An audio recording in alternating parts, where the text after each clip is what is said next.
All right, thank you. Good morning. Today is Thursday, January 28th, 2021 at approximately 9:05 a.m. We are reconvening the Engrossment Rules Resolution and Credentials Committee meeting for the St. Louis Board of Aldermen.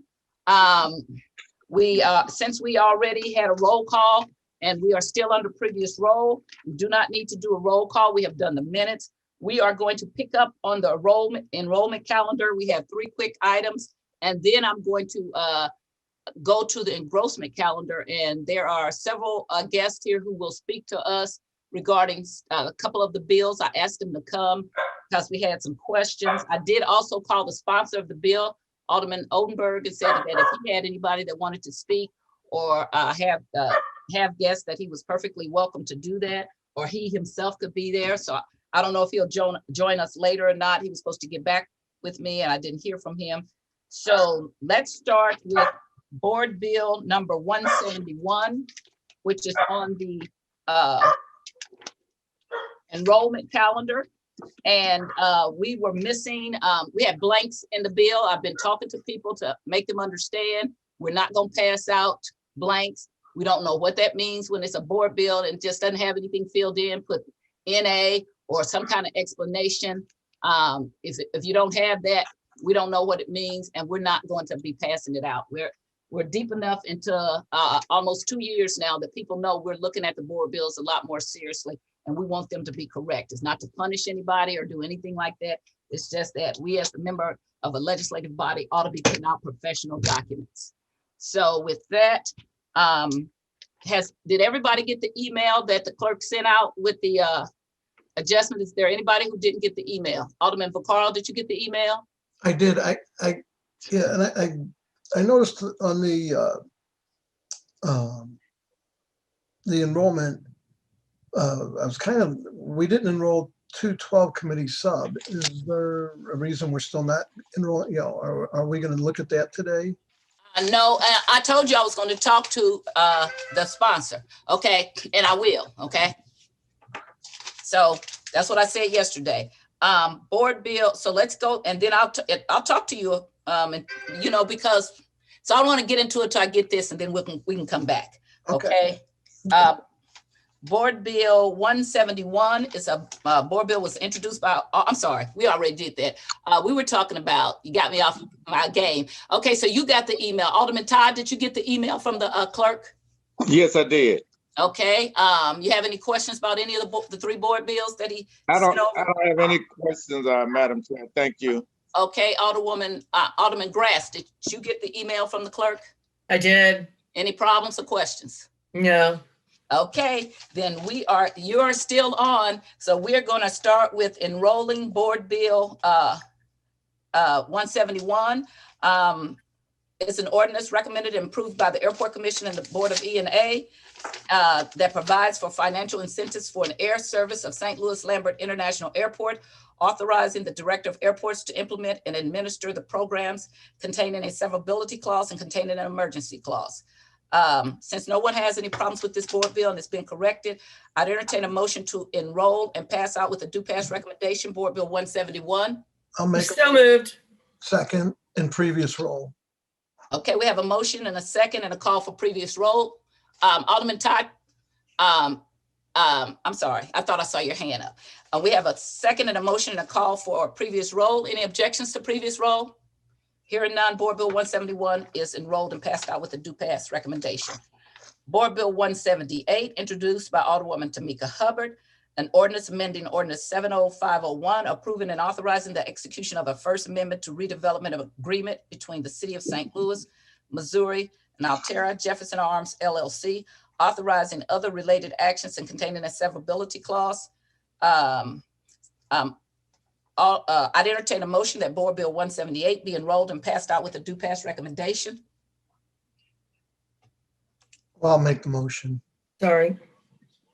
We need a second. Second. Previous roll. We have a motion and a second, a call for previous roll that Board Bill 178 be enrolled and passed out with a due pass recommendation. Any objections to previous roll? Hearing none, Board Bill 178 is enrolled and passed out with a due pass recommendation. The other board bill we have is Board Bill 183. And I'd entertain a motion that Board Bill 183 be enrolled and passed out. I'm sorry, 183 as amended be enrolled and passed out with a due pass recommendation. I'll make a motion. We pass out Board Bill 183 as amended with the due pass recommendation. Second. Previous roll. All right, we have a motion and a second that Board Bill 183 as amended be enrolled and passed out with a due pass recommendation. We have a call for previous roll. Any objections to previous roll? Hearing none, Board Bill 183 is passed out with a due pass recommendation. Just to answer your question for Alderman Vaccaro, yesterday I said that I was going to try, and I did not. I'm going to tell you, just because this agenda is just horrible, or it's very long. I want to talk to the alderman. Does he want it still passed out since it's past the date? So that's what I told you. I wanted to talk to the sponsor. Well, he does. Well, I want to talk to him. Thank you very much. I appreciate that. Okay. Well, I mean, I want to talk to him. I thank you. I appreciate that. We're going to move on. Thank you. well, I'd like to make a Okay. motion. I understand what you're saying. I want to talk to him. Okay. It can't be a conversation with me and you, and we're going to move on. We're now going into engrossment. I would like to. We're now going into engrossment. If you try to, I'm going to mute you. I don't want to do that. Okay. We're going into engrossment. Okay. We started, we got everything done until,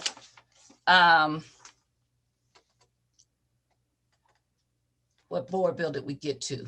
Board bill 200 we were up to, but I think most of the people here are here to speak to. I would like to overrule the chair on the motion. Okay, mute the mic and don't unmute it. We're now on to, I'm not saying we're not doing it. I moved it to the end. Just let me run my agenda, please. Thank you. Okay, now we're going to go to, we have guests here.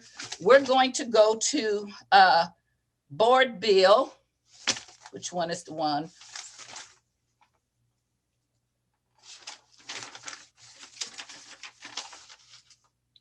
We're going to go to Board Bill 221. Okay, and that's Board Bill 221, committee substitute as amended. I asked a number of guests to be here because I had questions. I did call the sponsor and speak to him at length, and I had some questions about this bill, and I was concerned because certain people were not allowed to testify. So this is our final chance to hear all sides before we make a decision about what our third reading and final vote will be.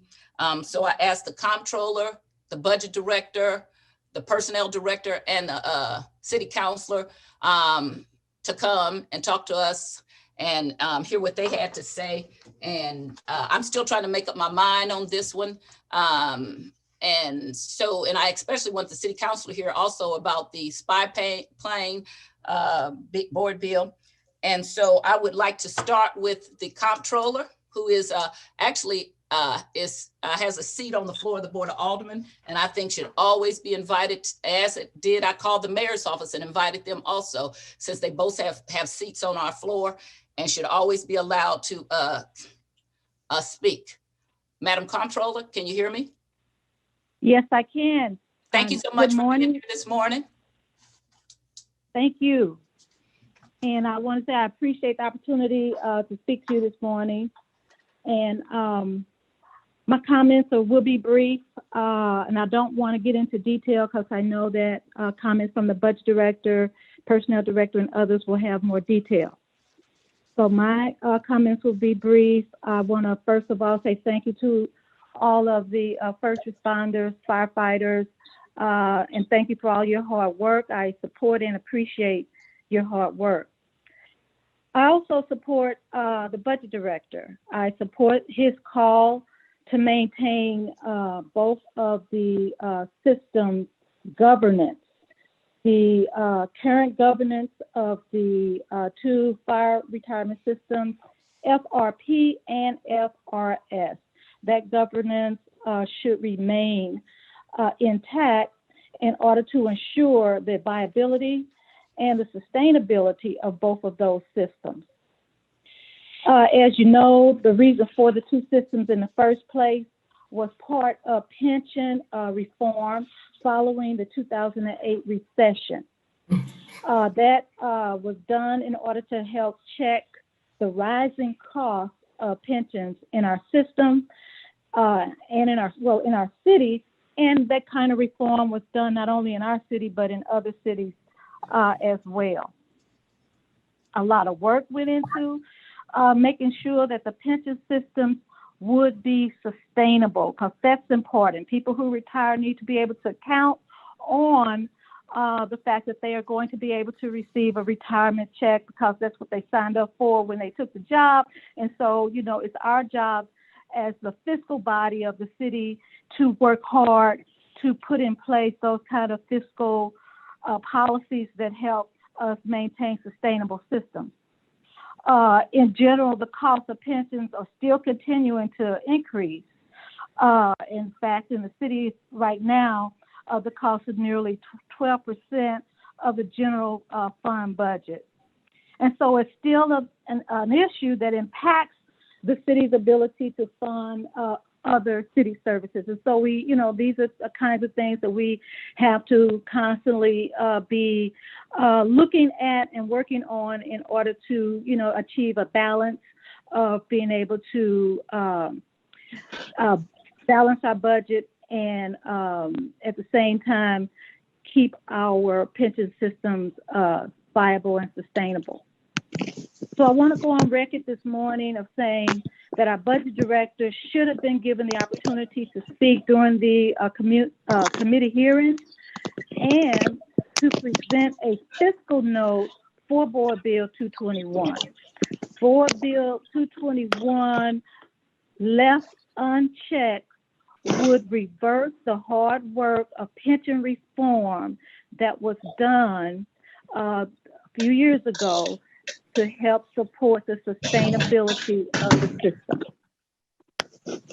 Thank you. Those are my comments, and I just want to go on record that we work hard in the fiscal portion of the city government to continue to curb costs where we can and to support the sustainability of our retirement system. I do sit on all retirement systems as a trustee, even though on the fire and police I have a representative. I trust that in that seat, the trustees are looking for those systems to continue to be sustainable. I know I use that word a lot this morning because that's what's important, to sustain a system in and for the long term. Thank you. Okay.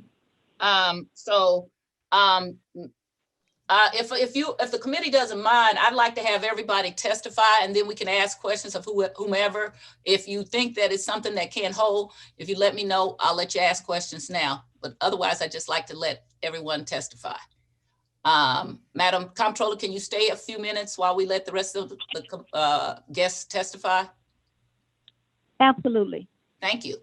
I would like to now go to Mr. Paul Payne, longtime budget director for the city of St. Louis. I'm asking you to unmute now. Unmute. I need you to unmute. Yeah, there we got it. Okay. We got it. It wasn't taken, but now. That's my signal for unmute. I can't hear you. Okay, how are you this morning? Thank you for appearing before our committee.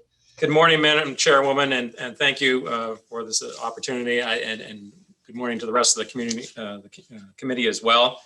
I believe when discussing pension issues, it's important to have a historical context to that. And I believe, and I sent a memo out subsequent to the Public Safety Committee hearing, which I believe you should all have received and reviewed. And that's sort of the substance of my comments on this thing. As the comptroller indicated, what the city has experienced over the last 20 years is an extraordinary increase in the cost of the city's contributions to the various systems. With regard to the fire pension system, the increases since FY 20 years ago, had increased substantially to nearly from $6.4 million to $30 million over that time period. And that's basically a third of the fire department's budget. And so that was, and given the fiscal restraints we had, particularly following the recessions and all, it was something that was just not sustainable. I mean, if you're trying to maintain an operating budget in an operating department, you cannot just be simply allocating 30, starting off the top, a third of your budget for pensions, and then you have nothing else for operating costs. So in order to address that, the city pursued a pension reform package. Now, the challenge with pension reform is how some of our systems are structured. For instance, on the police retirement system, it's all state statute. The city has no control over that. And so we're sort of stuck there.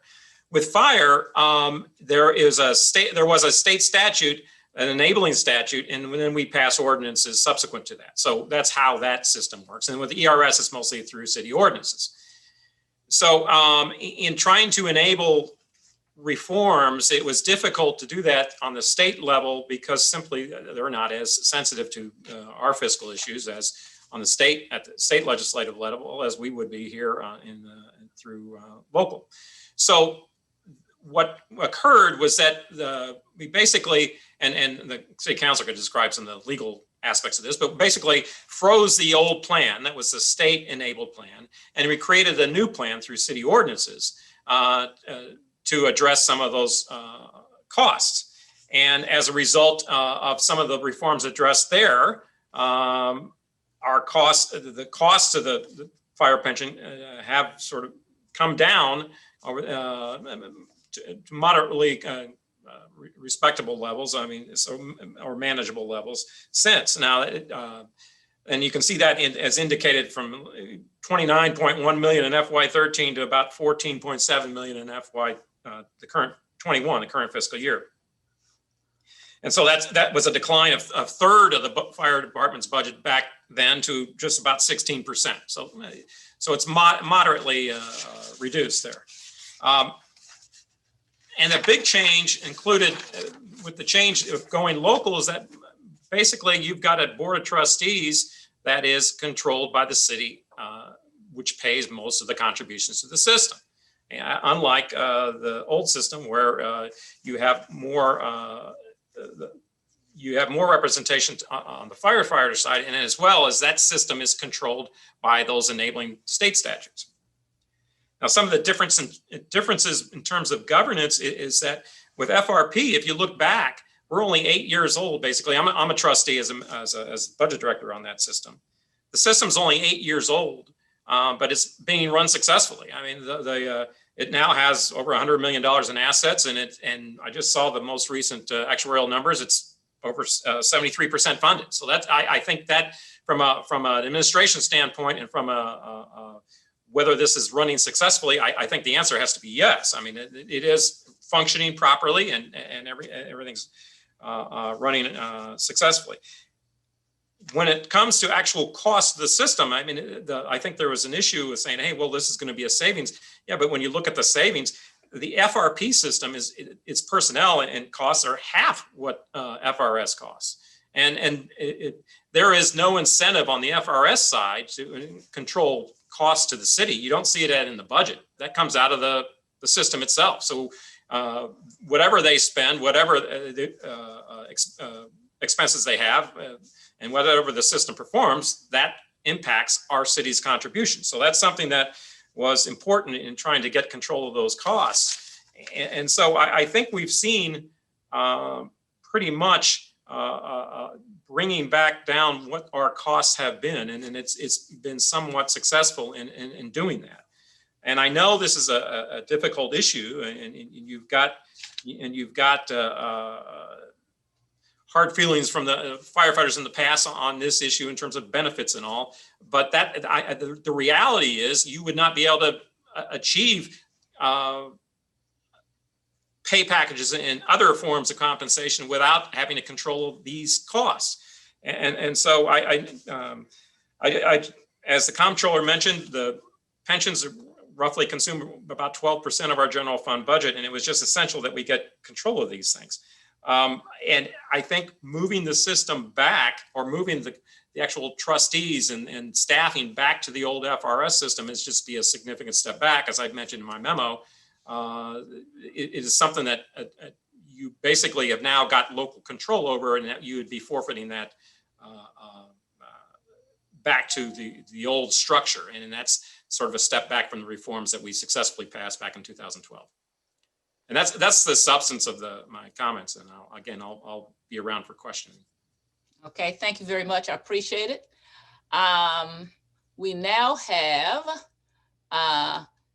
the Personnel Director, Mr. Richard Franks. I'm asking you to unmute. Thank you. Okay. Good morning. How are you this morning? I'm well. How are you? Okay. It's nice seeing you, Alderwoman. It's a pleasure seeing you. So I understand you did not testify at the hearing that they had regarding this particular piece of legislation? No, I was not invited.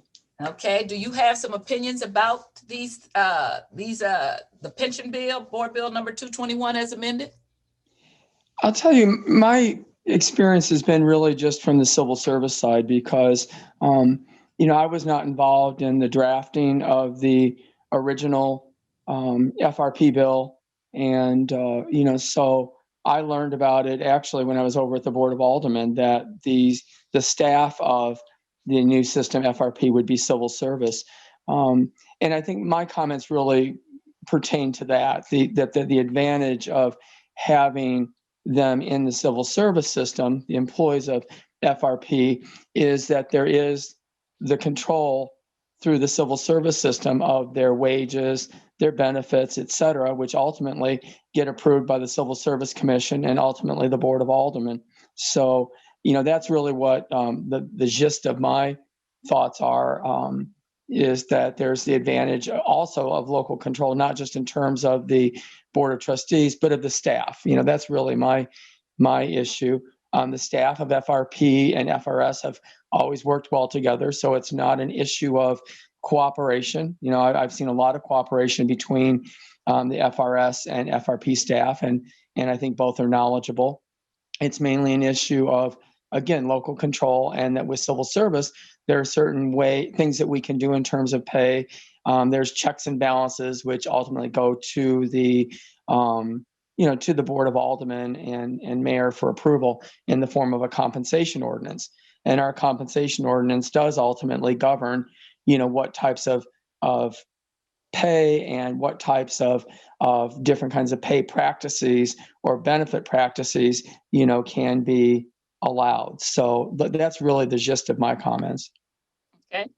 And I just want to understand it. So you said the staff under the FRP will be under the civil service. Is that what you said? Yes, they're currently under the civil service. And so, they are all classified in certain civil service job classifications, which have a pay grade associated with them, and any raises that they receive, or any change in pay grade, et cetera. Those are all governed by, the civil service rules and the compensation ordinance, which is passed by the Board of Aldermen. So there's, that type of control and checks and balances, which would not exist if the FRS, their independent body, their pay practices, differ in terms of how they pay the FRS staff. Okay, so right now, the FRS staff is still under the old system and they're not under civil service. So we have a bifurcated system going on for a while now, right? Is that correct? You're correct. Yes, it has continued to be bifurcated. Okay, and we're gonna have questions. So if anybody who has questions, they can ask all of you. So if you would just hold on for a minute, I'd like to ask the city councilor if he has anything to add to this one. Good morning, Mr. Garvin. How are you? Good morning. Okay, great. You did great. Thank you for coming to the Rules Committee hearing. I had called you primarily about the other one, but it came to my attention that you might have some opinions about this particular board bill. So if you do, I would love to hear what your thoughts and ideas or opinions are. Well, I do have a lot of thoughts on it. Well, don't give us all your thoughts. Give us the pertinent ones, okay? I'll go with the Reader's Digest version. And then I'll also answer questions, of course. I was involved in the process of implementing the pension reform, both in drafting the plan and litigation that ensued. And I guess there's no point sugarcoating it. The FRS board, there were many abuses there. The board abused some of its authority and power, and there was no way to stop it because the board was under state control, and it was a majority of firemen sitting on the board. And that's the way it still is. The only way to stop the abuses and to implement reform was to close the system. So that's what happened. The system was closed effective 2013, and a new system was created with a board that was governed by city ordinances and could be revised by city ordinances, which gave us what everyone's been referring to as local control. And that ended the abuses. And again, like I said, I'm not going to sugarcoat it. There were abuses with the FRS board, and this bill would return control to the old board that perpetrated the abuses that necessitated the reform in the first place. I will say that since the reform has been implemented, we've gotten national attention. There's been national publications that have written accounts of how we managed to accomplish reform when other governmental agencies throughout the country have been unable to.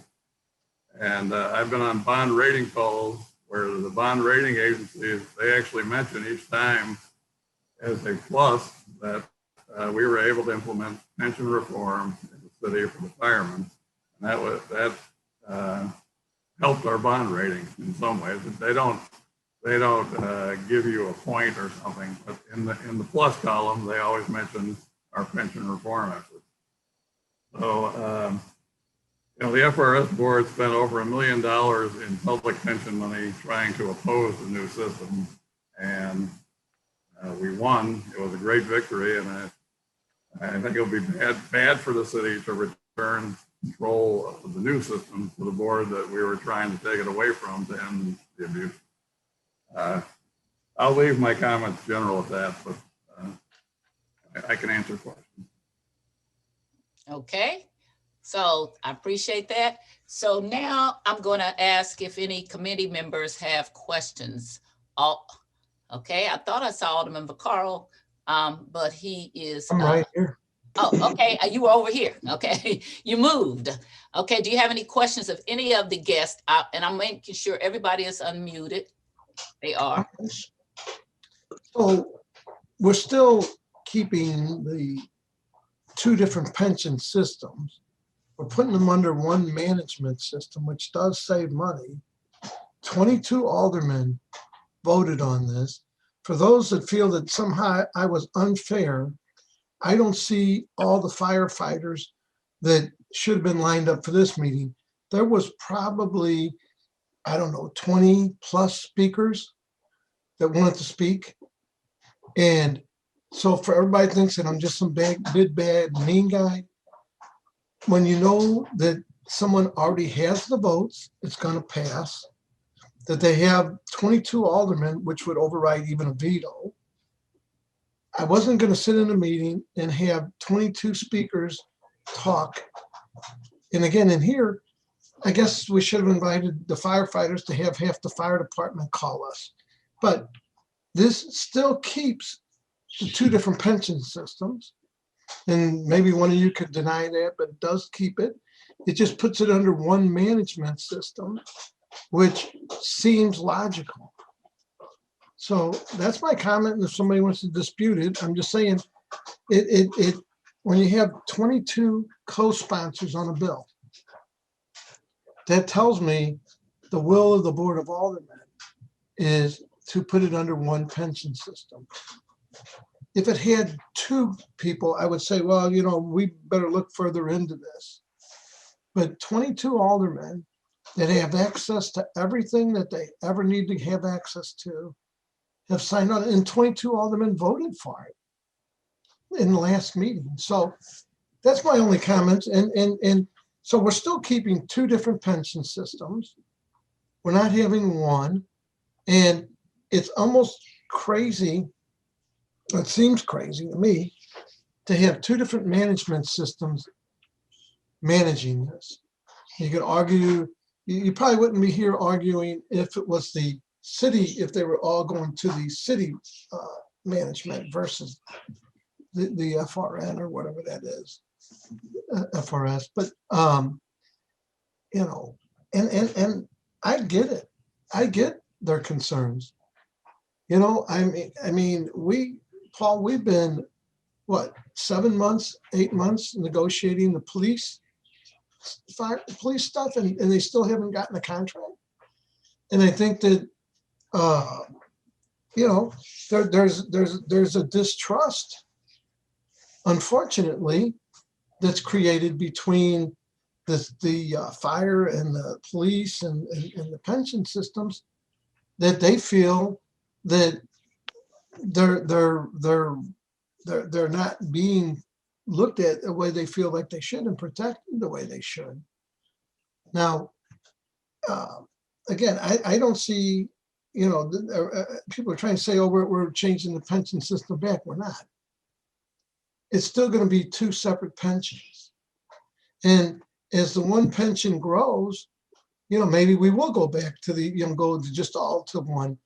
But I understand the distrust. And if one of the speakers here can tell me why the police are 7 or 8 months out and still haven't gotten their newest contract put together, and then you don't feel, if everyone was doing that to any one of you guys, Paul, if we said, gee, we're going to be working on what you get paid, but we're going to decide later in 6, 7 months, you're going to be, you know, I'm working, I'm doing my job, and you still haven't done what there's a distrust. There's a distrust between the employees and the city governance of their pensions.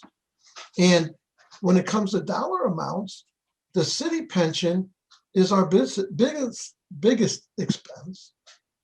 You know, if you start talking about this per capita stuff, then you justify a bunch of other stuff that, well, per capita. But the city pension system in dollars is the highest one. We have, you know, the firefighters in dollars, and Paul, you can correct me if I'm wrong, but in the dollar amount that we pay into a pension system, they have the least amount of dollars. And you can correct me if I'm wrong. So you can't tell me that there's more being paid into the firefighter pension than that's being paid into the city pension or the police pension. Now, if you want to start talking about per capita, say, well, there's a lot more city employees or a lot more, you know, that's my comment. And it will save money because you'll be having one management system versus two. And I will mute myself and listen, and you can tell me I'm wrong, but. Wait a minute, Alderman Vaccaro, did you have your question about the police 7 months out and no contract? Was that directed to anyone? No, I'm just mentioning it. That I hear from the police all the time. I'm saying, Joe. No, but I'm saying, was that question directed to anyone specifically? No, it was saying why these police and fire and don't necessarily trust that they are treated fairly in a system. Okay, and I said if somebody disputes that, they can. Okay, and I wanted to tell you again, you can talk to the sponsor of the bill. I called him when I called everybody else and said, if you got anybody, bring them. He'll tell you that I invited the firefighters. Well, I'm not saying you didn't. I'm just saying in my meeting, there was 22 speakers lined up. Well, maybe we wouldn't need 22, but we could have 10 or whatever. But I'm just saying they were also invited, okay? Okay, I'm not saying they weren't. I'm just saying okay, why everybody is, oh, Joe's so big, bad, mean guy because they didn't let, again, that passed out of committee too, out of our committee. Unmute him. Somebody muted him. He's still talking. Unmute him. Joe, unmute. You got muted again. I see that. Thank you. You know, it passed out of our committee with all but one member voting for it. It passed on the floor with 22 members. So I can't be the only one that thinks, you know, maybe they have a point. And Okay. again, to say there's no money savings, having two different people controlling two different people's pensions, you know, it's. We're gonna let, then Joe, we're gonna Yeah, let I'm them gonna, respond to you. yeah, I'm gonna just, Does anybody have any response to what he said at all? I would like to Comptroller? just say, Okay, I'm sorry. go ahead, Pardon. Mr. Personnel Director. Yeah, we're still in negotiations with the SLPOA. I think it's important to know that we months and months and months ago reached a collective bargaining agreement with the SLPLO, which represents 60 some lieutenants.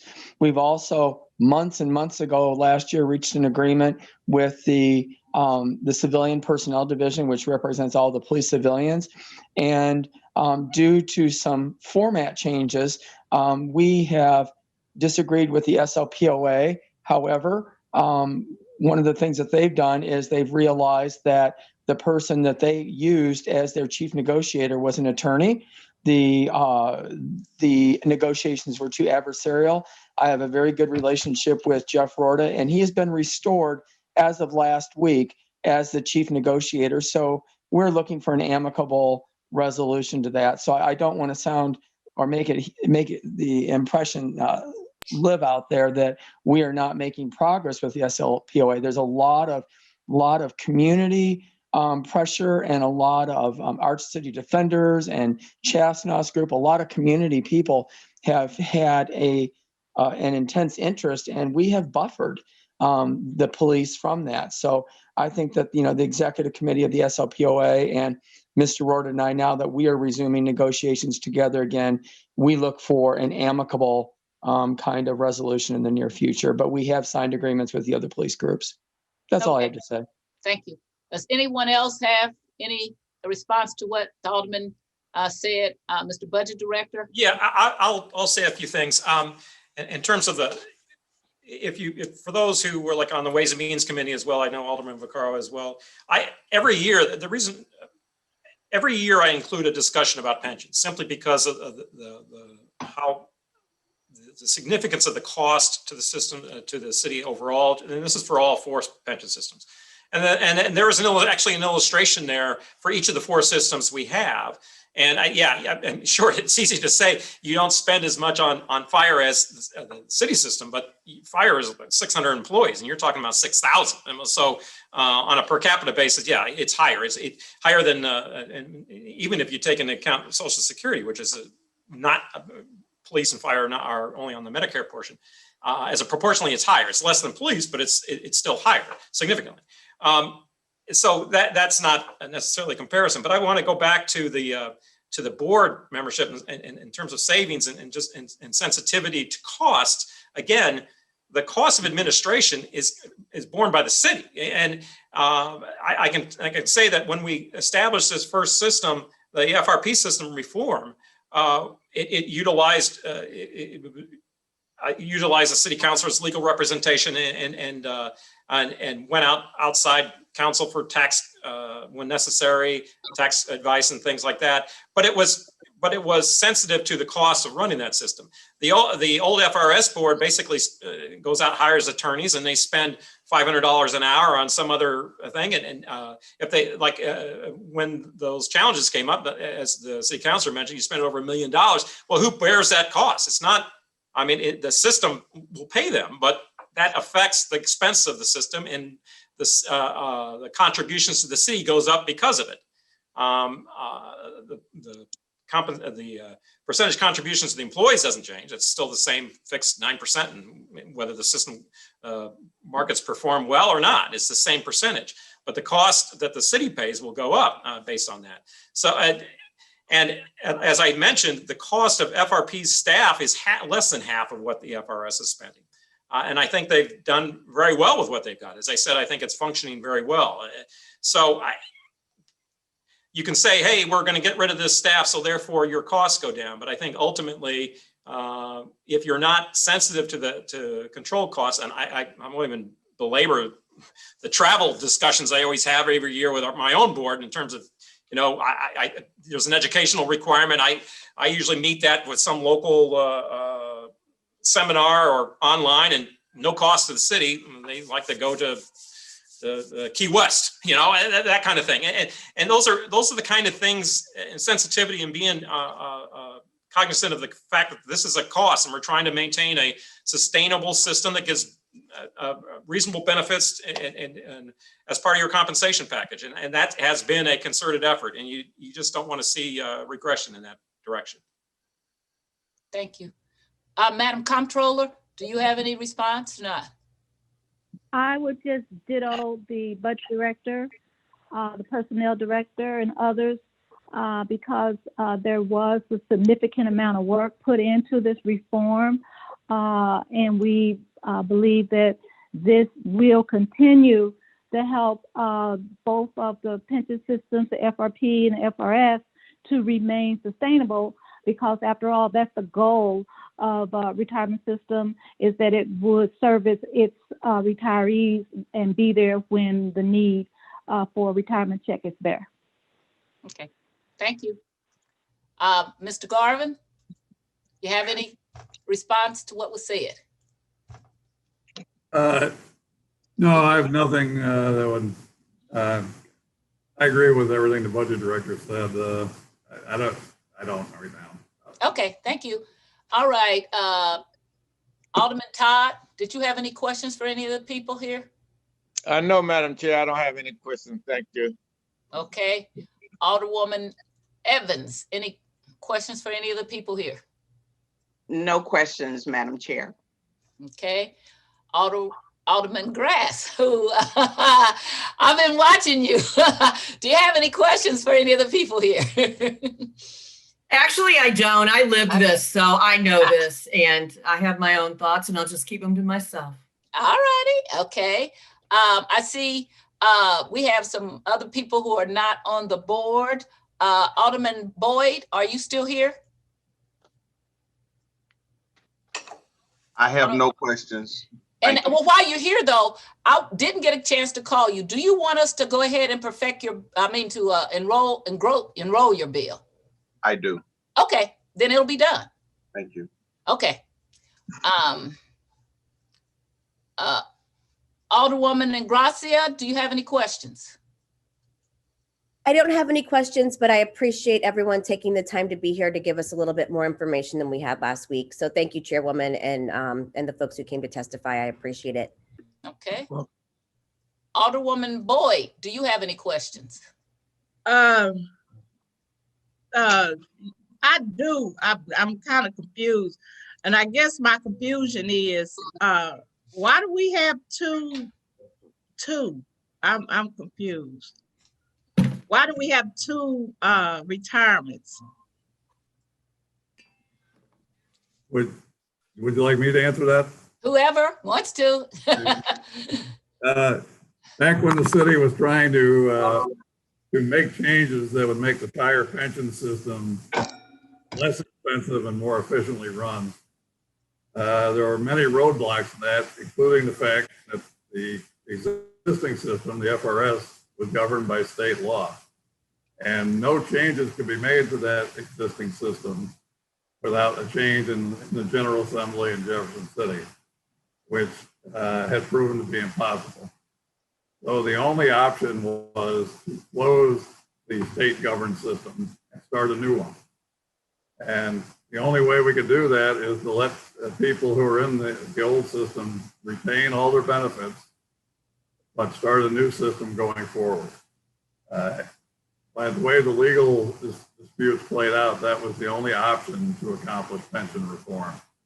So the way it is now is the FRS board, the old board, is considered closed as of a date in 2013, where no more benefits accrue, that no more disability pensions can be granted by that board.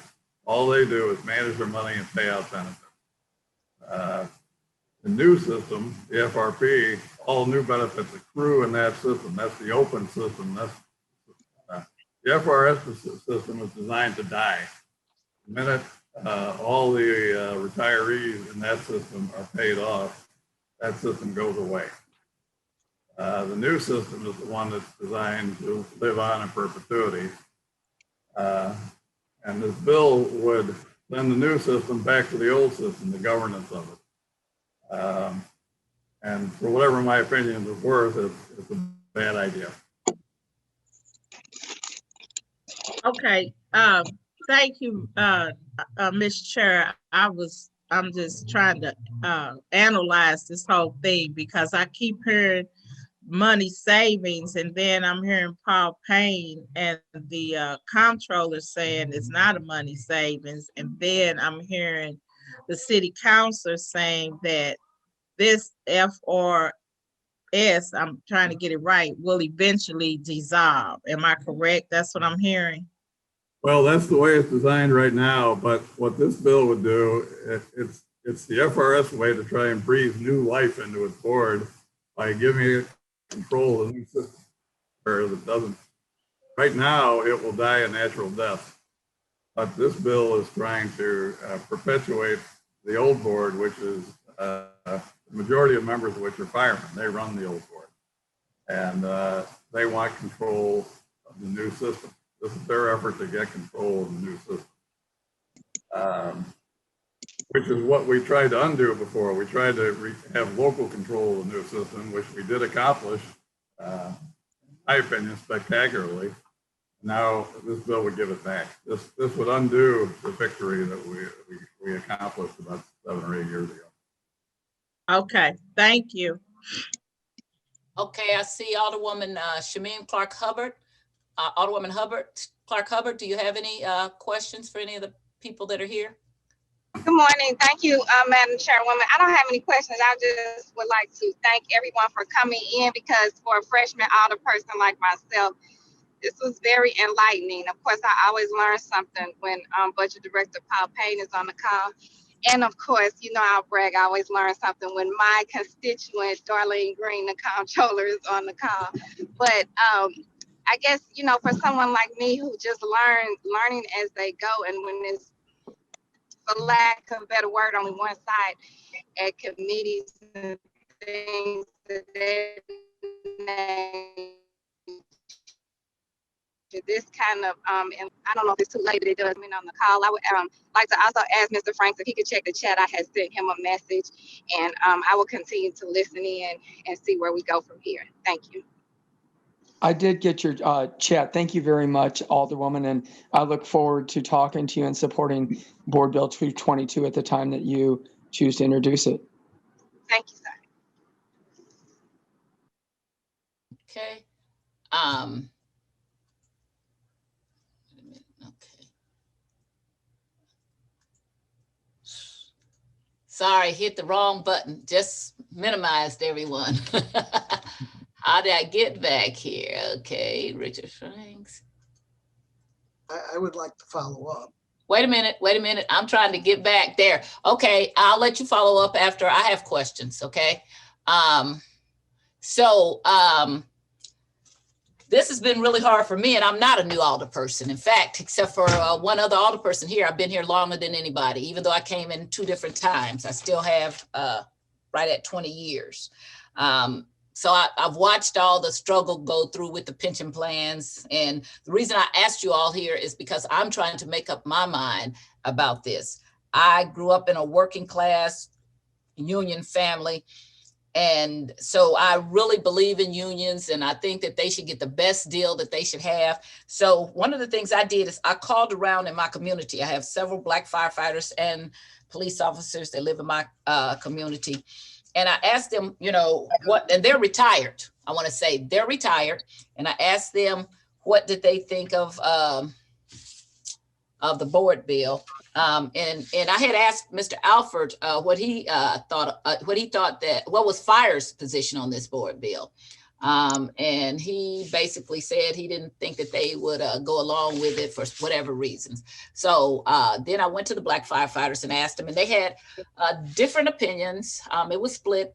But one of the things that they said, that most of them said, is that the reason that they had to go to the state and tried to have a good pension was because we paid them a lot less than firefighters got paid, that in, you know, like if you went out to Creve Coeur or someplace like that. And so this was kind of how they made up by having a much better pension system, how they could afford to stay with the city because they were giving up some monetary benefits for future benefits in the pension plan. And I was the chair of public employees for a while and was learning a lot from the personnel director about how our system works and our compensation system. So just first want to ask the personnel director, is there merit in what the firefighters in my community say, do you think? I think historically, one of the things that we're doing right now is finishing up a citywide compensation study because we know that on an average, we're 15% below what other sister organizations in the region, pay. And that's because, the city's general revenue rises only about 1.5% per year. The firefighters and the police officers did receive the $6,000 raise a couple of years ago. I was yeah, but that and of course that increased pension costs as well. But my understanding, and this predates me, I've been with the city since June 1st of 2004. But one of the problems that we see is that with our senior firefighters and the police, they share the same type of matrix and they share pay parity per the charter. And the raises are good from about year 1 to year 10. But after that, from year 10 to year 30, they only get on an average 0.3% of an increase. Whereas the rest of us, who don't get the big raises at the beginning, typically get 1.5%. So there are some flaws in the structure. And my understanding, based on discussions with the prior personnel director, was that, yes, that some of the benefits were richer years ago. They increased the pension benefits as a way of offsetting the fact that they weren't getting as big a raises. If you look at the total compensation of our firefighters or our police officers, for instance, much is made about that. When you look at, the value of their total benefits, including their pensions, they're much, much more competitive. So I think that that's an accurate statement, something we're looking at addressing when the city, unfortunately was hit with the pandemic. And we worked with the budget director to make sure that we didn't have layoffs in the last quarter of 2020. So it's been a difficult time, but I think that overall that's a fair statement. I will say that I know that when FRS, we used to have an average cost of about $43,000 to $44,000 per firefighter, and the police were under that in the 30s. And we're only paying now we do pay into Social Security, but, the cost of an ERS employee was about $8,000. That has since changed. As of last year, the cost of a police retiree was about $30,000, and that's state controlled. And the cost of firefighter under FRP went down to about $19,000 per person, and ERS was about $7,500. So that number does change from time to time, but overall, that just gives you a historical perspective. But a lot of these things were embedded in what I consider to be sort of a faulty pay matrix that was engineered long before I got here. And I understand from the prior personnel director, again, that there were trade-offs, that our overall benefits are expensive. And I know, Alderwoman, from you having sat on the Health Insurance Committee, that our benefits are very, very good, but so you have to figure all those into the equation. So, and just a minute, I'm gonna follow up. So though, by this being bifurcated, and so the senior fire people are still in the old system, so aren't they being still compensated by the old system by staying in? Because they didn't go, the people who retired, they stay in, FR, whatever it's called, FR, they stay in FRS. If they're retired, do they remain in FRS for the life? Do you know? Mr. Franks, do you know? I think the city councilor was going to All answer right. that. Okay, well, Mr. Payne was next. You had some response. No, go ahead, Mike. Go ahead. Just in response to Alderwoman Tyus' question, anyone who was in the old FRS, their benefits stopped accruing in 2015. Excuse me. If they continue to work, then they start accruing in the new system. So they're actually, those people are actually accruing benefits in both systems.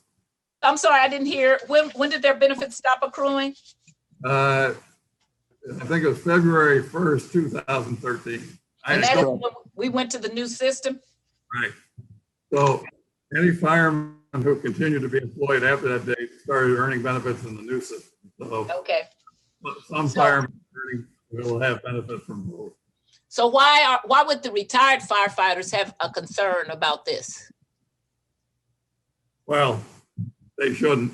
I mean, anyone who retires under FRS and is only being paid by FRS, they have no legitimate concern except loyalty to the firemen's union. They want to control the new system.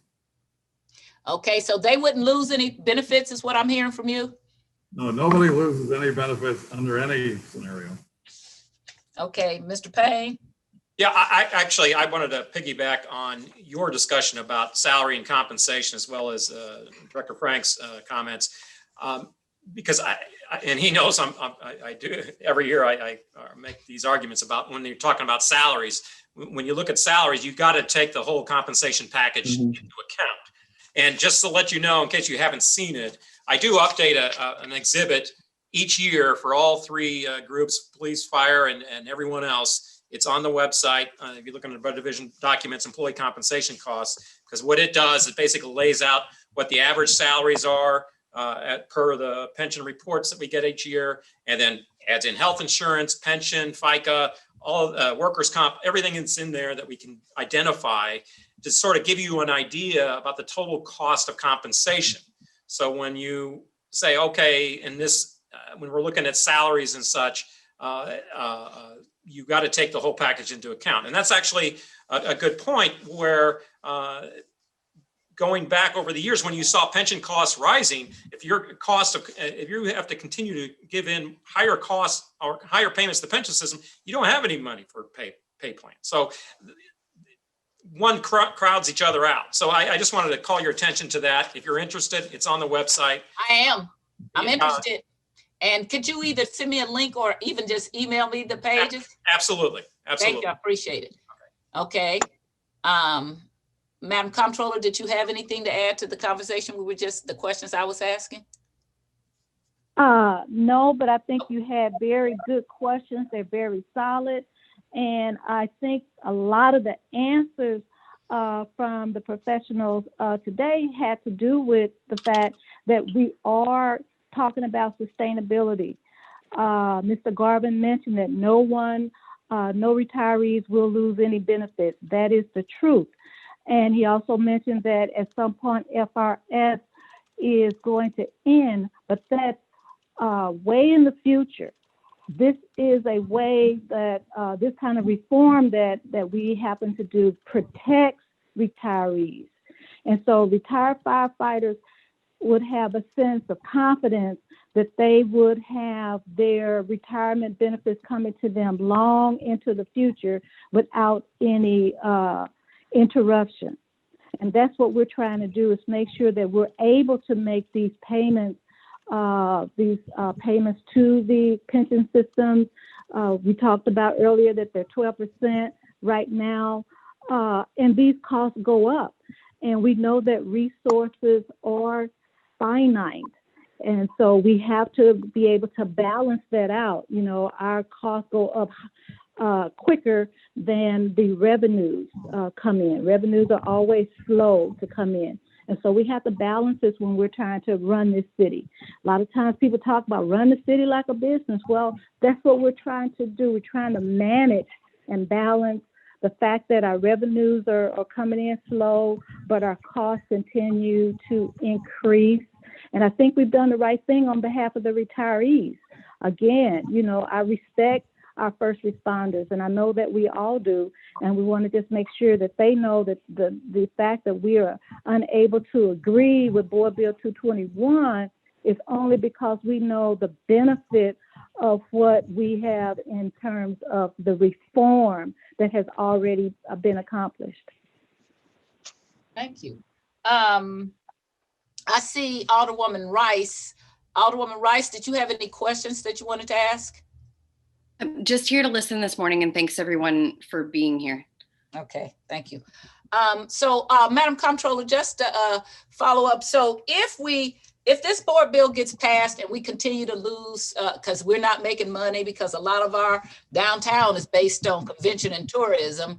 And so all those beautiful stadiums and things that we built, which I voted all against, we're not making that money that we should have coming in. So what happens if we go ahead and pass this and we continue to lose money? Does that mean we have to lay people off? How does that affect our budget? I don't think people understand that sometimes. Well, that's an excellent question because, again, our revenues are not coming in as quickly as costs go up. So then you're going to have to look at what departments you have to cut in order to accommodate increases that are bound to happen when you have the FRS now in control of the FRP governance. So you got to look at that. That's very serious. That cost does come directly out of the system, the pension system, not out of the city's employment system, which is what we have now. So we have to look at that. We're already able to control the cost of those who govern the FRP system. We will not have that control if it goes back to FRS. And Paul Payne pointed out that the cost right now for FRS governance is double what it is for FRP.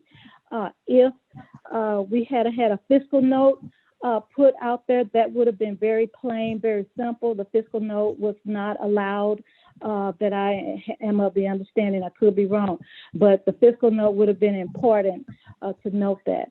So, do you have a fiscal note? Paul Payne would be able to present one. Do you have a fiscal note, Mr. Payne, or could you give us one? I believe that it would be in the substance of my memo. There was a, do you have a copy of that, by the way? I do. I'm sorry. I just thought. Yeah, yes, I discussed, I sort of illustrated what those are, the difference between the two systems. Okay, that's fine. And so the bottom line is that we have to, find money somewhere else in order to continue to deliver city services that are adequate for our citizens when we are faced with increases in FRS, which is bound to happen and when this board bill passes. Okay, so we're looking at, if we pass this, decreasing city services and or laying people off. And we may be looking at that anyway with the decrease in revenue we have, but that would just make it even a bigger problem than what we already currently are facing. Is that what I hear? Absolutely, especially in this pandemic environment. Okay. I had another question here. So right now, the new FRP board, who serves on that? Can someone tell me that? Who's the trustees? Yeah, Madam Chairwoman, yeah, I serve as budget director. Mm-hmm. There are also an appointee from the mayor's office, the comptroller's office, 2 elected active members from the fire department, as well as 1 retired member. So 2 active, 1 retired, comptrollers, mayor's office, you. I believe there's 2 mayor's appointees, so that's Okay. 7 total. Yeah. Okay. So what about the FRS? Who's is there? Do they still have a board set up, even though we're trying to transition them out, or somebody? Yeah, yes, they do. And who is that? Refresh my memory here, Mike. You. Yeah, it's a majority fireman. The fire chief sits on it. The mayor has 2 appointees, and the comptroller has a representative.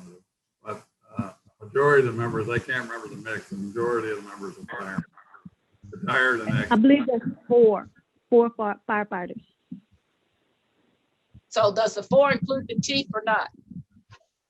Yes, it does. Okay, so the 4, that's the chief, then the comptroller and the mayor. And the budget director, do you serve on this one? No, no. So they only have 6, I'm missing somebody. There's more firemen. There's I'm not sure exactly, but I think there's 2 retirees and maybe 3 active. So is there a total of 7 on this board also? I honestly don't remember how many the total is. Okay, and so while we're doing this bifurcated system, when would it be dissolved if we did not go to giving the control back to FRS?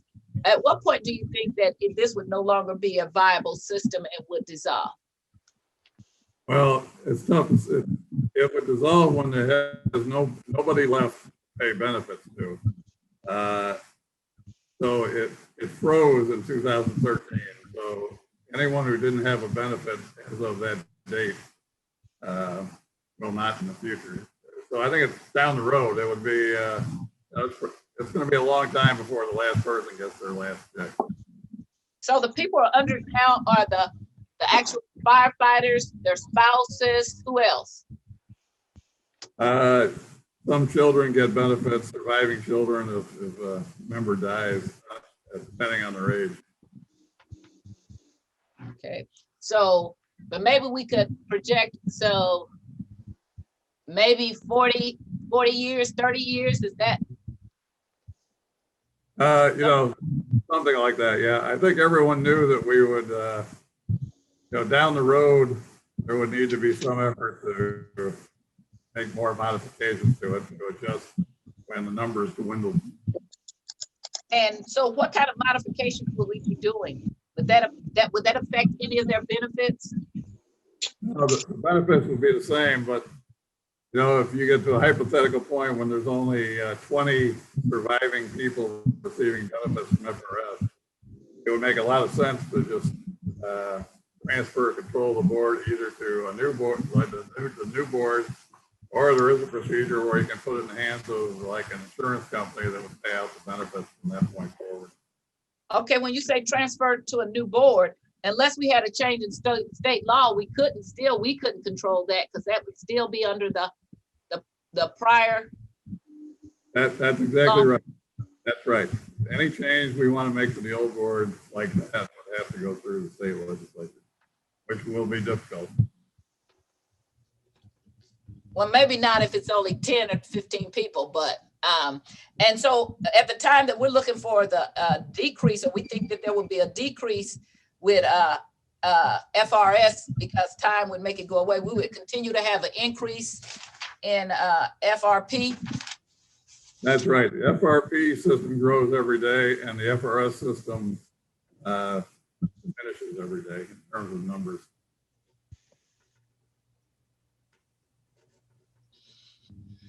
Madam Chairwoman, I do have if you still had the question on the trustee board on the FRS, that it's 9 members. Okay, it's 9 members. There are 3 actives, 1 retired, and then ex officio, the fire chief is also a member, as well as the comptroller's office and 2 mayoral appointees.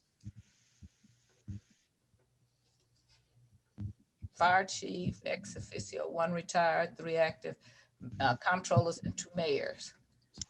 Okay, so 1, 2. So they control everything but the comptroller and the 2 mayor appointees. Correct. Okay, and the other one is controlled by outsiders because they only have 2 retirees. Is that? The FRP has 2 actives and 1 retiree. Okay, so they have 3 of the 7. Right. Okay, and over here they have 5. 5. Well, if you include the chief. 5 of the 9. Yes. No, I'm sorry. By the 8. I was looking at the comptroller. Comptroller, there's an alternate that serves for the comptroller. So there's 8 members, of which 3 are actives, 1's retired. Then there's the chief. There's the comptroller's or her appointee, and there's an alternate. There's an appointee there, and then 2 mayoral appointees. Okay. All right. Okay. Alderman Carl, are you still here? You said you had a follow-up. I do. Okay, you keep moving. I'm looking for No, you. I'm right here. I know, but somehow you're like over to the right, then you're over to the left, then you're in the middle. So I have to find. Okay. People jump around. First off, just to Rick Frank, who's actually my friend too. I understand you're working on this. I just bring it up because the overall, I don't know, the police, that's why they fight to keep their pension in Jefferson City. But just so you know, I think you do a great job. Well, thank you. Didn't want to be picking on you. And Paul, I don't disagree. I think you do a great job. The thing about this, it saves about anywhere between $500,000 and $800,000 a year by having the one system. Nowhere else on the planet is there two systems. And if you read the bill, the Board of Aldermen, which I believe we're the city, maybe we're not, the Board of Aldermen still has control, that we still vote on everything. You got to read the whole bill. But the Board of Aldermen still has control and say. And that's my only follow-up. I mean, you're going to save the cost of having two different groups running two different pensions.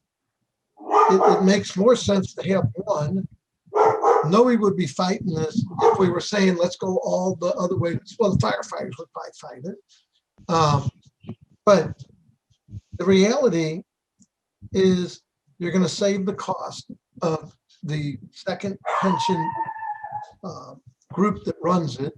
You're going to, so that saves between $500,000 and $800,000.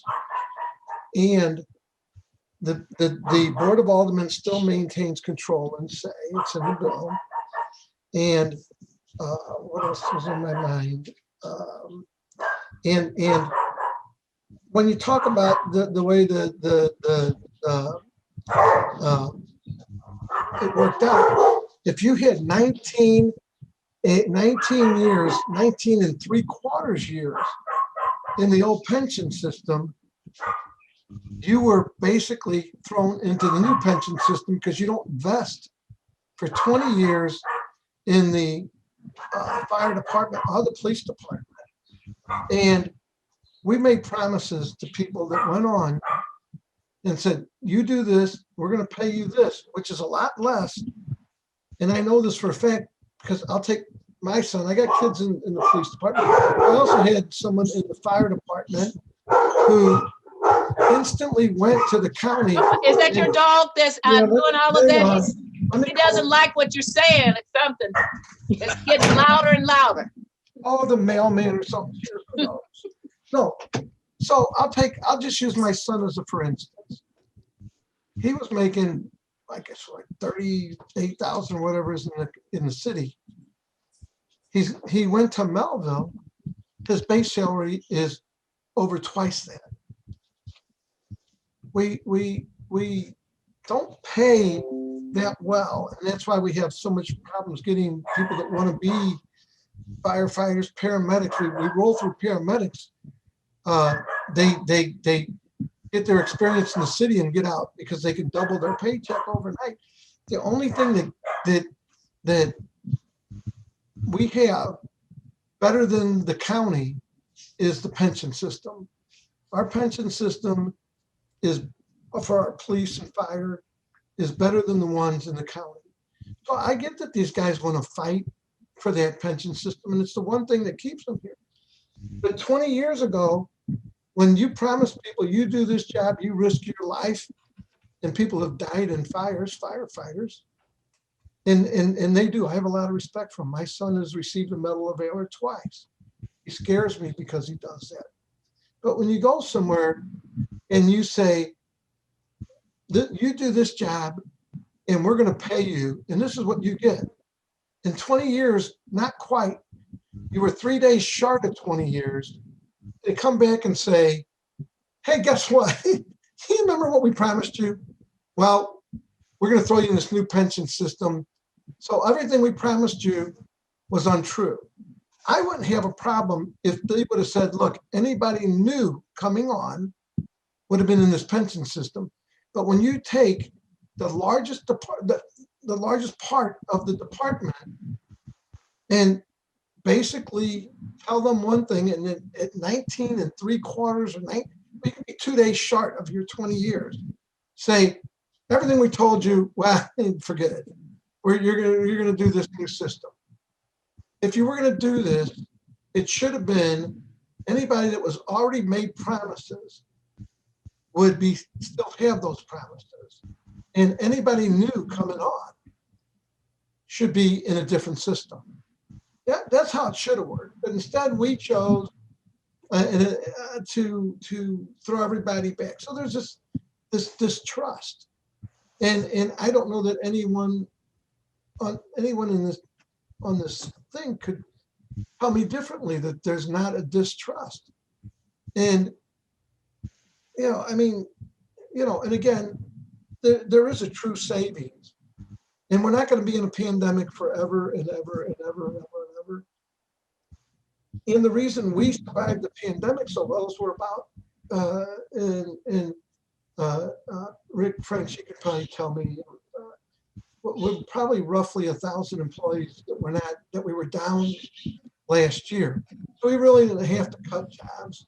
And at the rate that we're trying to find people, we're short all over the place, trying to find people that are willing to work for us in the city at a lower pay than they can get almost anywhere, even on trash delivery. It's hard to get somebody who want to be a refuse driver in the city when you can go to a private company and make twice as much.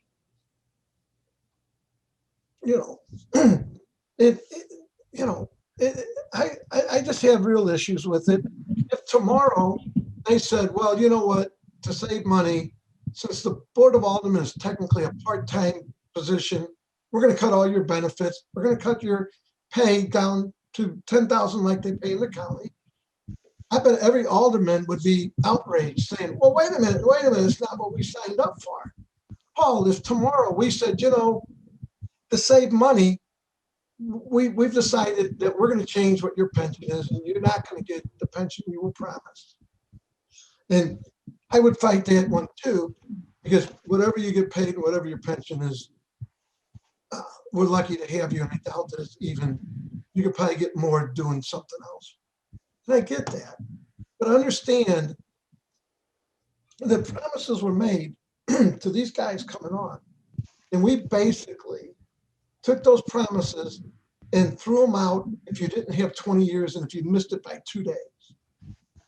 If we said, to the city councilor's office, gee, you know what? These guys get paid too much, which they don't. They probably get paid way less than a private attorney.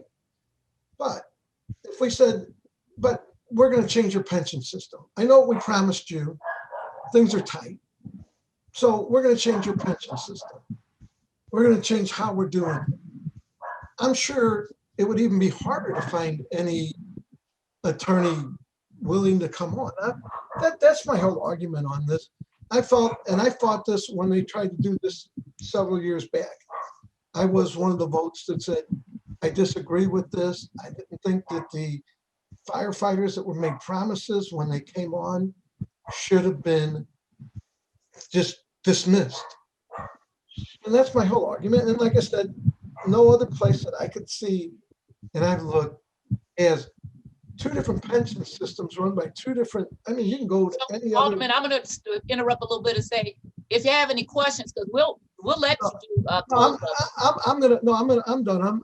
I'm wrapped up. I'm just stating where my, why I feel that, and it's no disrespect to Paul Payne or Rick Frank. I have probably more respect for those 2 guys for even doing these jobs, because I can tell you whatever Paul's getting paid, it ain't worth it. And Rick, these guys take a lot of abuse, and I know I call, Paul a lot, but I just want to state why I feel, and you can have that. We'll be able to do that, but we have them here to address questions. I'm going to wrap up because we also have a lot more things to get through. Plus, we still have my resolution, which I want to get through. And at 11 o'clock, we have a transportation meeting. So I've wrapped up. So I'm not even going to step in anymore. I'm wrapped up. Okay, we had a chat, a question that says, is the new system as it relates to benefits controlled by the Board of Aldermen? So that was somebody who put it on the chat. Anybody answer that? Yes, Go ahead. it is controlled by the city, and the city can, if it wishes to make modifications, can enact ordinances to do that. Okay, There are constraints, you know, but generally that is the case, yes. okay, so is that through the pay ordinance? Is that how the benefits, or is it something different? It would be different. Okay. All right. Is there anybody else that has questions? Alderwoman Rice, are you sure? Okay. I am, yeah, actually I did. I apologize for coming on a little bit late here. There were a couple of questions raised that I wanted to ask. Thank you again, gentlemen, for being here. So the governance, that's been one of my questions. So this bill is moving, is maintaining Board of Aldermen or city control of the benefits, right? But moving that underneath under the FRS. But so the FRS overarchingly will still be controlled by state statute, but this plan that we're moving underneath FRS will be controlled by the Board of Aldermen or by local control. Is that how you understand it, Mike? Well, that appears to be what they're trying to do. Yes, they want to have the old board administer the new plan. Okay. But how the interplay would go between state law and local law, that'll probably be a new lawsuit somewhere down the road. okay. Okay, that's helpful. And I understand that there is the state law that is in the process at the moment. So if we're not changing oversight over the administration of benefits, that's what. Well, the Board of Trustees will still do that, but if any changes are to be made, that still has to come through local ordinance. There isn't necessarily a net financial benefit to the members of what's currently existing under the FRP. You're right. The way you described it is right. In theory, there would be no increased benefit to anybody. It's just a different board administering the plan. The problem is the old board didn't administer the old plan correctly. So that's one reason to take it away from. Okay. So then that kind of brings me to the pay of the trustees. So looking at the bill, there are trustees and then there are actuaries. So there are trustees and then there are staff on each of these plans. Is that right? Yeah. Okay. And then who sets the compensation packages for so are the trustees paid under both of these plans? If the trustees are paid, I think it's a minimal. It may be just like a per diem, if anything. I don't think they're paid anything. Staff gets paid, and on the old FRS board, the old board has control about how much to pay. They pay it out of the pension fund, and the city has nothing to say about it. With the FRP plan, the employees are members of the civil service, and the city civil service government.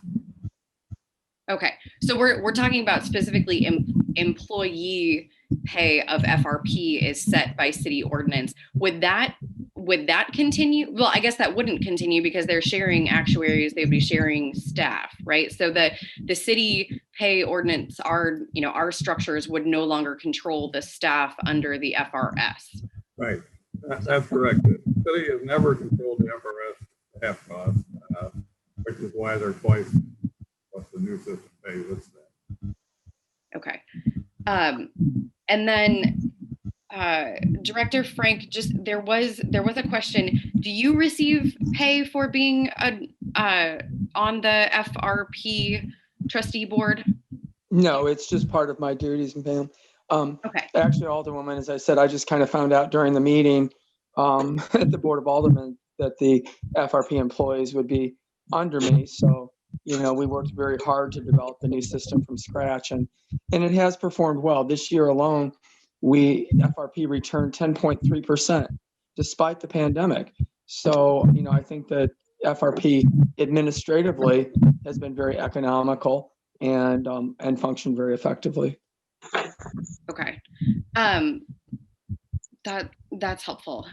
You know, and I understand the members and the firefighters wanting to have more firefighters on the board of trustees when they're looking at, you know, at their best interest.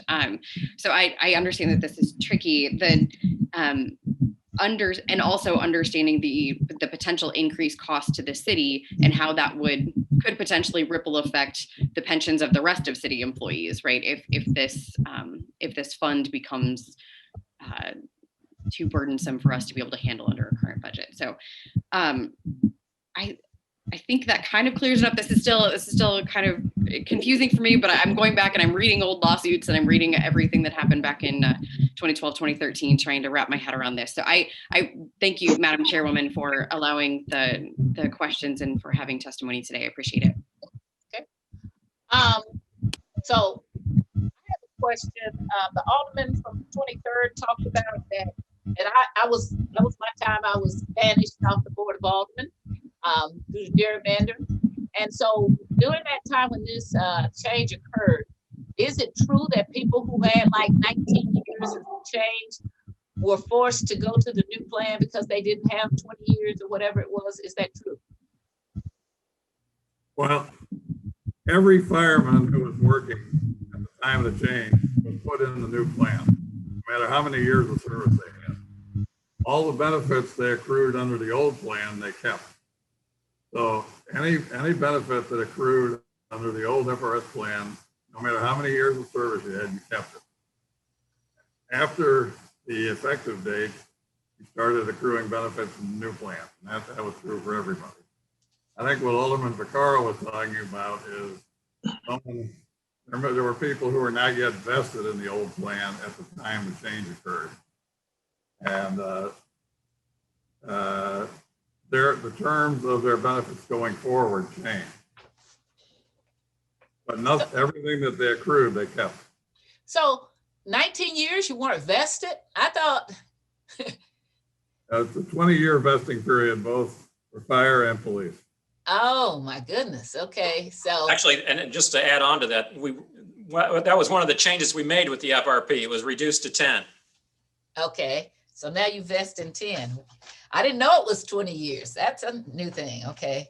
20 years changed to 10. Okay. So there was another question in here. Let me see what I saw. If you don't mind, one comment about firemen being uneasy about their benefits. The city has a defined benefit plan, which means your benefit is calculated and that's it. There's no insecurity about it, no matter who pays it. There's a formula, your benefit is calculated and you receive it. So having control of the board is not about that. They're going to get the same benefit either way. What it may change is FRS was always looking for ways to throw more money at firemen, and now that doesn't happen. Well, I don't know if I like that You're right. characterization of throwing money at fires and workers. I'm going to take a little offense at that because I think we throw money at big business. Okay. So I'm not mad for working class people and working people to make money. Okay. So I'm going to just walk that back a bit and say they deserve to get money, especially since we give millionaires and billionaires lots of money. So that's one of my hard things, because are we balancing our budget on the backs of working people? I've sat down on that floor stood on that floor many times and talked about from the Rams deal, which I was right, to where we are now. So I can't get mad at people for trying to have the best retirement they have. My mother's 85 years old. She has an excellent retirement. I want her to have an excellent retirement. Is there any way that we could see where if the city, let's just say, goes bankrupt like Detroit, would that affect the firefighters' pension? Well, it's difficult to say, but I think Paul said the FRP is 72% funded. So the money is there for them, which 72% is pretty good. If you look at nationwide, there's a lot of public systems that are in the 30% range. But a bankruptcy, there's all sorts of variables. It'd be very difficult to predict, but I think all the city's pension systems are pretty well funded compared to nationally.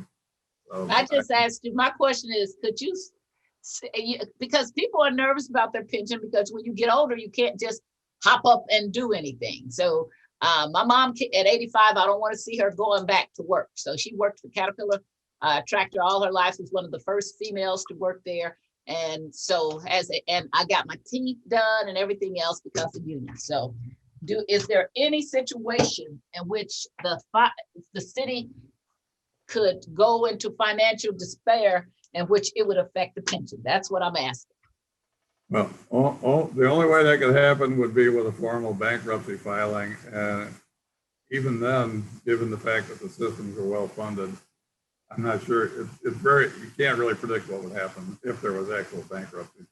In your experience, and I'm just going to still keep following Detroit, do you know of any cases where the courts have been decreased the payments or the benefits for pension because of a bankruptcy by a city? Do you know of any cases? Well, I haven't followed it, but I do believe that may have happened in Detroit. I will say, I've gone to some of these national pension attorney things, and everybody's asking about how to accomplish reform. Well, one thing I learned is every state is very unique in terms of the laws that govern pensions.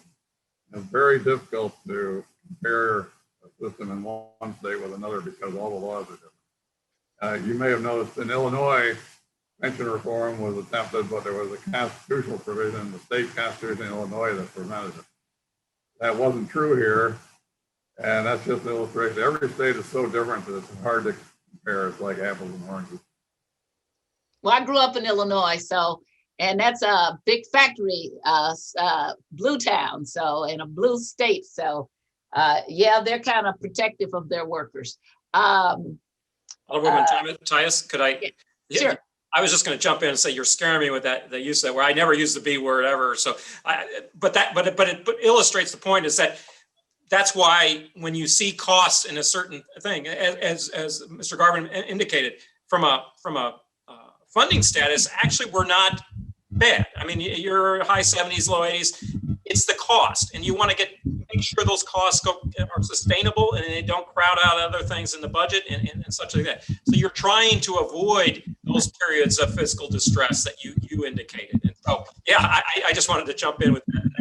No, well, so what I always think is that let's look at the bear in the room. Why are people scared about their pensions? Let's not dance around it, okay? What's the worst scenario? Let me look at it. So if you're saying that's very likely not to happen, let us know that, okay?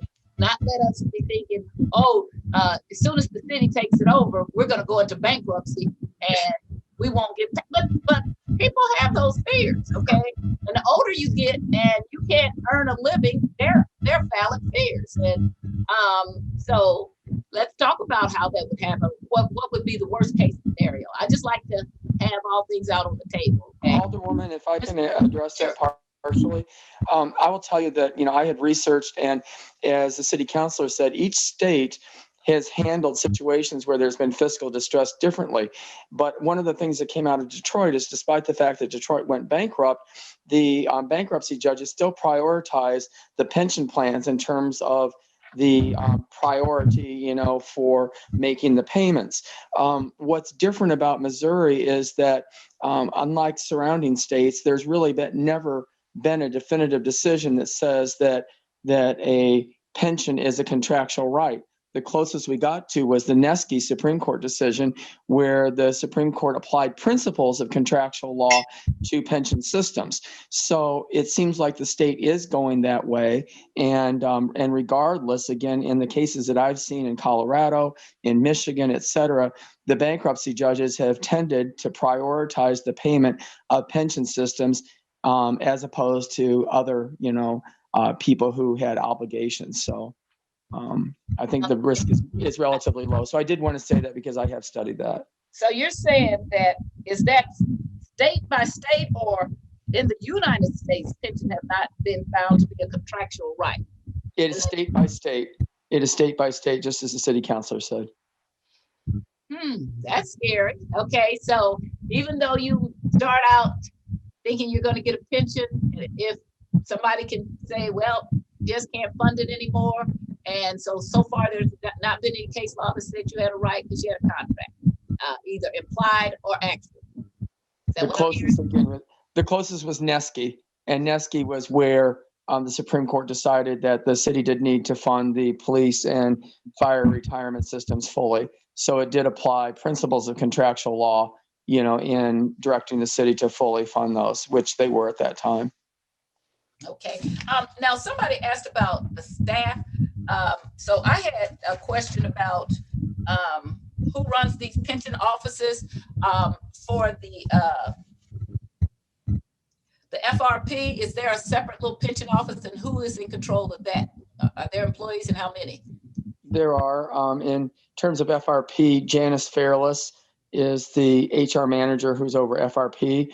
And then we have one accountant, and then we have a benefits specialist. And those are the three people who administer the FRP plan. And they're under civil service, and they get paid under civil service? Yes, they do, ma'am. Okay. And then what about the FRS? How is that running? The FRS employees, as I understand it, on information and belief, are their salaries are set by the Board of Trustees of FRS, pardon me. Okay. And do you know how many employees there are? I don't currently. I did at the time, but I don't currently. Okay. All right. Is there anybody that's on the committee that has, Alderman Carl, okay, I want a question. All right. Oh, I'm sorry. I was trying to unmute, but you already unmute again. Unmute. Thank you. Okay. I can pose it as a question. Okay.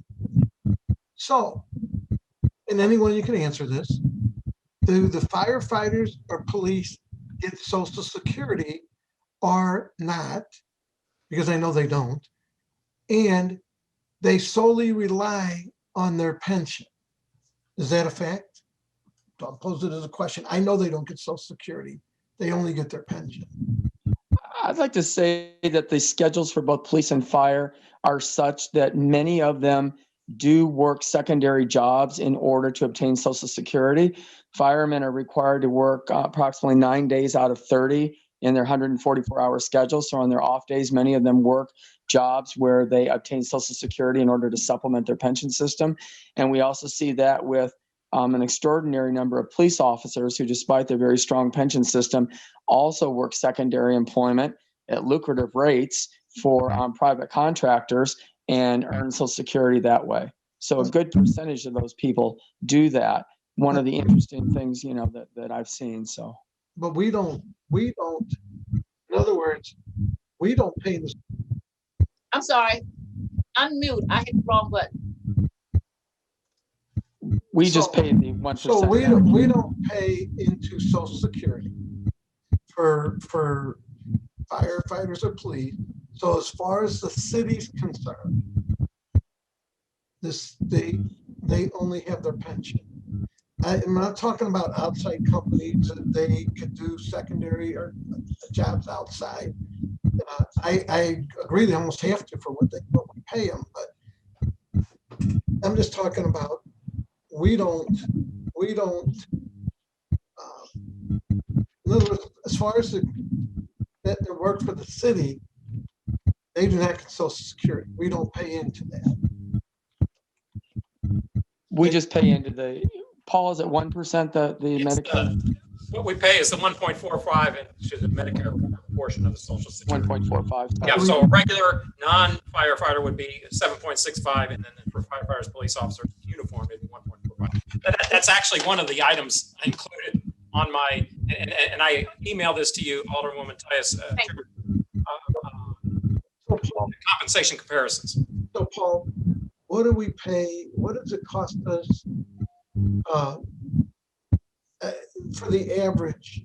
What do we pay in the Social Security for the city employees? How much do we pay? 7.65%. 7.65%. But we don't pay that into the fire or police. Correct. And I understand what they pay in, they get out, but they're paying what, 7 or soon to be 9% into their pension system. Well, but then you also, but city employees also paying their 7.65%. So with, No, we don't pay. no, but for regular employees. So the employer is covering half of the Social Security cost. The employee is paying in the other half. Right. Okay. But what I'm getting at, and since I have to keep posing it as a question, is we don't pay into Social Security. So we save 7% there. We don't pay. And they solely rely on their pension. You know, my son's a firefighter, and he does not have a second job. And when you talk about that they're only there 9 days, they're paid 24-hour days. They're away from their families. You know, I mean, when you're raising a family, again, the good news is my son don't have to do a second job because he works for the county. So he doesn't have to do a secondary job. But,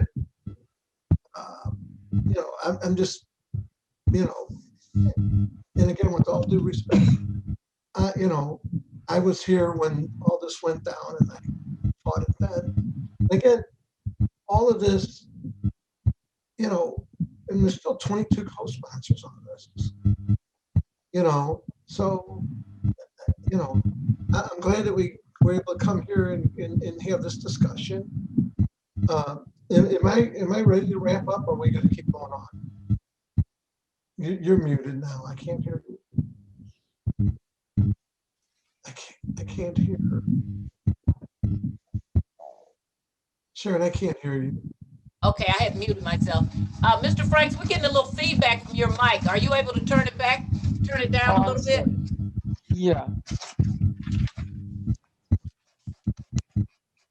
Okay, so I'm sorry, Alderman Carl. What did you say? Well, no, I'm just saying, are we going to keep going through questions, or are you finished with your question? No, I'm getting ready to wrap it up because we have a lot of things to do. Right, so. I know. I want to still get to my. Okay, we're still getting feedback, Personnel Director. Thank you. Okay, is there anybody with anything that we didn't cover? Anybody who wants to say anything, and we're going to wrap this up? Any other guests? We're going to go to the spy plane after this. So is there anything else that we didn't cover, we didn't ask you that you think we need to know? Madam Comptroller? I'm good, thank you. Okay, Mr. Payne, Mr. Budget Director, anything that we didn't cover that we need to know? No, I'm good, thank you. Okay, Mr. City Councilor, anything we didn't cover? No, I have nothing else to add. Don't believe it. Lawyers always have one more thing. Oh, I'm sorry. Is that what was Peter Falk? What was that? One more thing? Okay. Colombo. Okay, and Mr. Personnel Director, anything that we didn't cover?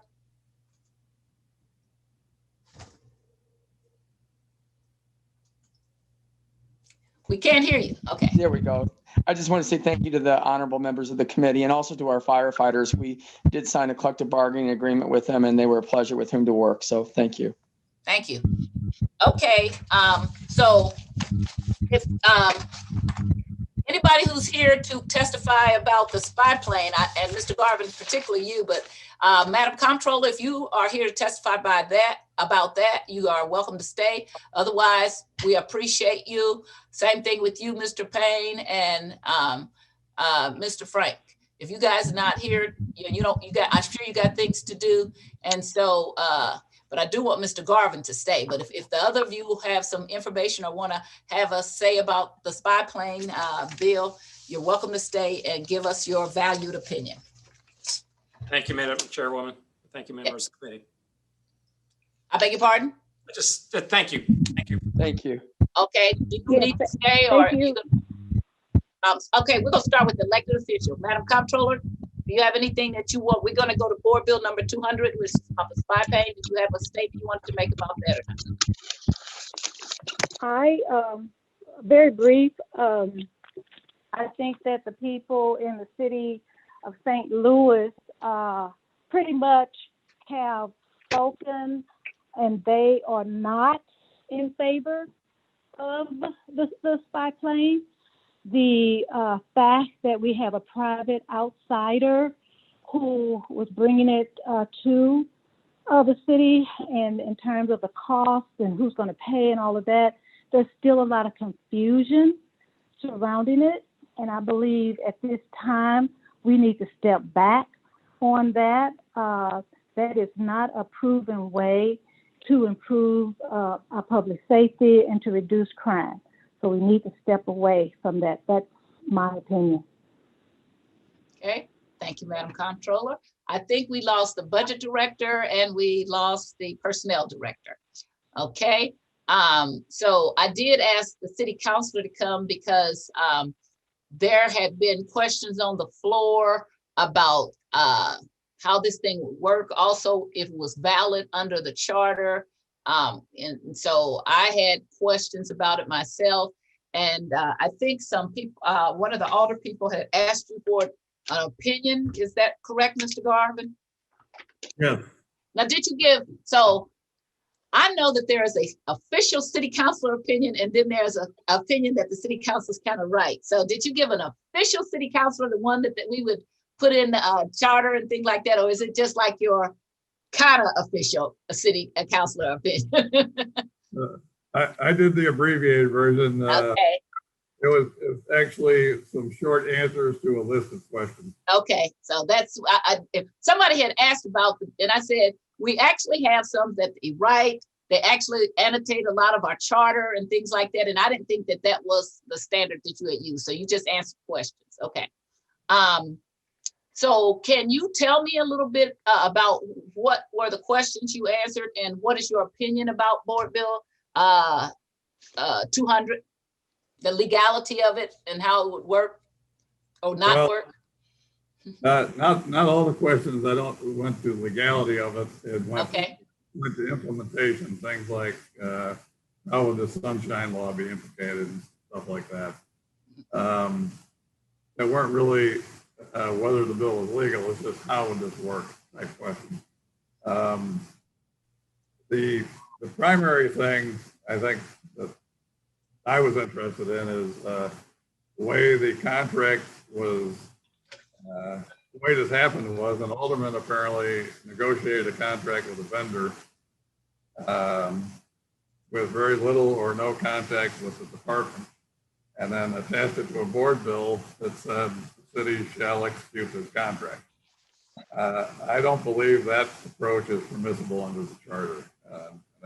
That's one item that was in my letter.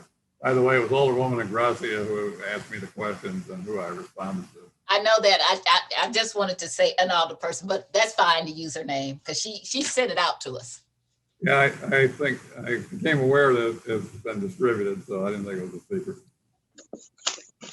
So you said the alderman negotiated with a vendor, and that's not our process. What is our process under the charter? Well, for this one, just using this as an example, the police department would be involved because it would be a contract that they would have to implement. When it's a BPS contract, BPS is involved in negotiating the terms and working out the details. An alderman just negotiating a contract for some other department and then attaching it to a board bill is not permitted, I don't believe, under the charter. Okay, so and what's the exact citation in the city charter? Do you remember? I don't remember if I put that in the. You did. I think you did, but we have a lot of stuff in rules, so I can't remember it all. I thought you might be able to refresh your memory. I'll take a look. Okay.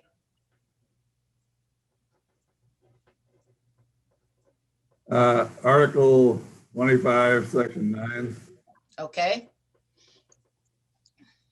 Article 25, Section 9. And Article 4, Section 1. And Article 4, Section 1. Okay, because and the reason why that really hit home for me, because the sponsor of the bill said we were going to be pushing the envelope. And so I'm going to let all the people who are here ask questions. So Alderwoman Engrossi, I see your hand. After the people on our committee ask questions, then I will make sure that everybody who's here that's an alderperson or the comptroller who always gets to speak at anything at the Board of Aldermen can ask questions or make statements. So, but the sponsor talked about that he was going to push the envelope, and that kind of made the hairs on the back of my neck stand up, because I don't like people pushing the envelopes of the charter. If we want to push it, to me, we should change the charter then. And I've been here when we have changed the charter, even for the requirements to be the medical director. I was here when Alderman Shrewsbury sponsored, and we passed and changed the charter about the requirements. It used to be you just had to be a doctor, and then we changed it and said you could be some other things too. So does the are there any other people besides the police that would have to be in this process if we're going to have some kind of contract with the with this? We don't know who it is at this point, because the people who we kind of thought might be, I read the article that they pulled out. Would the city council be involved in this process?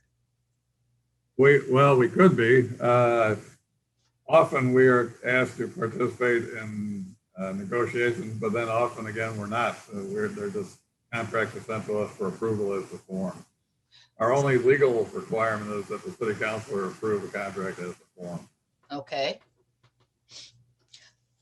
So that means we could have a contract that wasn't per se legal under the charter, but you would only be asked to approve as form unless somebody then does a lawsuit. Would you be then required to defend it if it was an illegal contract? Well, that's a very good question that I've already thought about. And, it would put us in a difficult situation. But my question is, aren't you required to defend our ordinances once they're at law? Well, generally, if it's a completely invalid law or contract or ordinance, we also have professional obligations as attorneys to be forthcoming with the court. So, and I hear what you're saying, but just on just the standard language in the charter pretty much says the city council defends our ordinance. Okay, so now we get to that. Are they legal, right? And so yes, you do have professional conduct, but normally if it's a ordinance, unless you would defend it, right? That's correct. So why wouldn't we? And don't you think we need to have something then besides just as to form? What's the point of saying as to form and then the city council has to come and say, well, this is not really legal, okay? Aren't we missing a step in there someplace? And this is for future. Maybe we need to change the charter. Well, I agree with your logic. But yeah, the charter says the city council approves as the form. So, okay. Is the purchasing director, anybody like that involved in a contract like this? Well, on this particular one, apparently no, but generally there are departments like that who would be involved. Okay. So in this particular board bill, it would just be whoever, and it can't just be the alderman that negotiates. So I didn't think I read that. I need to go back. Isn't it somebody else that's going to negotiate this besides the sponsor of the bill? Let's see here. Because we don't know who it's going to be at this point. My understanding at the time I was asked to look at it was that if the alderman had put this together with the proposed contractor, and that there may have been some minimal police input, but very little. And I may be wrong about that, but that's the information I had at the time. So here I'm looking at page 3 of 3, section 1. The mayor and comptroller are hereby authorized and directed to enter into, execute, and deliver on behalf of the city a professional service agreement between the city and the company pursuant to which the company will provide aerial investigations Let me see here. Specifically technical assistance, which is okay.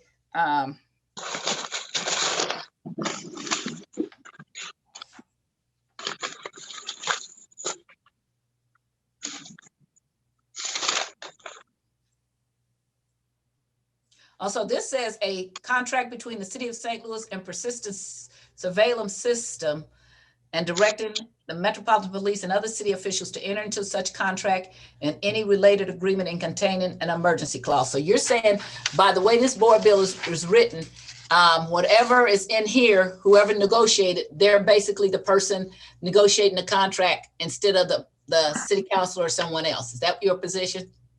That's what appeared to happen here. I one caveat. I saw it when I was asked to do this. The board bill was in a certain form. I've been told that there were some changes made to the board bill after I sent these responses.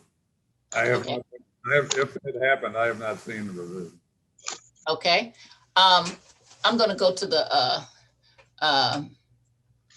people on our committee. The Alderwoman Green is our chair. Our vice chair. Do you have any questions for Mr. Garvin?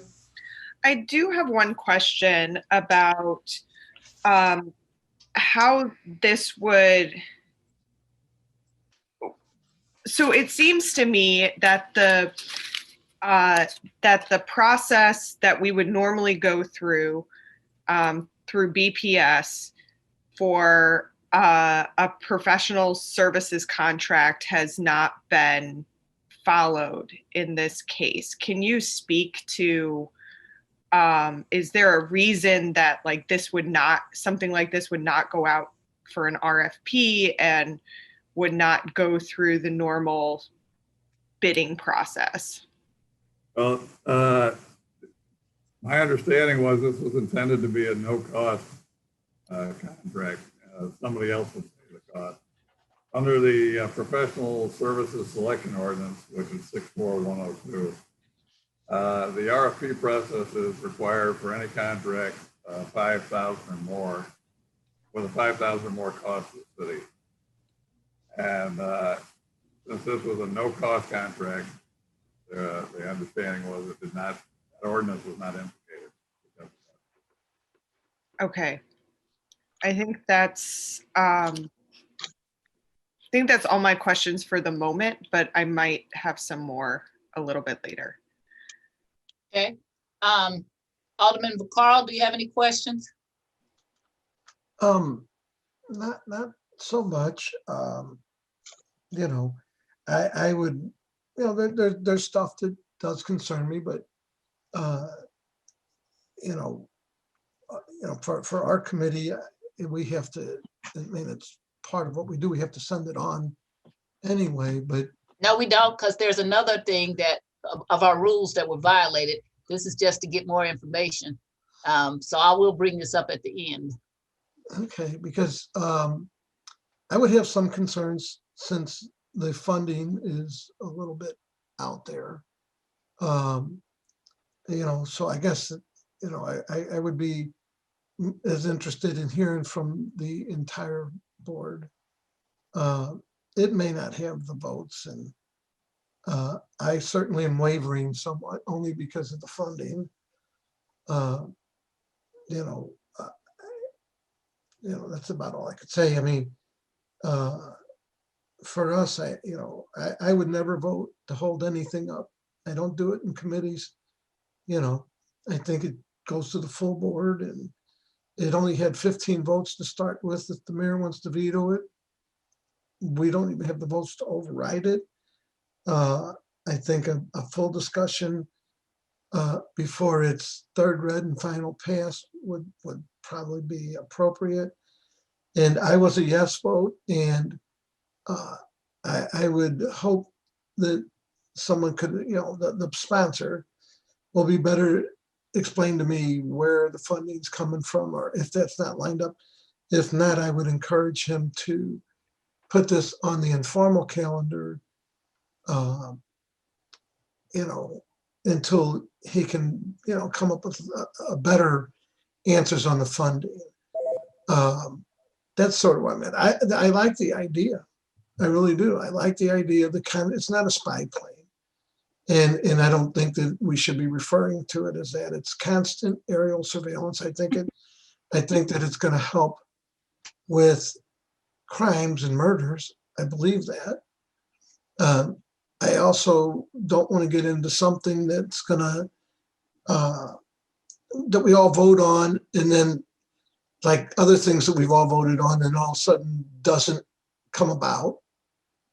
And so I would want a lot more concrete. So for my part, I support it, but I would have a lot of questions. And I think that the questions I would have would be, well, I'll ask them on the floor before it gets third read, but on final pass, because I still would have some concerns about where the funding is coming from. I also appreciate the aldermen, that I have a lot of respect for in areas that are so bad that anything would work. And again, the people that have been nasty on Facebook and nasty to me, I would encourage them to move out of the county where a lot of them come from and out of the really nice neighborhoods in the city, buy a house in those really bad neighborhoods.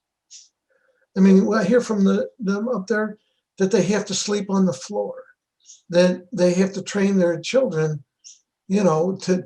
so I'm open for whatever it takes to knock down the crime. I don't care if. Alderman, I'm going to ask you to ask questions because we got to move along. If you have any question, and then at the end, we'll let everybody, when we talk about that's my opinion. Yeah, but I'm saying that when we go to vote, then you can do it. Because I want to let the guests go. Do you have questions? No, I have no questions for the guests. Okay, thank you. Alderman Todd, do you have any questions? Yes, I do. Yes, I do. Who will be responsible if the plane injure or damage citizens' property? If someone is killed by the person who is flying the plane? Because as you know, in Philadelphia, there was a African-American mayor actually who ordered that a plane bomb civil rights group's house, and it burned up a whole block. And also in St. Louis, as you know, some of y'all may not know it, but north of Delmar, there was some spraying that is documented. So who would be responsible if the plane fell out of the air, or this person who we don't know anything about all of a sudden was a terrorist, another type hate, was from some kind of hate group, mentally deranged or something, just started using this to as a means to bomb people in north of Delmar because he just doesn't like people because of that race and ethnic group. Mr. Can you answer that? Yeah.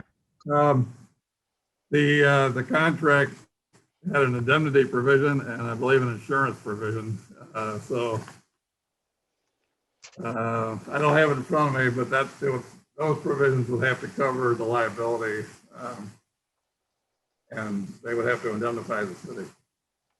I've had my constituents complain about noise from from the airport. Who would be responsible for monitoring how high the plane is flying, how low it's flying, as well as the noise level? Would there be a legal provision to hold him or her to any kind of standards like that? Because my constituents, I've had several of them to complain about noise. My understanding is those are governed by federal law. Does that apply to this particular plane? Yeah, well, federal laws do it, would, yes. Short answer is yes. Can there be, my other question is, are there qualifications for this person to fly the plane? These people, we don't know how many planes are going to be up there. Are there qualifications? Well, the city itself does not issue pilot licenses or any of the other licensing. Is there any way to measure whether or not, even though there's a federal law, that the person is in compliance if he or she is up there by themselves with a plane? Is there any way to measure compliance? Yes, meaning if the person say they're gonna fly 400 feet, but then come down to 200 or 100 or 50 feet or come on somebody's roof. Is there any way we can tell how high they are? If we don't, how do we measure? I don't know how you would measure the height. I did ask the question at the time. These are not drones. Apparently, these are planes. So I don't think they're going to land on anybody's roof. But I mean, if they come close to your roof, I'm saying if they come within a real high noise level. Let's say, for example, I have a car wash in the ward that I represent, and it makes noise, and I've gotten about 5 or 6 calls about it. If it makes noise, is there any way that that person can be sued for making noise? Is it any way if they say, well, I'm still flying within the law, is it any way we can prove that in court, and will the city have, will the constituents have representation without paying for it to sue this person or the city? Well, I'll confess I have not looked at that particular issue, but I suspect there would be very little recourse unless the plane was constantly flying over a property. Okay, so there's no recourse, there's no way to measure it. So therefore, am I interpreting you to say, unless the person just become totally out of control and within striking distance almost at your house, there's no way that we can really say how close this plane is, because we cannot get up there with it and measure it or anything else? Is that what you're saying? And we can't. That's what I said was I don't know how you would measure it. There probably is a way to do that. Right. Okay. So you're saying that probably is, but you're not. The last question. So ACLU said that they're going to sue if this law is passed. Who pays for this? Who pays the legal fees to defend this contract if this passes and the city is sued? Oh, the draft contract had an indemnification provision in it. It has what? What does it mean? Sorry, an indemnification provision, which, in very broad terms, and that would provide that the contractor would cover the damages and cost of representation. Suppose that the contractor go bankrupt. Who is responsible then? Then we have a problem. I mean, whose problem is it? Well, it could be our problem. So, in other words, if I'm interpreting you right, if the contractor goes bankrupt, we are responsible. Well, it depends what responsible for what. What I mean is that if he doesn't pay, we're gonna have to pay. Well, we would require them to have insurance, first of all. I mean, if the insurance doesn't cover it, what happens? Well, we're talking hypotheticals here. About, I'm saying, suppose their insurance doesn't cover it and goes and file bankruptcy too. Who pays for it? Who pays for what? Who pays for any damages? As I said earlier, if somebody get killed or somebody's house, the plane falls out of the sky and engines or kill somebody or damage someone's property. If the insurance company doesn't pay, who pays for it then? Well, that would be a legal dispute. I'm sure the city would be party to a lawsuit then. Okay, thank you. Typically, we would require a contractor to have insurance for that sort of thing. Thank you. No more questions.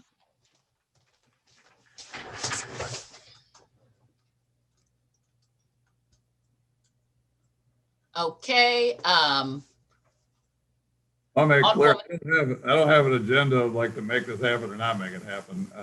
I don't really have a horse in the race here. I do. I'm opposed to it, but okay. Alderwoman Evans, do you have any questions? Okay, I need you to unmute. Yes. My question is, will the city have control over how many flights the surveillance organization have? And will this, I guess you could say the information that they gather, will that become public knowledge?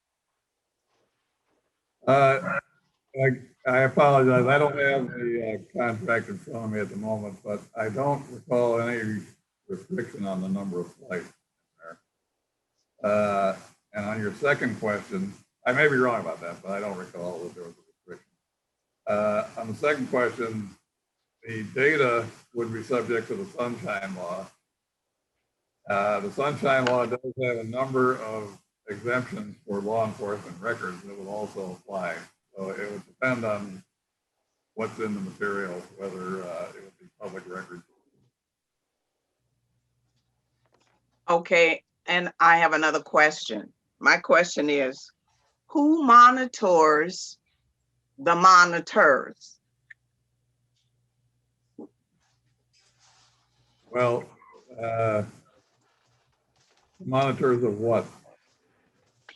In other words, the person that's doing the surveillance, who monitors them to make sure that they're within the laws of keeping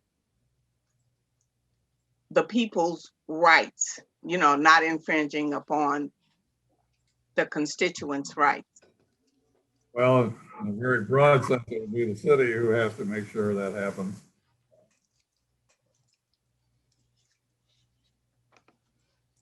The city. Yes, it could be the police or the law department or some other branch. No further questions. Oh, you guys are doing really good. Alderman Todd, Alderwoman Evans, great questions. You had the city councilor stuttering. I like that. Alderwoman Grass, any questions? No, not for the guest. Thank you. Okay. Alderwoman Ingrassia. Thank you so much, Chairwoman Tyus. And I appreciate the questions as well. Alderwoman Evans, really appreciate you bringing that point up. I think one of the biggest concerns I have is that there's no fiscal note on this. And so we are definitely asking our city departments to undertake work that they are currently not doing, which to me means that turns into more staff or more time. And so that's a big concern of mine. Mr. Garvin, I guess I'm a little confused. I definitely spoke to you on the phone. Unfortunately, I did not put it in writing, but asked you for a legal opinion. I didn't ask you, to meet me at the bar to have a couple of Budweisers and go over your thoughts on Board Bill 200. So I'm just curious because you are the one that directed me to send you a list of questions because you thought that would help direct the conversation. So where did we miscommunicate on what I was expecting and now what you're articulating you delivered? I'm not sure why you're at it. The way I took it is you had said you wanted an opinion on the board bill, and I asked you to send me specific questions rather than just giving me a broad mission to offer whatever opinions I might have. So you sent me a list of something like 16 questions, and I endeavored to answer them. I never heard any follow-up. If something more, I would have gladly tried to provide it. I guess I never heard that.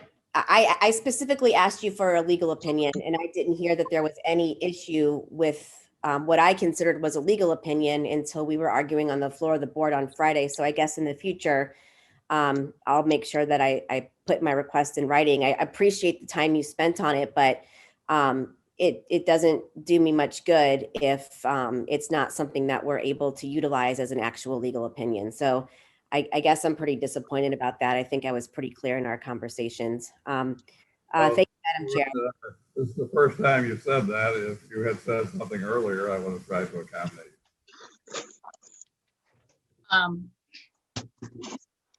you. Okay, Mr. Garvin, but now we still have time since this is in committee and you know that the Alderwoman wants a legal opinion, then we have time for you to get us a legal opinion because it's going to be in committee for at least another week. Isn't that right? Talking to me? Yes, Mr. Garvin. I respond to requests. Okay, Alderwoman Engrossment, did you hear that? Yes, I will put a request in writing. Thanks so much to both of you. Okay. Let's see. Alderwoman Rice. Thank you, Madam Chairman, and thank you again, Mr. Garvin, for being here. I just wanted to clarify under the charter, the specific provision that you cited in your response to Alderwoman Ingrassia was that we, as the Board of Aldermen, cannot contract for services. So that's we can't do that. We've gotten some pushback that this is a contract for professional services that will be under $5,000. So according to our charter, could potentially come through the Board of Aldermen, but wouldn't necessarily have to go through BPS. But my question is there is a definition under the Missouri Revised Statutes of what a professional service is, right? I go by our ordinance, the ordinance, professional services ordinance. I'm not sure if there's a statutory definition of professional service. Okay, I do have the list of what is qualified as a professional service under the statute, but this is not one of those things. There's a pretty delineated list. There is a bit more of a catch-all in there that says any service may be lawfully may be rendered only by persons licensed under the provisions of a licensing law of this state. So there's a little bit more. RSMO 356.021 is where that's defined. And so because I couldn't find, and the reason I'm asking, I looked for a definition in our ordinances to see if there's a specific definition for what is a personal service or professional service. I'm sorry, a professional service that would then fall within that provision of the charter that would either go to BPS, or if it was under $5,000, would not need to go through the BPS process. So maybe that's something that we can clarify a bit further in a legal opinion as well. Okay, I'll just tell you the big picture view. The charter doesn't have that requirement. It's in an ordinance. Okay. And the ordinance, I believe, lists several examples of what professional services are covered. But I think similar to what you said, there's it's a catch-all, but then here's some examples type thing. Okay. So the other, could you just speak to what what is the purpose of sending contracts, even if there was no RFP, because this is a unique technology that doesn't exist for any other company yet.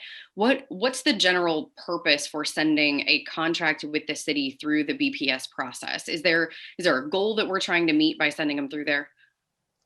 Well, I think my opinion is on the RFP process, the goal was designed to have competitive bidding to get the city the best possible deal and to eliminate favoritism, perhaps, in the contract letting process. Okay. Now, that's just me saying that. Sure. That's Sure, I know, from my read on it, it sounds like there's a committee, there's a vetting process for folks who may be invested in or benefiting from a contract, or that kind of thing. So, okay, I think that's all the questions that I had for you. I would be interested also in a formal legal opinion, so I will work with Alderwoman Ingrassia on that request. So, thank you so much for your time today. Thank you. Thank you. Alderwoman Shameen Clark-Hubbard, do you have any questions? No questions, Madam Chairwoman. Thank you. Okay.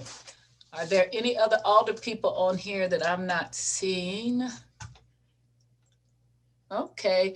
Any other committee members have any more questions of Mr. Garvin? Alderwoman Green.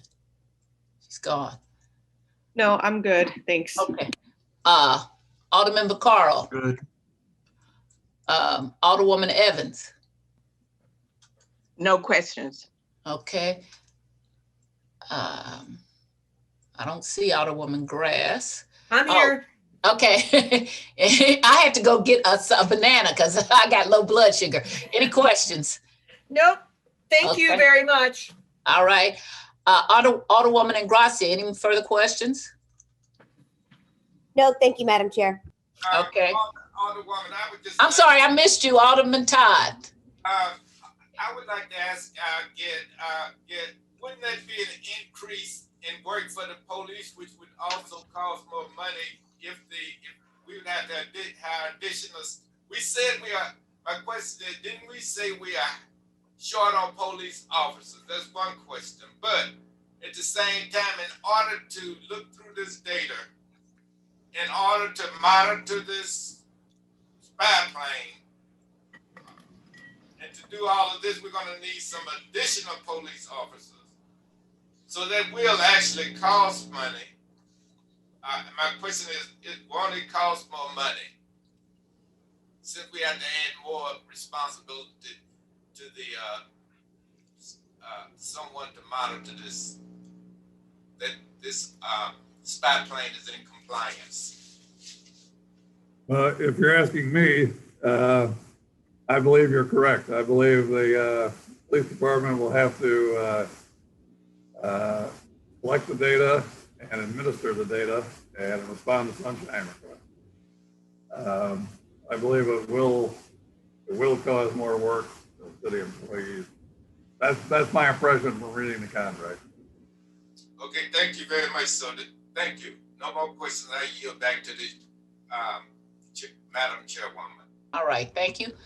Madam Comptroller, did you have anything that you wanted to add?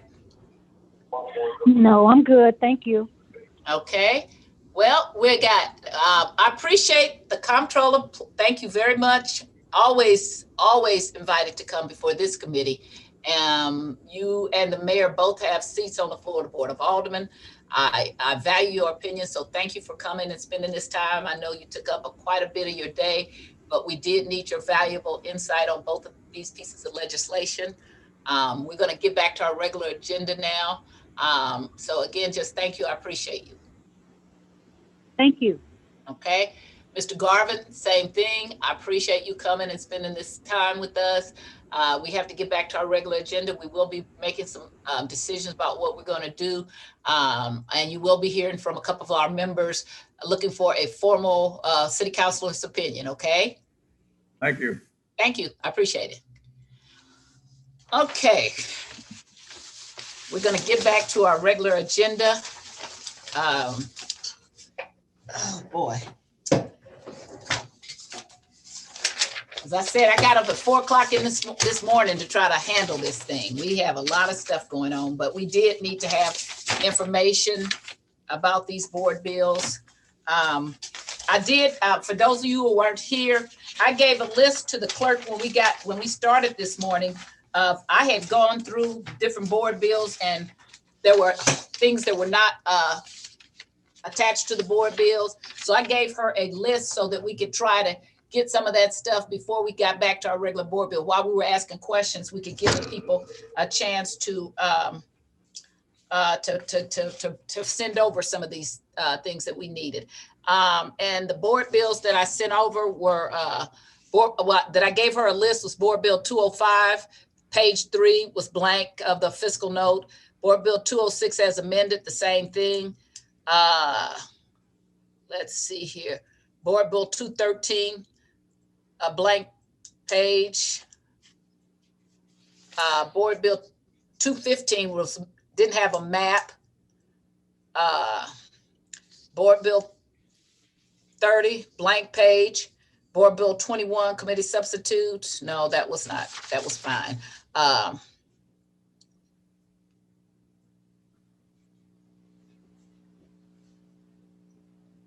Board Bill 225 had a vacant in the estimated of impact.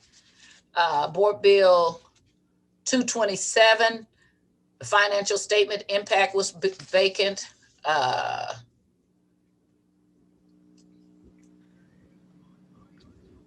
And let's see, Board Bill 235 as amended also had a vacant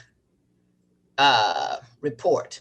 And I think that some of those things were sent over to us. Did you get something from Mr. Wilson, Madam Clerk?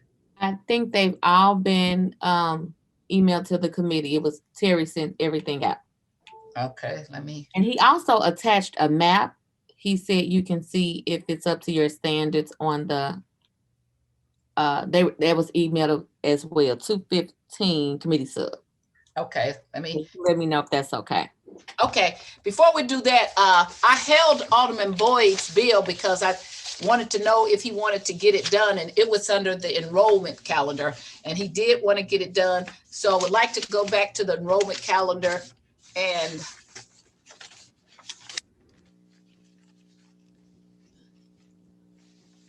enroll board bill. I believe 212. Committee substitute. Yes, right. Okay, and then we'll get back to engrossments, and we may leave here by tomorrow morning. Can I ask a question? Is my resolution, we're going to do that at the end of all this then? Yes. Okay. And if it's too late, we can do it in the morning or whatever, but we'll get to it, okay? Yeah, we're gonna get it done. I understand, but at some point, we push it and we start to get diminishing returns. So we'll see what we're going to get to, okay? So Board Bill 212 was on the enrollment calendar, is a committee substitute, was introduced by Alderman Jeffrey Boyd, an ordinance submitted to the qualified voters of the city of St. Louis, a non-binding preferential vote authorized by Article 2, Section 9 of the city charter to vote on the question of whether the city should close the Division of Corrections Medium Security Institute in order to assist the Board of Aldermen, Mayor, and Comptroller in the management and direction of the Medium Security Institution. And the reason why I had held it is because it was told to me by more than one person and the Board of Election that this had to have been done by the 25th. I don't know if the Alderman is going to change the date. If whatever he's going to do, it will then come back to us if that is his intent. If you change anything after perfection, then it has to come back to us. But if he wants it done, I was going to just send it back out to let him do it. But if he wants us to do it, then we can do it. So I entertain a motion that committee substitute as introduced by Alderman, committee substitute Board Bill 212, committee substitute as introduced by Alderman Jeffrey Boyd be enrolled. I will make a motion that. Wait, let me finish. Okay, wait a minute. Because we got 3 people on here that I don't know that are too happy about this, a couple of people, but I would entertain a motion that Board Bill 212 committee substitute be enrolled with a due pass recommendation. I will make a motion that we enroll Board Bill 212 committee substitute with a due pass recommendation. Okay, and for before, anybody have a second? Second. Okay, now we'll say we do not have to vote yes. If you don't want to, you can vote no. I want that to always be the thing, and then it becomes who votes, who has the most votes, okay? And because we have different people here, we're gonna have to have a roll call. Is that right, Madam Clerk? Yes, ma'am. Alderwoman Evans, she was not on. Okay, and did we lose? I think we lost Alderwoman Green as well. Okay, okay. So if you would call the roll, please. Alderman Vaccaro? Aye. Oh, thank you. Alderwoman Green? Alderman Todd? Pass. Alderwoman Evans? Pass. Alderwoman Grass? Aye. Chairwoman Tyus? I still support that it should be a vote, so I'm gonna have to say not aye. I support it, I stood up with it. I don't think anything's wrong with it, so I'm gonna say aye. Alderwoman Green? Alderman Todd? Aye, because as long as there's nothing wrong with it, I vote to send it out, but I don't agree with it. Alderman Evans? I would also like to change mine to aye. 5 aye votes. By your vote, you've enrolled Board Bill 212 with committee substitute with a do pass recommendation. Okay, so that I think was all the board bills that we had to enroll. Is that correct? We get everything done? Yes, ma'am. All right. Okay, we need to get that done because they have to, in case you all don't know, so the clerk and the staff then has to work on getting formal copies of these things. We have to make sure they're right. I actually come down when they get them ready, and I actually come down to the board. I get them, I compare them to what we have already engrossed. So we have to compare the green copy with the white copy that's engrossed, and then I have to sign it. So it's still another process. People get very impatient and think we're taking too long with their board bills, but really, we almost physically couldn't do some of this stuff if we didn't take another week between the two, and most certainly the staff couldn't. So I want you to know they stay late at night, and people don't know that because you don't see it. So it's kind of like when you take things for granted and don't know how much work is going into it. So I really appreciate them. And sometimes I have to come in the morning even and do this before we start on Fridays, before we start the regular board. So there's a process. Okay, so we're going to go back to, let's see where we are.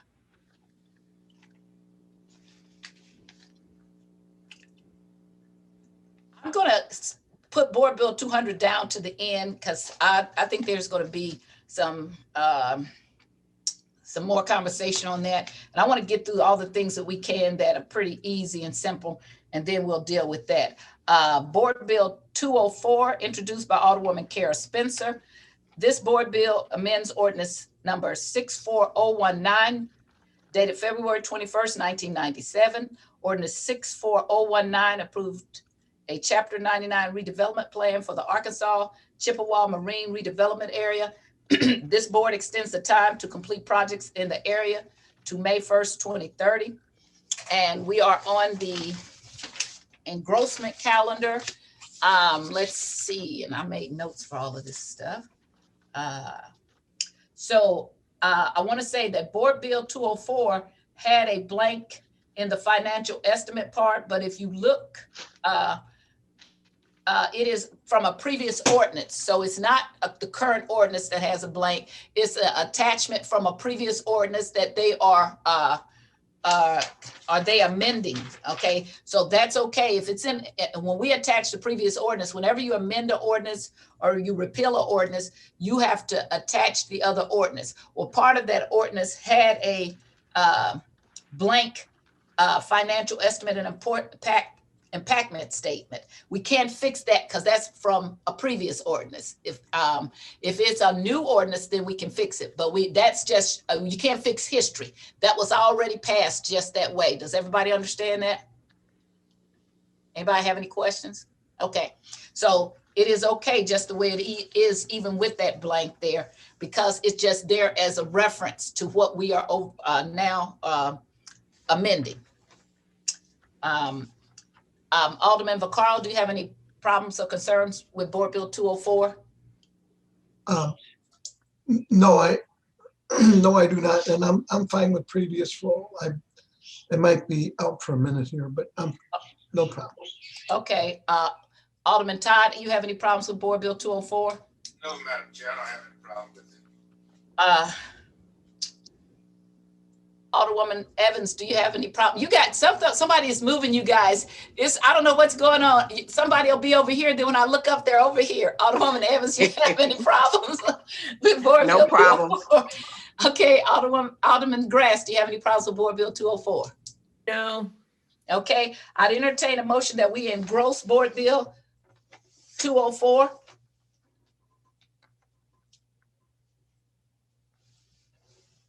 I entertain a motion that we engross Board Bill 204. So moved. Okay. Second. Okay, go ahead. Previous roll. Okay, we have a motion and a second that Board Bill 204 be engrossed. Any objections to previous roll? Hearing none, Board Bill 204 is engrossed.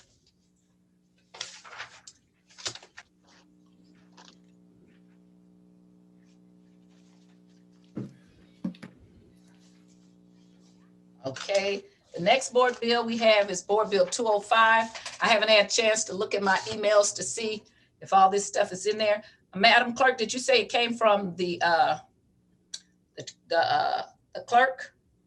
Yes, ma'am. The email was from the BOA clerk. Looks like he Okay. forwarded it to the committee. All right, I'm looking for it. Okay. Okay. No, that's not it. It went to the committee? Yes, ma'am. I see where he at. Okay, what time would it be? Sent it at about 9:46. 9:48, Erica. Let me look over here. I don't see it. I see the map has been added. Okay, that was 10:07. I can forward it to you. Please. Okay, no, it's okay. Under the map, he has the other things too. Okay, so that's why I didn't look to see the other board bills. If you see board bill, and then he has map for Board Bill 215, and up under that, there are the other board bills. Okay. Okay, that's why. Okay, and so we're on Board Bill 205.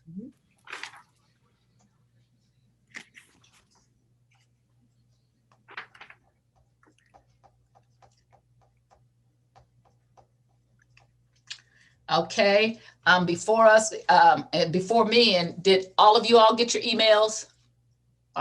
Okay. So then we have the financial estimate of impact on general funds completed for Board Bill 205. Alderman Vaccaro, do you have any other problems with Board Bill 205? No, I don't have any problem. Okay, Alderman Todd, any other problems with Board Bill 205? No, I do not have any, thank you. Alderwoman Evans, any problems with Board Bill 205? No, I do not. Alderwoman Grass, any problems with Board Bill 205? No, I don't. And I don't have any problems, so I entertain a motion that we would engross Board Bill number 205. So moved. Second. There you go. So, Madam Clerk, I want to know who did the first motion, who did the second? I have down Alderwoman Grass that made the motion, and Alderwoman Davis seconded the motion. 20. I heard 20, but they were twins. They both said the same thing. Okay, but we do have a previous roll from Alderman Todd, right? Yes, ma'am. Okay, we have a motion and a second that Board Bill 205 be engrossed. We have a call for previous roll. Any objections for previous roll? Hearing none, we have engrossed Board Bill 205. Board Bill 206. Let's see here. Let's go to that.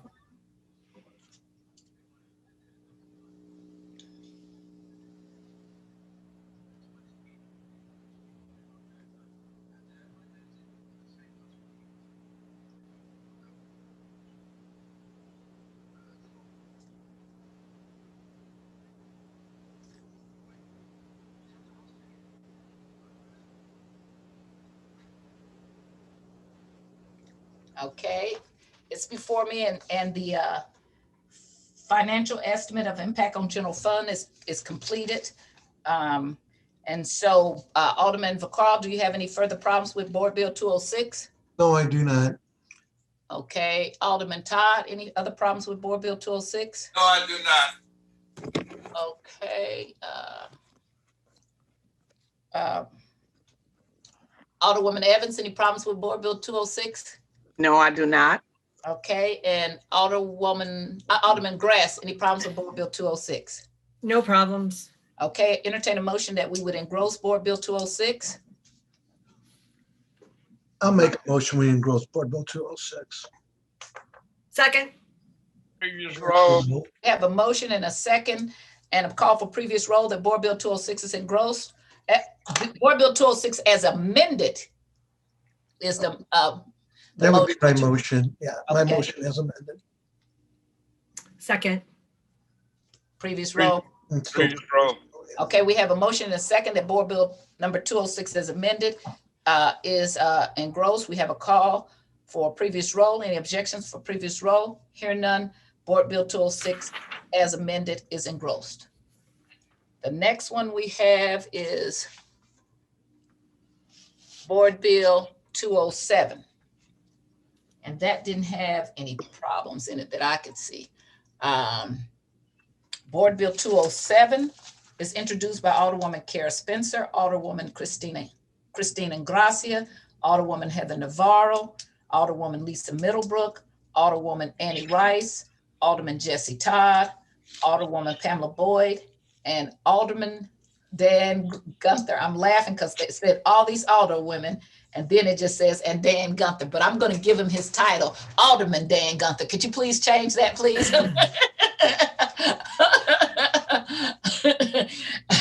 Women are too often marginalized, so I'm not going to marginalize the alderman, okay? Okay, and so the purpose of this board bill is to repeal ordinance 68597, which contains most of the sections of the existing food code for the city from the 2009 edition of the National Food Code published by the United States Department of Health and Human Services, Public Health Services, Food and Drug Administration, and adopts as the new food code for the city the terms of the most recent 2017 edition of the National Food published by the United States Department of Health and Human Services, Public Health Services, Food and Drug Administration,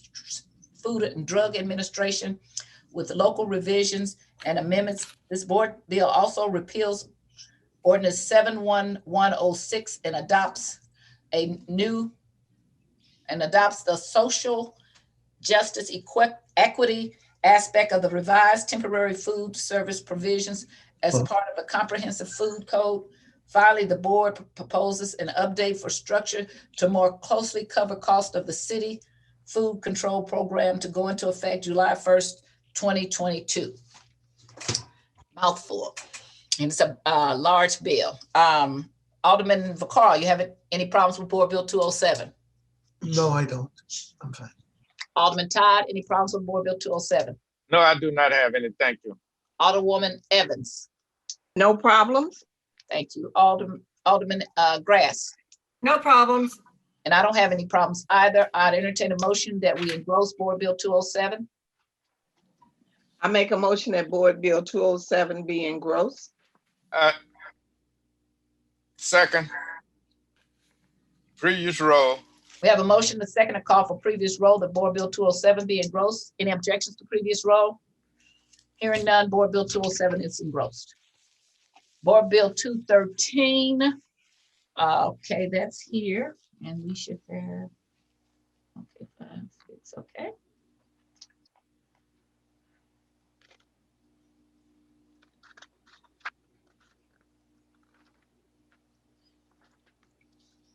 Okay, we got over from SLDC CDA. We got the correction for Board Bill 213, which was the financial note was blank. So we have everything before us. Board Bill 213 is introduced by Alderwoman Gwendolyn Evans. This board bill seeks to approve a Chapter 99 redevelopment plan and blighting study for the North Newstead Avenue, Cottage Avenue, Whittier Street, Page Boulevard redevelopment area. This board bill will allow up to a 25-year tax abatement as follows. 10 years based on 95% of the assessed value of the incremental improvements, followed by 15 years based on 50% of the assessed value of the incremental improvements. This area includes both occupied and unoccupied residential and commercial buildings and vacant lots. Alderman Vaccaro, any problems with Board Bill 213? Not at all. Alderman Todd? No, thank you. Alderwoman Evans told me that she had a lot of problems with this board bill, but I'm gonna bet she's scared to say that now. Say no such animal existed. Okay, Alderman Grass, any problems with Board Bill 213? No. Okay, and I don't have any problems. I'd entertain a motion that Board Bill 213 is engrossed, passed out. I mean, it's engrossed. I will make a motion Second, that we pass out Board Bill 213, engross Board Bill 213. Right. a second, Previous roll. We have a motion and a second and call for previous roll that Board Bill 213 is engrossed. Any objections to a previous roll? Hearing none, Board Bill 213 is engrossed. Next Board Bill is 214, Committee Substitute, introduced by Alderman Jesse Todd, President Lewis Reed, Alderwoman Shameen Clark Hubbard, Alderman Jeffrey Boyd, Alderwoman Pamela Boyd, Alderwoman Marlene Davis, and Alderman Jack Kodar. The purpose of this bill is to authorize and improve tax increment financing for the Kingsway commercial redevelopment area. That is so interesting. That is the name of my neighborhood that you all are co-opting. well, I had that. We are going to sue you about that use of that name. Well, I'm so sorry. We didn't know that you had that had your charter on that. So and we want to know, Alderman, since you're here, I got a question. Isn't this running down Delmar and touches Kings Highway? Is that what it's doing? it's running down. It's starting on Till Avenue and it's going to Kings Highway. That's correct. Yes, and it's on Delmar. That's correct. So that's why we're gonna, if it was coming over to Kingsway, we would like that much better. But so you're gonna be hearing some complaints from both of my neighborhoods, Kingsway East and Kingsway West, okay? Right. We need to learn. Thank you. Tell them let's share. Let's just share. Well, okay, as long as we get some of the money from that, okay? You already get some of the jobs. Tell them we can hire a few of their people. All right. So anyway, Alderman Vaccaro, do you have any problems with Board Bill 214? No, I have no problems with that, with Board Bill. Alderman Todd, any problems with Board Bill 214? No, I don't have any. Thank you.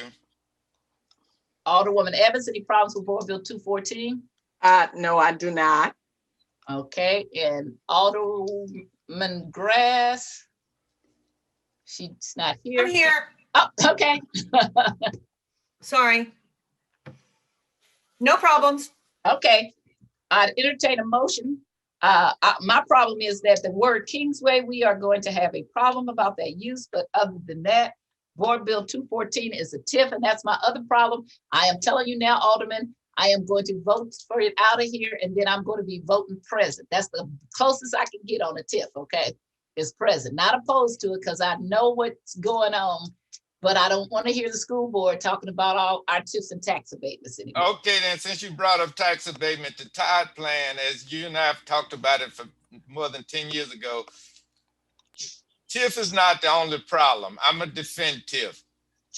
In our ward, vacant lots don't pay any taxes. Vacant buildings run down the neighborhood and they pay very little taxes, and they create a lot of crime. And then the lots that are vacant are not half cut.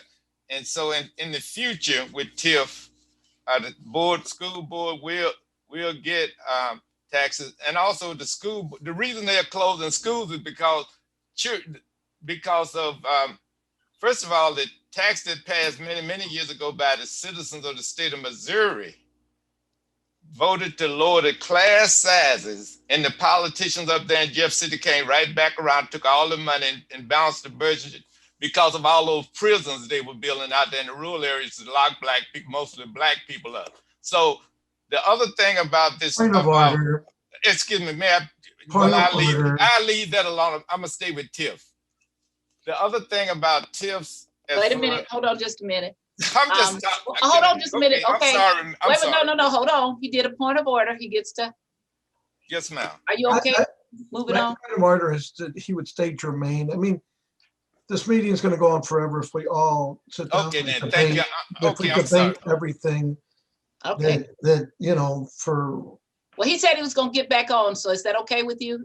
Yeah, that's fine. May I just say quickly about the TIF, the lack of students. If we had used that money to lower class size, and by the way, I was a school teacher at the time, so I know they didn't cut this class sizes the way the voters wanted done. But if we had a lower class size, we would have been easily able to keep those schools open. But the other problem we are having when we tear down all those buildings north of Delmar, those good buildings, where within the students, we don't have the capacity to, we don't have a room, we don't have the number of students to go to those schools. And so that's why I wrote up the TIDE plan, and I do have a plan for it. So TIFs to me is just like money in the bank. If it's okay, then I'm going to talk about the Joe plan for about 45 minutes. I got nothing better to do.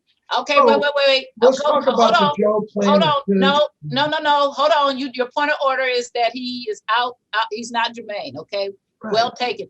Alderman Todd, I'm going to vote for your thing. So when you got to vote, say okay and move it along. Okay. Thank you very much. I'm moving on. Sorry. Okay. All right then. So I'm sorry. Drop my pen here. I don't have any problems. No one else had any problems. So I entertain a motion that Board Bill 214 committee substitute be passed out. I'll make a motion. Recommendation. I make that motion. Second. Previous roll. We have a motion by the Alderman from the 23rd, a second from the Alderwoman from the 4th, and then previous roll was from the Alderman from the 12th. 23rd, is that 23rd or it might have been the 12th. Who knows? 12th, is that what you have, Madam Clerk? Yeah. Okay. All right. And so we have a motion, a second, and a call for previous roll. Any objections to previous roll? Okay, we're going, Board Bill 214 committee substitute is engrossed. I'm sorry, engrossed. I tell you. Okay, now we have Board Bill 215.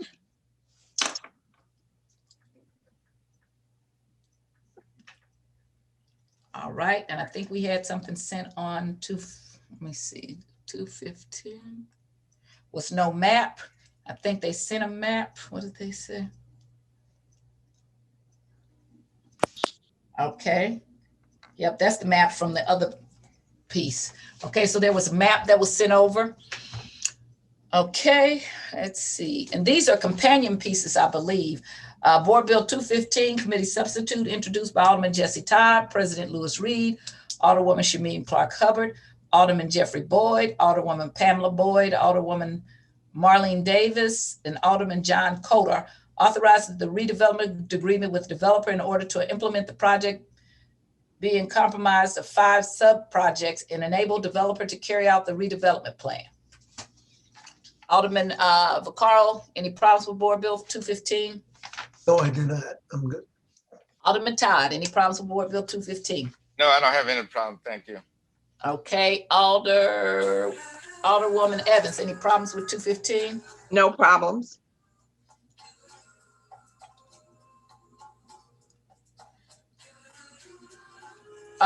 Okay, Alderwoman Grass, any problems with 215? No, ma'am. Okay, is Alderwoman who sent me, Alderwoman Rice, are you still here? Maybe I'm looking at an old text. I don't look at my phone much when I am conducting a meeting, so I don't still see her here. Okay, so I don't have any problems. So I'd entertain a motion that Board Bill 215. I'll make the motion. Committee substitute be engrossed. I will make that motion. Second. Committee substitutes engrossed. Previous roll. We have a motion, a second, and a call for previous roll. Any objections for previous roll? Hearing none, Board Bill 215 is engrossed. Okay. Now we have Board Bill 218.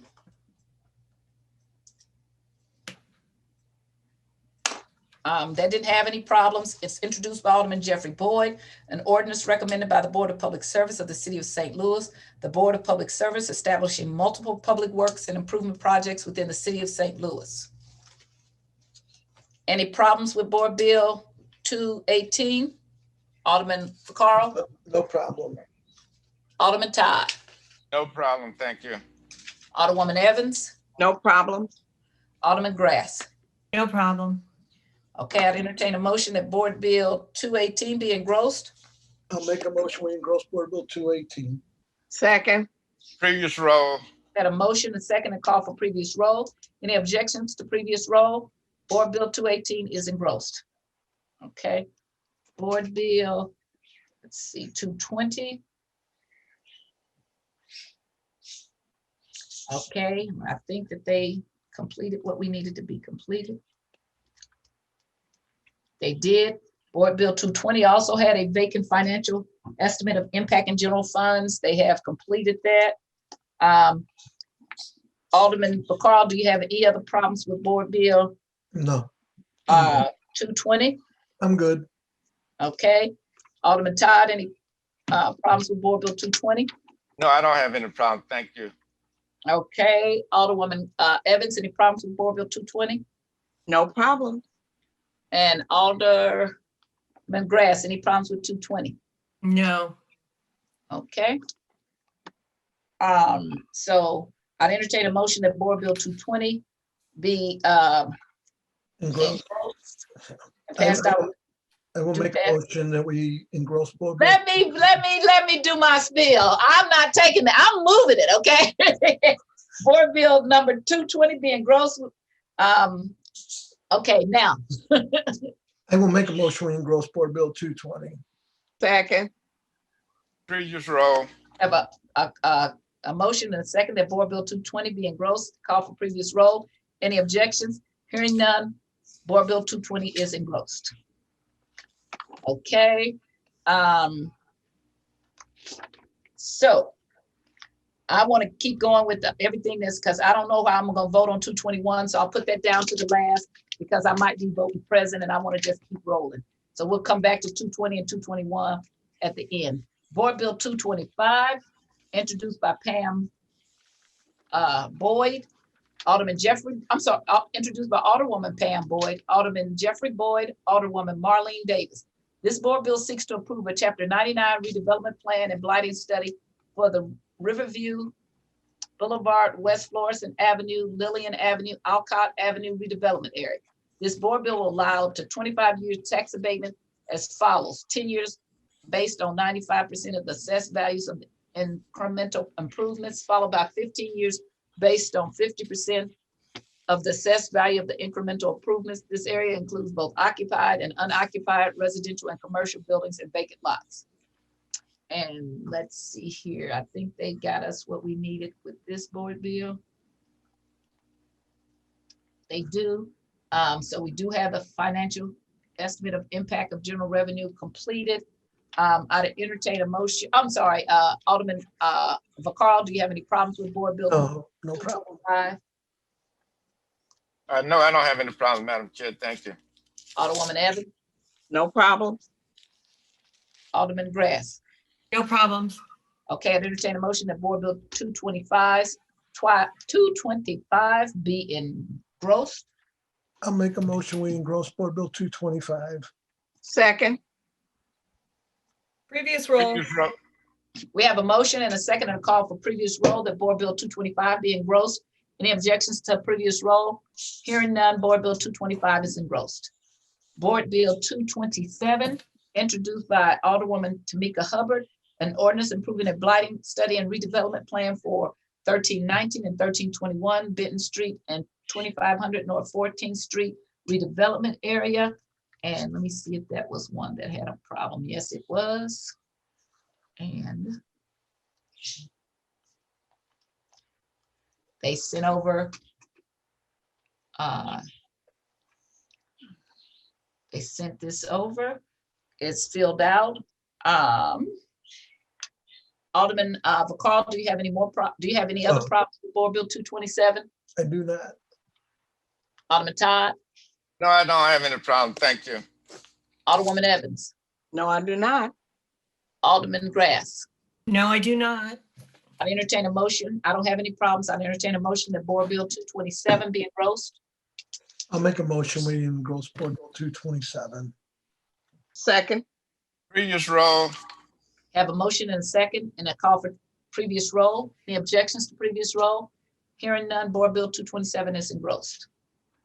Next one is board bill 231, an ordinance introduced by Alderman Jesse Todd. Let's see here. Oh, okay. Establishing a two-way stop site at the intersection of North Sarah Street and Westminster Place, regulating all traffic travels northbound and southbound on North Sarah Street at the intersection of North Sarah Street and Westminster Place, and containing an emergency clause. I do believe that Alderman Vaccaro had some problems with this board bill. Did you get over your problems, Alderman Vaccaro? On 235? Yeah, stop signs. I 231. I mean, Oh. 231, I'm sorry. Yep, yeah. No, I'm the king and Todd's Alderman Todd. I have no problem. I'm sorry. Alderman Todd, you stepped on the king's toes. You better act nice to him. I'm sorry, King. I'm gonna stay behind you, but I'm You have any problems? no problem with it. Okay. I don't have any problem. Alderwoman Evans, any problems? No problems. Alderman Grass, any problems? No problems. Okay, then I entertain a motion that Board Bill 231 be engrossed. As of the king, I will motion that we. Oh, wait a minute. Okay, we have Alderwoman Green is back. Did you have any problems with this board bill? I did not. Okay, I don't think we did. We didn't ever get to. We moved the bills that we weren't going to vote on down. So you're still on roll, I think. Wait a minute. No, maybe you're not. Is she on roll? No, ma'am. She's not. Okay. Okay. So do the motion and then I'll ask for a roll call. Right. I'll make a motion. We pass Board Bill 231. I pass. We're gonna engross Board Bill 231. I'm sorry. Right. Second. Previous roll. No objection, previous roll. Okay. Sorry.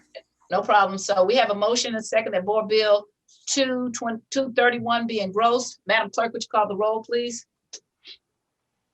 Alderman Vaccaro, Aye. Alderwoman Green, Aye. Alderman Todd, Aye. Alderwoman Evans, Aye. Alderwoman Grass, Aye. Chairwoman Tyus. Aye. Whose aye votes? By your vote, you voted to engross Board Bill 231. Board Bill 232, introduced by Alderwoman Sharon Tyus, is an ordinance prohibiting the issue of any package or drink liquor license for any currently unlicensed premises within the boundaries of the First Ward for a period of 3 years from the effective date, containing an exception allowing during the moratorium period for the transfer of existing license under certain circumstances and containing an emergency clause. Alderman Vaccaro, any problems? I have no problem with that. 232. What about Alderman? I'm sorry, Alderwoman Green. Any problems with Board Bill 232? Nope. Okay. Alderman Todd. Any problems with Board Bill 232? No. Alderwoman Evans. Any problems with Board Bill 232? No problem. Alderman Grass. Any problems with Board Bill 232? No problems. Okay, I entertain a motion that we would engross Board Bill 232. I'll make a motion we engross Board Bill 232. Second. Previous roll. I have a motion and a second and call for previous roll that Board Bill 232 be engrossed. Any objections to previous roll? Hearing none, Board Bill 232 is engrossed. Okay, we have now Board Bill 235. Sorry, okay. And that was I think the last one that had a problem. This board bill is sponsored by Alderman Brandon Bosley. And they did fill in the fiscal impact estimate of impact on general funds, and it has NAs all through it. Board Bill 235 is amended, introduced by Alderman Brandon Bosley. This board bill would approve a Chapter 99 redevelopment plan and blighting study for the Natural Bridge, North Grand, St. Louis, North Vanderbilt redevelopment area. This authorizes up to a 25-year tax abatement for the area. Alderman Vaccaro, you have any problems with Board Bill 235? No problem. Alderwoman Green, any problems with? No, it's good. Okay, I'm telling you, these squares keep moving. Okay, no problems with Board Bill 235. Alderman Todd? No, I don't have any problem. Thank you. Alderwoman Evans? No problems. Alderman Grass? No problems. Okay, then I'd entertain a motion that Board Bill 235 be enrolled. I'm sorry, be engrossed. Engrossed. I'll make a motion, we engross Board Bill 235. Second, Previous roll. Have a motion and a second to call for previous roll that Board Bill 235 is engrossed. Any objections to previous roll? Hearing none, Board Bill 235 is engrossed. And the last board bill, before we go to the last two that we put aside, is Board Bill 239, introduced by President Reed, Alderwoman Tamika Hubbard, Alderwoman Beth Murphy, Alderman Jeffrey Boyd. It's an ordinance recommended by the Board of E&A, wherein the Board of Aldermen authorizes the receipt of appropriates funds solely to the extent received.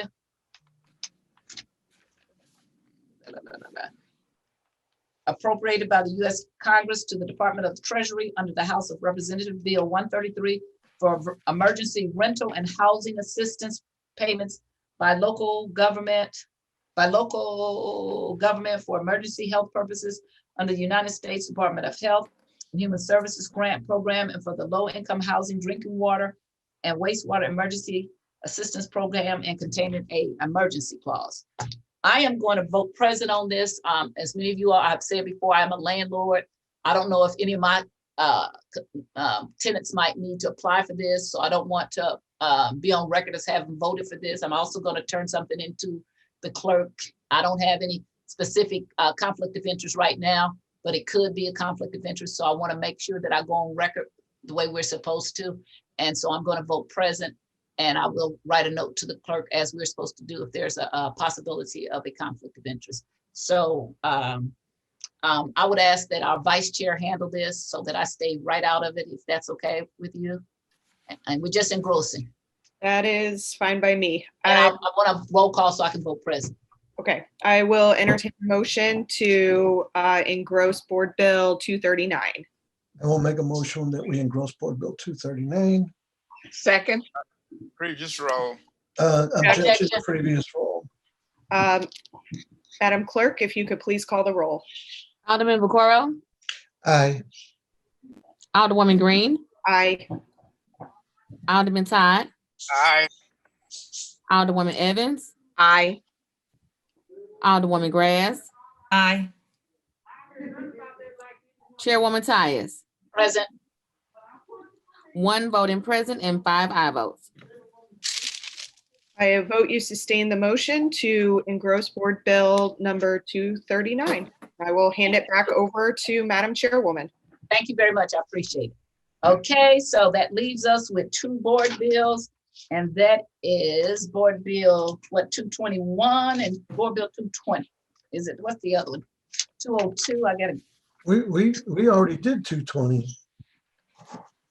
It's 221. And We 200, engrossed. 200 and 221. 200, I knew it was 2. Yes, It was ma'am. 2. Right, okay. So let's do 221 first. I'm still not comfortable with this. I'm gonna also vote present. I still just gotta do more research. I don't have a conflict of interest. If anybody wants to have any more conversation about this, I think that there was some good information that came out of the committee from the comptroller and the city councilor and a budget director.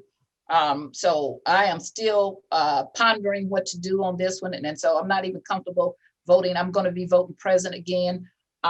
Alderman Vaccaro, there's, do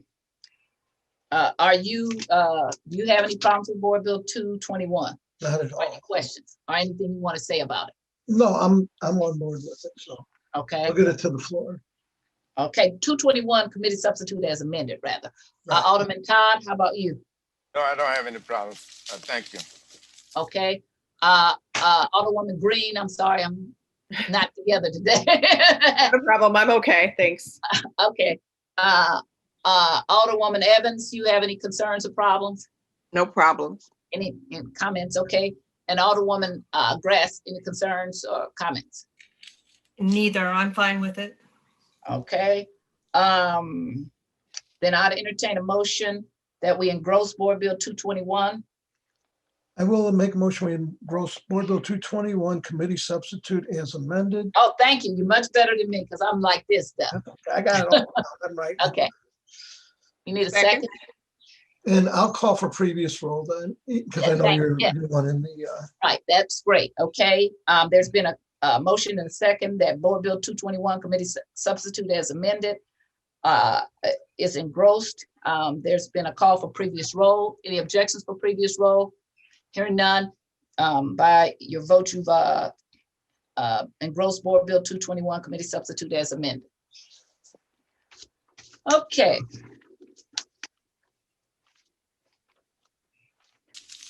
Now we're gonna go back to Board Bill 200. Okay, Board Bill 200 is the floor substitute is introduced by Alderman Thomas Oldenburg, Alderman John Collins Muhammad, Alderwoman Carol Howard, and Alderwoman Pam Boyd. So I went back to look at the floor debate from Friday. And one of the things that was brought up was about the proper bill that was before us. Another concern that I have is this thing does not have a fiscal note. I tried to get a fiscal note. I tried to download the law about fiscal note, and for some reason our system won't let me download it because I want to read it verbatim. So I want to call the city, the registrar and have her send one over to me. But the other concern that I have is that when I looked at what was put before us, Alderwoman Rice was absolutely correct in that we did the wrong version of the bill. Now, so if we do this, we're not doing what the sponsor thought we were doing, because he came in with the change of the bill. The president did let him do that, and then he did not go back and make him present another bill. So right now, we do not have the bill before us that was the sponsor's intention. So we're at a quandary about that. So want to kind of just have some conversation about that, because you cannot perfect a bill that's not before you. And also when the sponsor says he's trying to perfect something else, but we leave the prior bill, then that's not the correct bill. So just want to have conversations about that. And I'll start with you, Megan. I'm Alderwoman Green. I am tired. Yeah, thank you, Alderwoman Thomas, for bringing that up. I do think that we need clarification from the registrar and possibly from the clerk as well, because I went back and I did look at our meeting from Friday, and what appears happened is there was the motion to put in front of us a floor substitute, and at that point in time, the only floor substitute that was available to us was the one that Alderman Narayan had filed. And not the one that Alderman Oldenburg had filed. And there was never a motion to take back that floor substitute and to introduce the substitute that Alderman Oldenburg was wanting to vote on. So the board bill that we voted on Friday appears to be the floor substitute that was put in place by Alderman Narayan, not the floor substitute that was put in place by Alderman Oldenburg, and those two are different. And I do think that we need to get clarity on that before this bill is perfected, because looking back, no, it's perfected already. That's the problem. Before it is engrossed, and I don't think we have that clarity at the moment. And so I would second your concerns, Alderwoman Tyus, and think that this committee is supposed to make sure that the bills that are going back to the full board are in their correct form in order for us to put it forth for third reading and final passage. And I think it's not very clear that this is the correct version that is in front of us. Okay. Did I ask you, Alderman Vaccaro? Because I'm really going to have to not yet. go get a cup of tea or something. No, not yet. excuse me, I guess my problem is we have what I believe is 3 days or to the next meeting to engross a bill.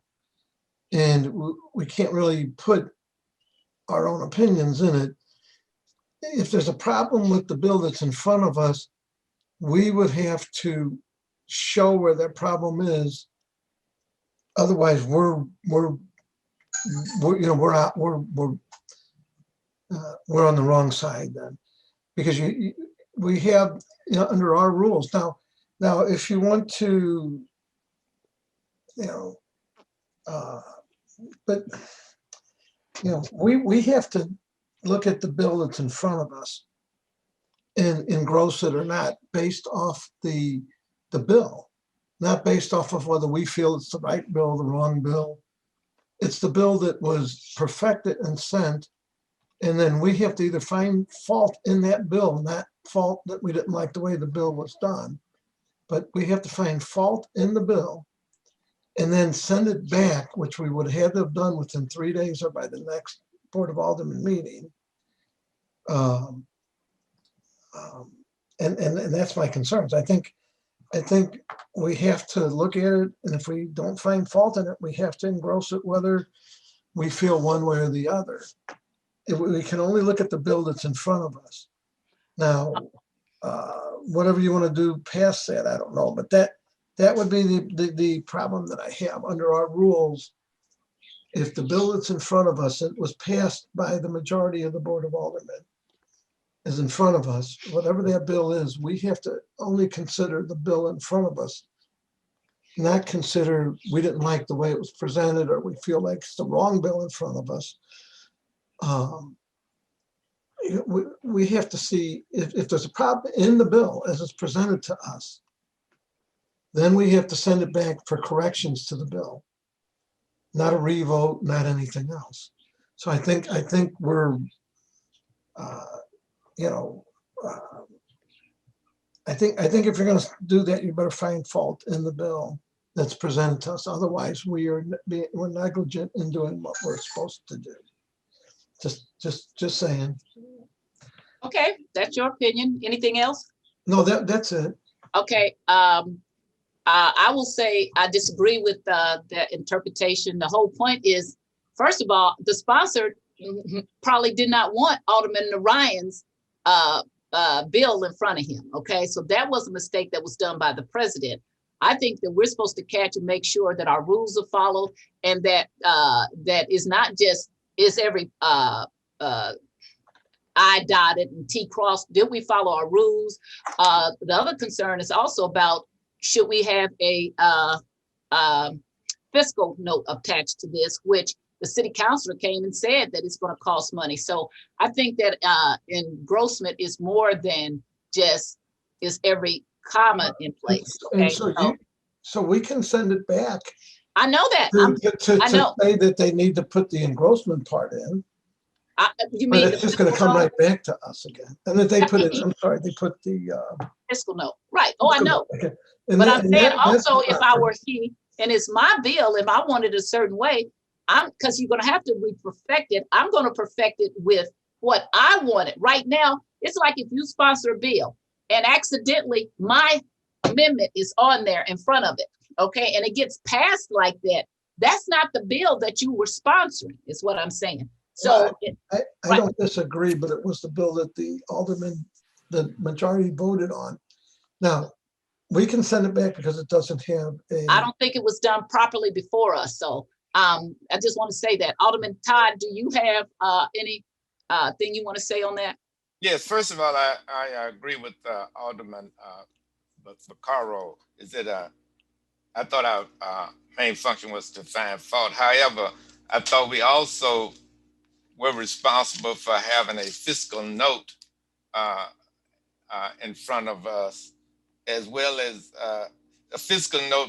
And also I thought that, and I may be wrong about this, that if it's a cost to this bill, that we need to see the cost. That's what I thought was supposed to be in the fiscal note. But I want to reemphasize that if all of those criteria are met, the fiscal note and we don't find any faults with how it's written, meaning how it's written, if it's this, we need to use the same standard for all bills, whether we agree with them or not. If it meets the same criteria as all other bills, we need to pass it. However, I thought we did need a fiscal note on all bills. And my role again, I thought, was to look for, make sure it meets this criteria that is set by the board. Okay. Let's go. I see your hand up, Alderwoman. I'll come back to you. Alderwoman Evans. Have any concerns or you have any comment at this time? I'm asking. Where did you go? Okay. Right. No, I do not. Okay. Alderman Grass. I do. I was wondering if we could check with the clerk to see if the sponsor's floor sub is out there somewhere, and if they can get that to, if he could get that to us. Well, we can't do the sponsor's floor sub. That's the problem. If that's what he wants, and that's why I wanted to talk to the sponsor. Alderman Vaccaro is newer to the committee. We have tried not to do things if we could help the sponsor along, even if I don't agree with it. This is not about if I agree with it or not. It's about if it's really what the sponsor wants to be before us. So what we would have to do is send it back out. He would have to do another perfection. Wait a minute. Okay. Wait. This is my interpretation. We can't just add a different amendment, a different floor sub or anything to the bill. And then I'm gonna go back to Alderwoman Green. Unmute. No, I was just going to say that if the bill that we voted on, although I'm not sure that every alderman understood what we voted on Alderman Narayan's floor substitute, because there was never a motion made to take that back and to put Alderman Oldenburg's floor substitute in front of us. And so if we want to send this to committee today, then Alderman Oldenburg, please, my committee is discussing it, but it's your bill and I will also recognize you, okay? Then the version that needs to be sent out today is the floor substitute of Alderman Narayan, which was the one that had been distributed to Alderman, was in our drive, and it is what we were looking at when the motion was made to introduce a floor substitute. And it wasn't until quite some time into the discussion that we were having that it became folks became aware that it was not the correct floor substitute that was in front of us. And there was never a motion to change that. And so what we're saying is that what we are engrossing today does not, I don't think is what we actually passed on Friday, because the order of operations was not followed. So that is the clarification that I'm trying to make in this, and that I think that the Alderwoman from the first was trying to make as well. Okay, I see the clerk had his hand up, so if you have some further input, okay. I did, if I may. Okay. This is shifting around. The incorrect floor sub was placed in the drive. Then it was corrected. That was a little bit later in the discussion. That correct one is the one that is before the committee today. Now, the corrected one. Did we all have it? Did we have to, because I never saw it. So did we have it, or did we have to refresh for it? I wasn't completed. Oh, okay. Go ahead. Okay. But when you change things in those Google Drives, the only way sometimes to see it is to refresh your connection to it. And so though it was placed in there, it is possible that everybody did not see that particular one because they may not have refreshed it. The president did, however, mention that it had been placed in there and asked if everyone had seen it before he took a vote. So that was really the kind of progress of what it took to get to that place. I just wanted to be sure that you were clear from the staff's point. I went to see it, but everybody wasn't, because people were still saying, I don't have it and I don't see it. much as if you are at your desk and somebody says it's on your desk. The whole point is that you're supposed to be voting on legislation that is before you. I know this is very, there's no critique of the staff at all. It's hard doing Zoom, okay? It is a hard thing. It's no hard paper copy there. And if you didn't refresh, then you didn't have it before you. And maybe that's something we need to address about what happens in things like this, okay? That's what I'm saying. I'm glad the sponsor is here so he can speak to it also. I was gonna call him, okay? I also still have a question about, I wanted to read the thing for fiscal notes, and I got up at 4 o'clock this morning so I could get all this stuff together. And the fiscal note, I couldn't get it to bring up, so I'm still gonna take a break. Where it happened to? I'm still gonna take a break and get the registrar or the clerk or someone to send me. I can board send bill. that to you. Okay, I appreciate I'll it. email it to you now. Thank you. Okay. Since the sponsor is here, does anybody else on the committee have anything to say? Because wait, because I'm going to let him also speak to what he thinks happened. So do you have something else, Alderman Carl, since you are on the committee? I do. I would like to ask the clerk of the board, if he's still there. Is Terry still there? No, he's doing something for me. What can I do for you? Well, I just want to ask Terry if I'm right in what I'm saying by what our rules are.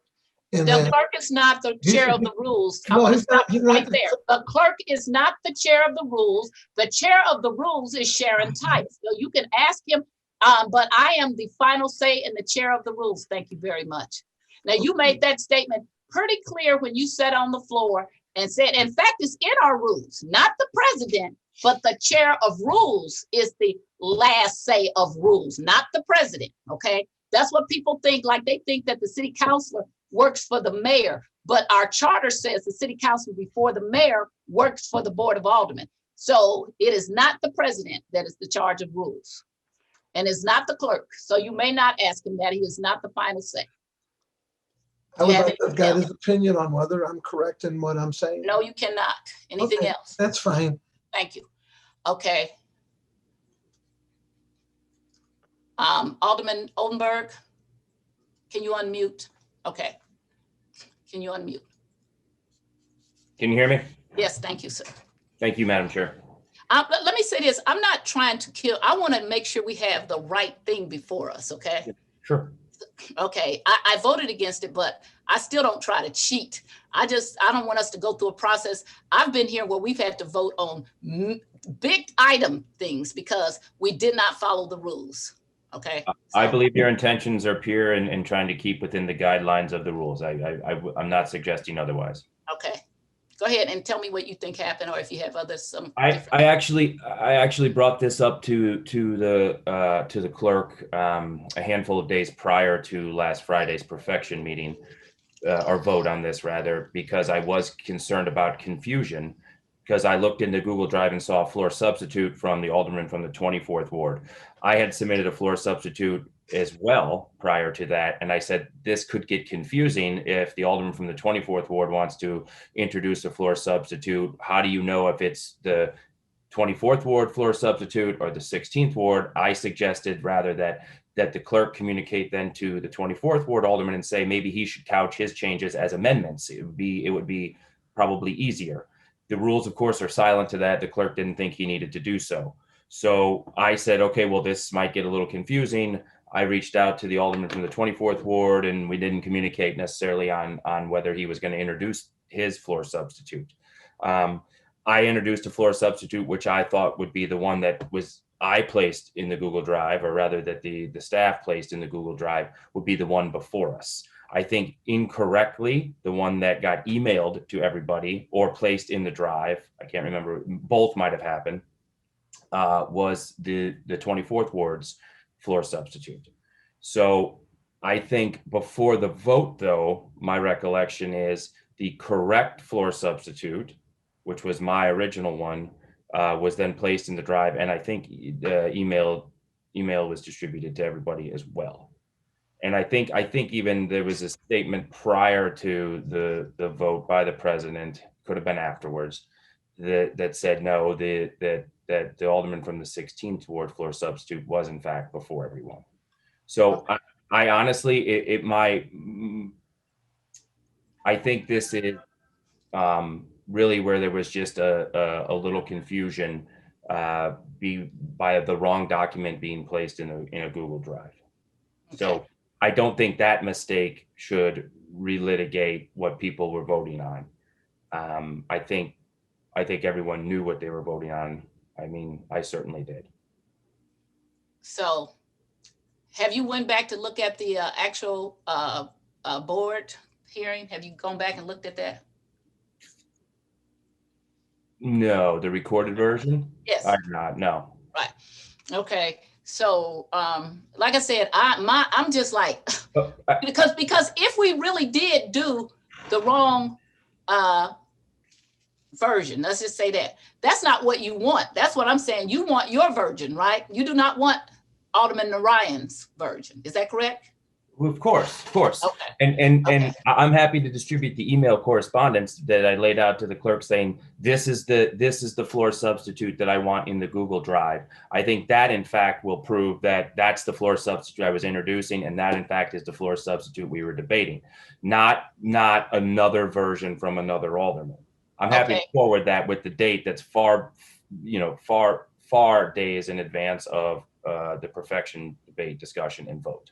And I understand, but we have a rule about voting on things that has to be quote unquote on your desk, which gets crazy with Zoom, but you know what I'm saying? So on our desk would have to be something we could pick up and read. So now it becomes, the clerk said it was in there, but if people didn't get it refreshed, was it on their desk? Okay, so this gets a quagmire. That's my thing. I'm not, like, again, I'm not supportive. I told you that, but I'm still gonna try to do fair. But I don't want it to be that you didn't have what you wanted done because it didn't get done in the correct order. And it does make a difference is what I'm saying. So, and then the other thing we have is the city council came and the budget director, and they're saying that there is a cost to your board, Bill. The budget director said that? Did the budget director give No, that? was it? Wait a minute. Wait. I want to be clear. The budget director came, the city councilor came, and the comptroller came, okay? I know the city councilor did. And I'm gonna tell you, I got up at 4 o'clock to manage this. So I know the city councilor said that it was. So I don't know if the budget director, I don't wanna be, but the city councilor, because I questioned him on it. Somebody else did and said that the police would have to, I wanna say it was Alderman Todd, that may be, why does these squares keep moving? I'm looking over here. Okay, I want to say it was Alderman Todd that was questioning him about it. Yes, I was. Right. And he did, he did say that there would be a cost because we would have to hire additional police officers. I think he said there would be a problem. I don't know if he said there would actually be a cost, I wrote it down what he said. Nor do I remember him saying this bill exactly requires a fiscal note, because I mean, with all due respect to the chair and to the committee, I did my homework. I asked our board's attorney, Mr. Ghali, if his read of the fiscal note ordinance would be required here. He said it's a no cost and there's indemnification and insurance. And in his opinion, they would not require a fiscal note. So that's why I proceeded, Alderwoman. And I know that often, boards are before this committee that need fiscal notes and they don't have them. But I was pretty sure, I was actually watching there a little bit. I never heard the city councilor say the board needs a fiscal note. I think he was asked a line of questioning by Alderman Todd, to which he said, well, if the insurance goes away and if the company goes bankrupt, yeah, the city might have a problem. No, this is not what I'm speaking to. Alderman Todd asked him something about the police. Where did I write this down? If the question was about the police having to do more work, let me see. Right, that was about the police having to do, my question, I have it written down. Right. Go ahead, Alderman Todd. I asked him, and I'm paraphrasing, won't the police have to monitor this? I made a statement, will the police have to monitor the data that will be collected by the spy plane. And he said that, yes, and I asked him then, will that will you have to use additional police? He said, yes. I said, would that take police officers away from the duties that they would normally be assigned to and do that? He said, yes. And I said, wouldn't that cost more money? He said, yes, because the police officers that would normally be doing some other work would have to then be reassigned to put together, first of all, compile data and do a lot of other work in order for the data to be used to solve crime. And you would have to have, and then meetings with various people. So it would just have to be, it would take additional staff. That's what he said. And so staff does cost money. Okay, I'm not sure if that's exactly what he said, but I don't think the city councilor should be weighing on what the operational budget is for the St. Louis Police Department. I don't think he can say with any accuracy that this would increase hours for what would be an investigation that detectives would be working anyway, and all sunshine requests. So, and the other thing that he said was that ACLU, the city would have to defend. I got a note from ACLU that said that if this bill is passed, they will challenge it in court. And I asked them, would they cost additional money if the city's, if this bill is passed and the city is challenged in court? He said that would cost money. I'm just saying what the attorney said. that would be a problem. I think he said that would be a problem in the event that the company is bankrupt, because legally they're obligated to indemnify for all legal costs or any allegations of the law being broke or lawsuits. And additionally, insurance, where the insurance requirements laid out in the contract also we spoke to. But, so those are extreme hypotheticals that those. But I'm saying that one thing is certain. ACLU sent me sent me a text, and they said if this bill is passed, and that's what I asked him. I asked him those questions too. But one thing is for certain, that I asked him that I asked him when the bill, if it's passed and when it's challenged in court, would that cost the city additional funds? And he said, yes, it will. Okay. That was his answer. So I'm saying all of those other things, as you said, are hypothetical.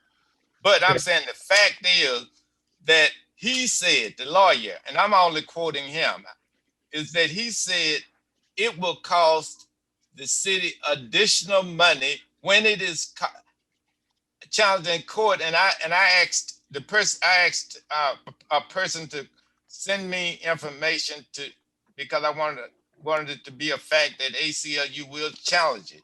He said yes, they will. So it will be challenged if it's passed, and therefore it will cost more money. It will cost additional funds. Madam Chairwoman, if you may, out of an example, what if I state clearly now that I plan to bring a lawsuit if Alderman Todd's TIF bill is filed, and that's going to cost the city to defend it, then his is going to require a fiscal note, or any other bill. I'm happy to state from here on out to this committee and testify that I'm going to sue the city along all the grounds of these ordinances being illegal. You can't legislate and make a hypothetical in a committee based on an allegation to bring suit by the ACLU. I'm sorry. I have to strenuously disagree with that line of logic. Well, I was just only giving facts that I was asked to make a statement of facts, a statement as to where I got my information from, and that's what I did. Now, the other part of it is up to anyone how they want to handle themselves, either in committee or on the boards. I understand, Alderman. I thank you. I'm not. This isn't personal. I'm not trying to make it that way. I simply thought I operated within the guideposts that were given to me around a fiscal note, in as well as the floor substitute. And because and I'm not making it personal. Believe me, only thing, if whether I agree or disagree with the bill, if it meets the criteria, I'm gonna vote to send it to the board. So I have no personal. I don't agree with every bill that comes. I don't have any personal. I don't use my personal judgment to decide on a bill. It's just whether it meets the criteria that the chairwoman said that it meets, because as she said, she make the final decision. Yeah. And if it meets that criteria, then I'm going to vote for it. Sure. Madam Chairman, my final point would just be, even in the event, in the hypothetical that a lawsuit would be brought, the city council's office doesn't use outside counsel. I can't point to a single time that they did.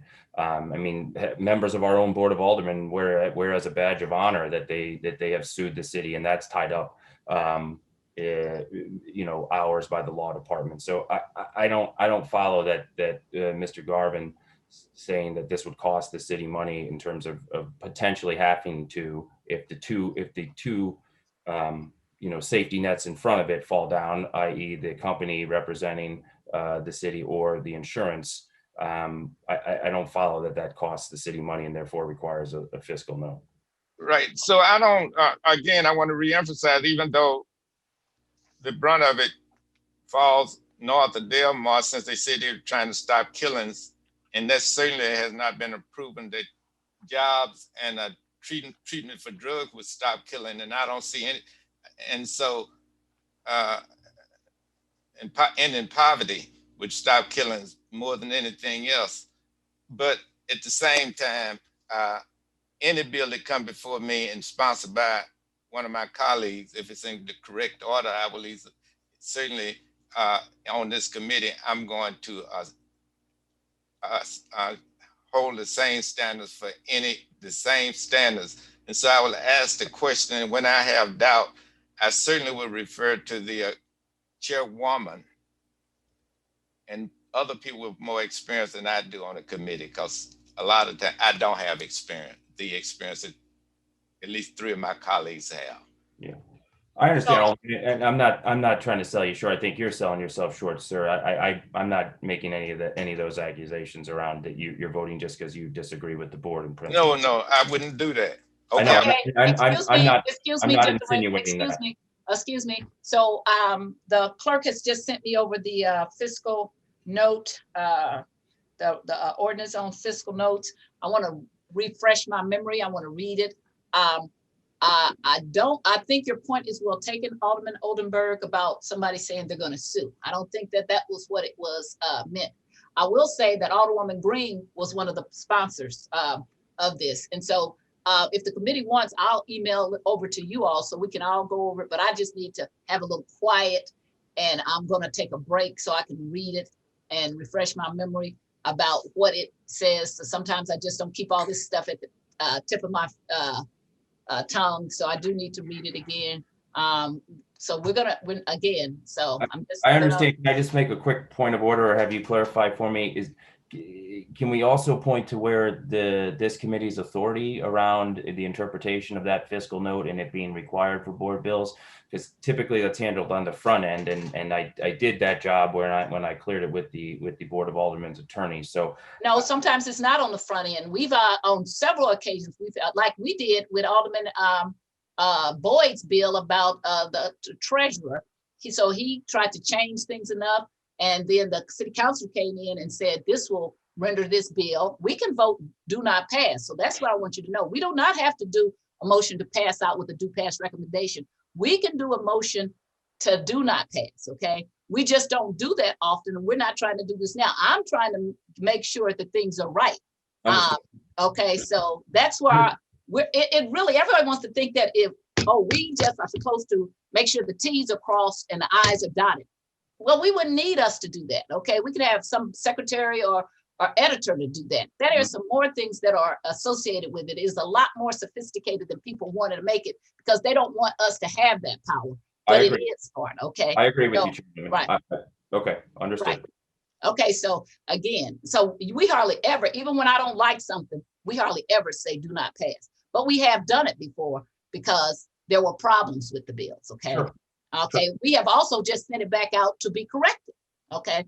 I was going to call you, I'm glad you came, because I was going to call you, because and before you came here, if you were listening, I said if I was the sponsor, I wouldn't want the wrong, and this is not the fiscal note, this is about if it was done in proper order. I wouldn't want Brett and Ryan's bill to be before me if that's not what I wanted, okay?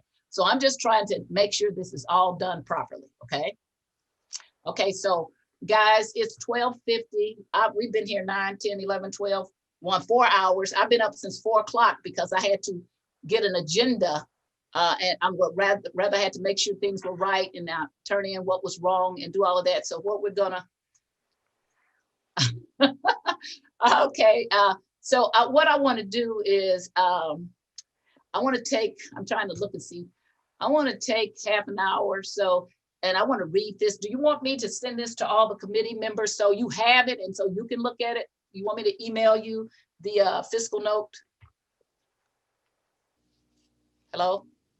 Do you all I'm want fine a with copy that. of? I beg your pardon?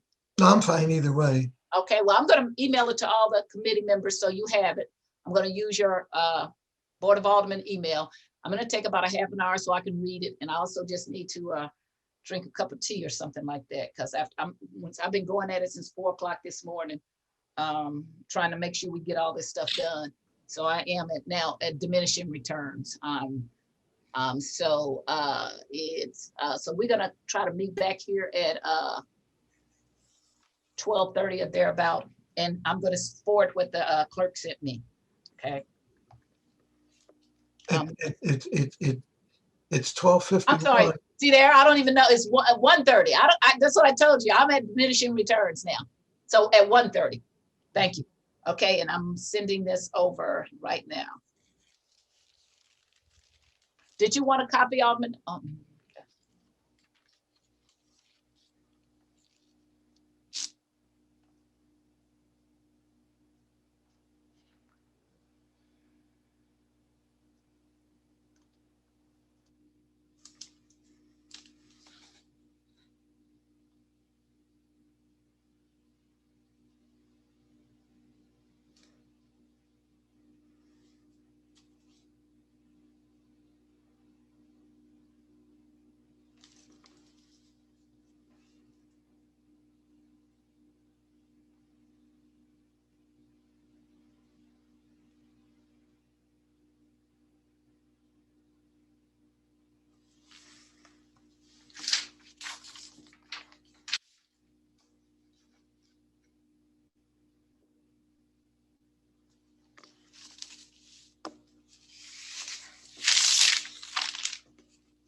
I am just like, since 4 o'clock, what is this? 5, 6, 7, 8, 9, 10, 11, 12, 1, 4, 9 hours.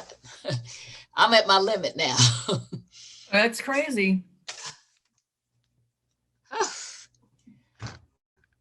9 hours. Okay. I feel like I'm in law school again.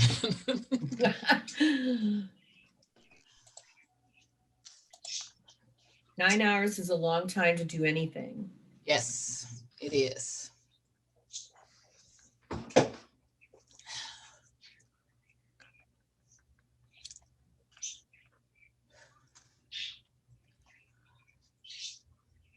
Oh, we are live. So, okay, I'm waiting for Alderwoman Evans and Alderwoman Green and the clerk. If she's smart, she went to get something to eat. Hi, Alderwoman Evans. We're live, so don't make the mistake that we're not, okay? So we're being recorded. Hi, in love.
Dang.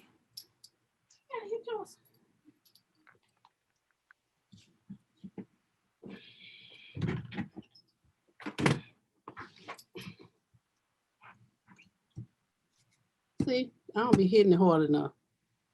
But why'd it go? See, did you see what it just did? Just take your time. Did you see what it just did? Because you hit it twice. Lisa, we can hear you.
Okay.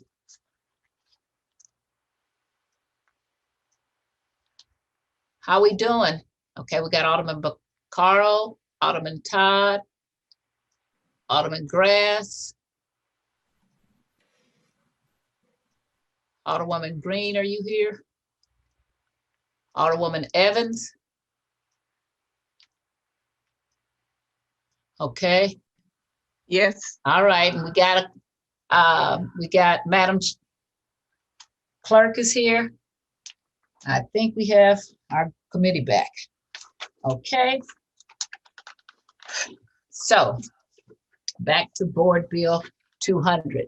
I wish that the I wish our counselor was here because I want to know how he ruled that we don't need a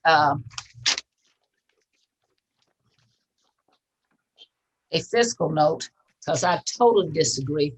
Do you know, Madam Clerk,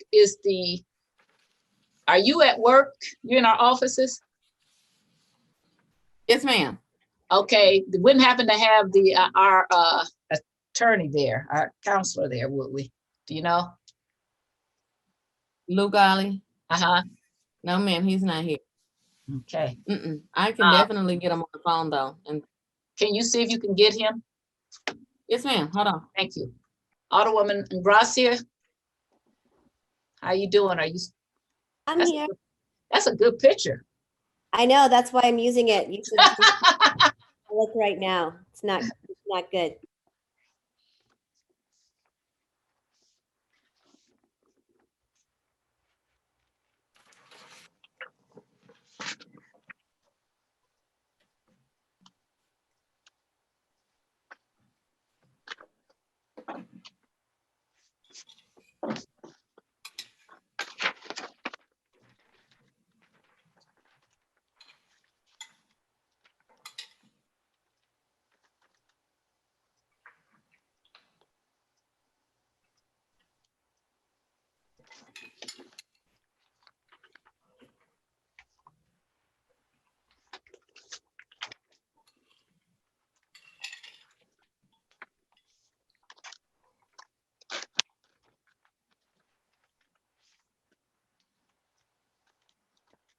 Chairwoman Tyus. Yes. I did get in touch with Lou. He's actually jumping on the Zoom now, but he said that no fiscal note was required. Okay, I want to hear. But he's actually getting on now. He's getting on now? Yes, ma'am. Okay, and then yes. Alderman Oldenburg, you're back.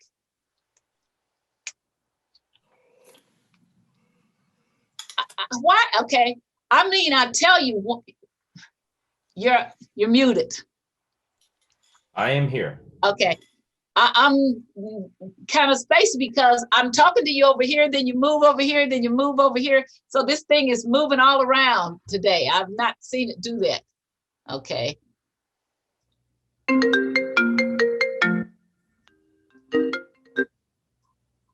Alderwoman Tyus? Yes. This is Engrossia. It happens to me too it was happening to me Friday but my own block was moving, my own square. So I couldn't figure out even where I was to unmute sometimes. Exactly. So I'm starting to talk right, and then the person is left, then the person is up. And I've never seen it do that before. I thought maybe I got up at 4 o'clock because we had so much stuff on this agenda. I wanted to make sure everything got done. And I thought maybe I was just running on air or something. But it is. Yeah, it never used to do that, but it did on Friday, and it is for me today too. Right. Okay. I'm waiting for our attorney. Did you say, Madam Clerk, that he was going to jump on this call, on this Zoom meeting? Actually, I'm on the phone with him now. He said he's having internet problems. So Okay. Yes, I keep getting. So I don't know if you can hear him. Can you hear me? Can you hear? I hear you. Hi, Mr. Golly. How are you? I'm fine, Alderwoman. I'm sorry about the technical difficulties here. No, you didn't expect to be here. So this is we have a couple of out. So I actually, can you hear me all right? Yes, ma'am. Okay, we're going to resume our meeting, by the way. Okay, so just in case anybody doesn't know, we have our quorum back and we're resuming our meeting. So we had some real questions about Board Bill 200, and one of them was about why there wasn't a fiscal note attached, and we were told that it was your ruling that it wasn't a fiscal note needed. And I wanted to know why, and also I wanted to know if you do something like that with something like this, which I think is real close, why we don't have something in writing with the explanation.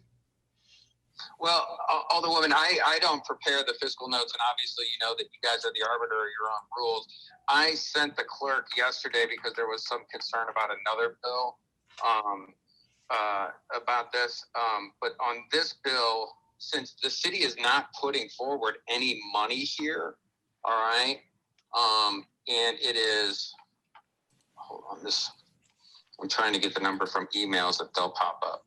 It's the code section is 1.28090. It says a proposed bill with associated costs requiring a fiscal note. A proposed bill shall prior to introduction be accompanied by a fiscal note if such board bill authorizes any of the following. I have the bill before me and I sent it to all the committee. And I'm just trying to figure out so you're saying that because it doesn't require any city money up front, that's why it doesn't require, or doesn't require any city money totally. That's why it doesn't require a fiscal note. Is that your contention? In my review of the bill, when I looked at it, the seven characteristics that are listed, it does not contain any of those. So that no, as on that basis, those that are listed, I did not see that it required a fiscal note. Okay, so did you consider any non-city funds that may be received in the current or subsequent fiscal year to the proposed bill? Is that also excluded? Ma'am, or Alderwoman, I am not the financial analyst, obviously. I did not see that there is nothing in here that lists in this list that talks about future funding from outside sources.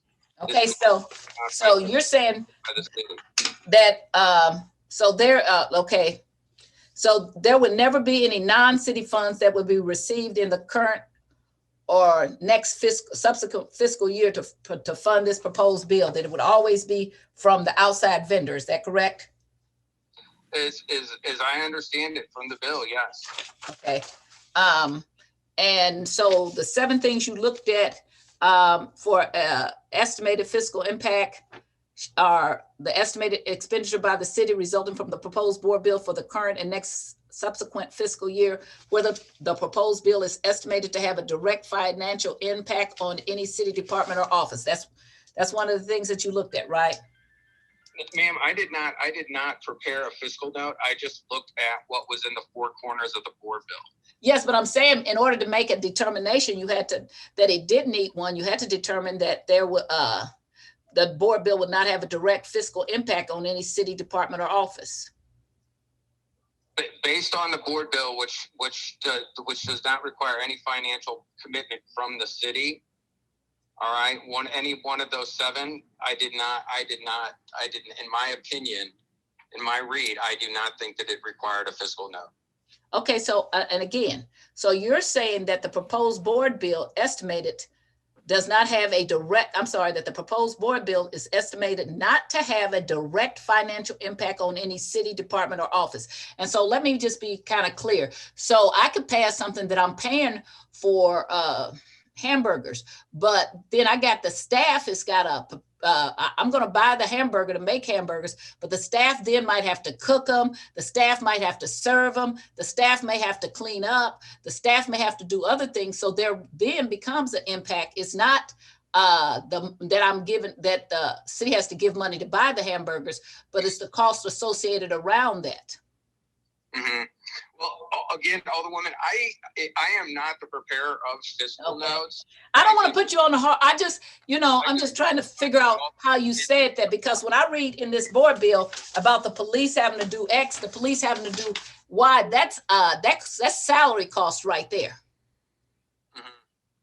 So I don't want to put you on the hot spot. I'm just kind of trying to figure out. Did you take that into effect when you were when you were making the decision? Ma'am, again, or Alderwoman, again, I looked at the 4 corners of the bill. I looked at those 7. I based it on my discussions with the aldermen, and what I understood was the situation, and I did not see, based on that there was a financial commitment. So my question to you, if the police has to do certain things in regard to this bill, is that a cost? Yes, it would be a cost, but that was not what was in the bill as I read it. So I understand that you can go and you could extrapolate from the bill, something like that, but I did not. And again, I am not a financial analyst, and I do not prepare the fiscal notes either. So. And again, I'm just, sometimes when I'm running on 9 hours, okay, right now. So I'm not trying to put you, I didn't say you were a fiscal analyst. I'm just saying, in your opinion, if the police are required to do something under this bill and that requires police hours, is that a cost associated? Yes or no?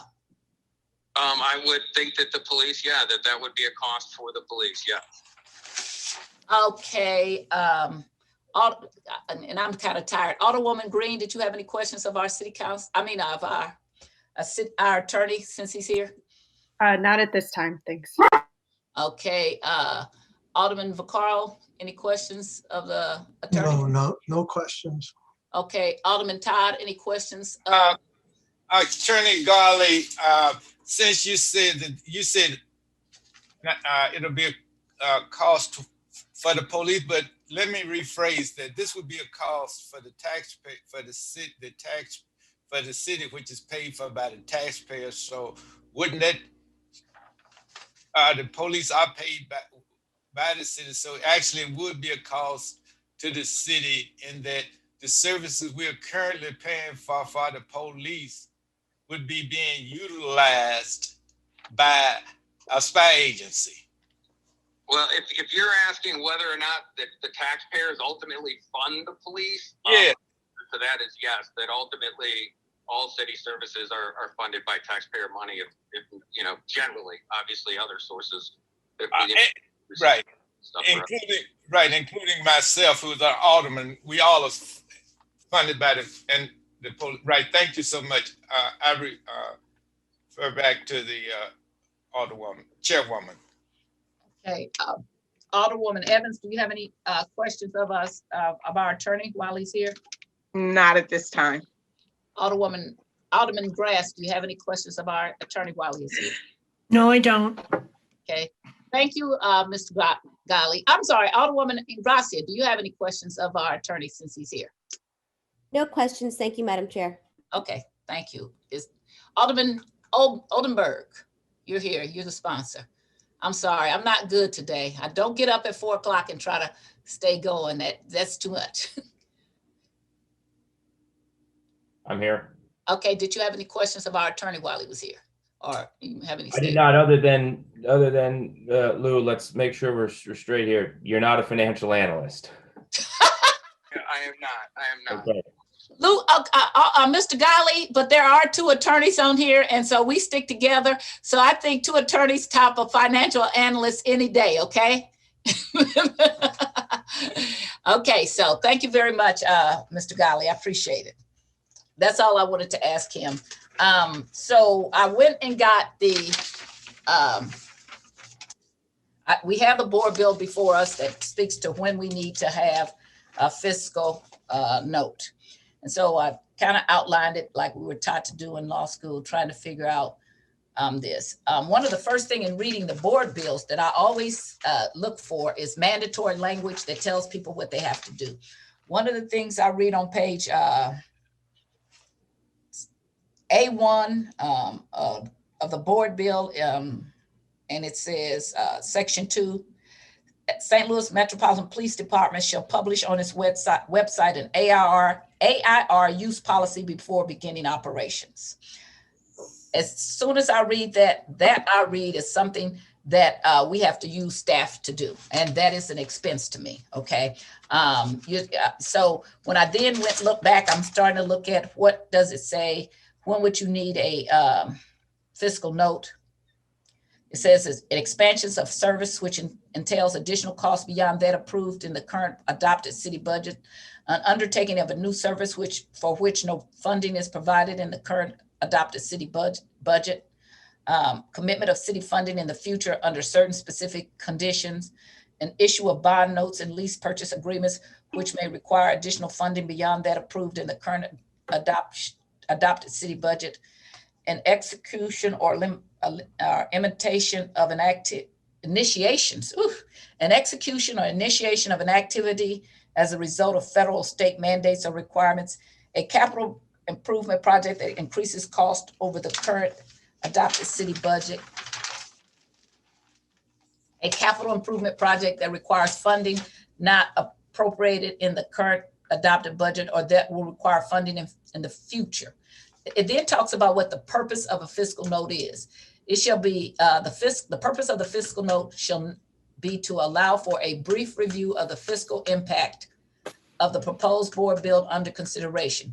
A fiscal note shall be a brief informational document separated from any fact sheet or other document conveying the estimated financial impact of the proposed board bill on the city.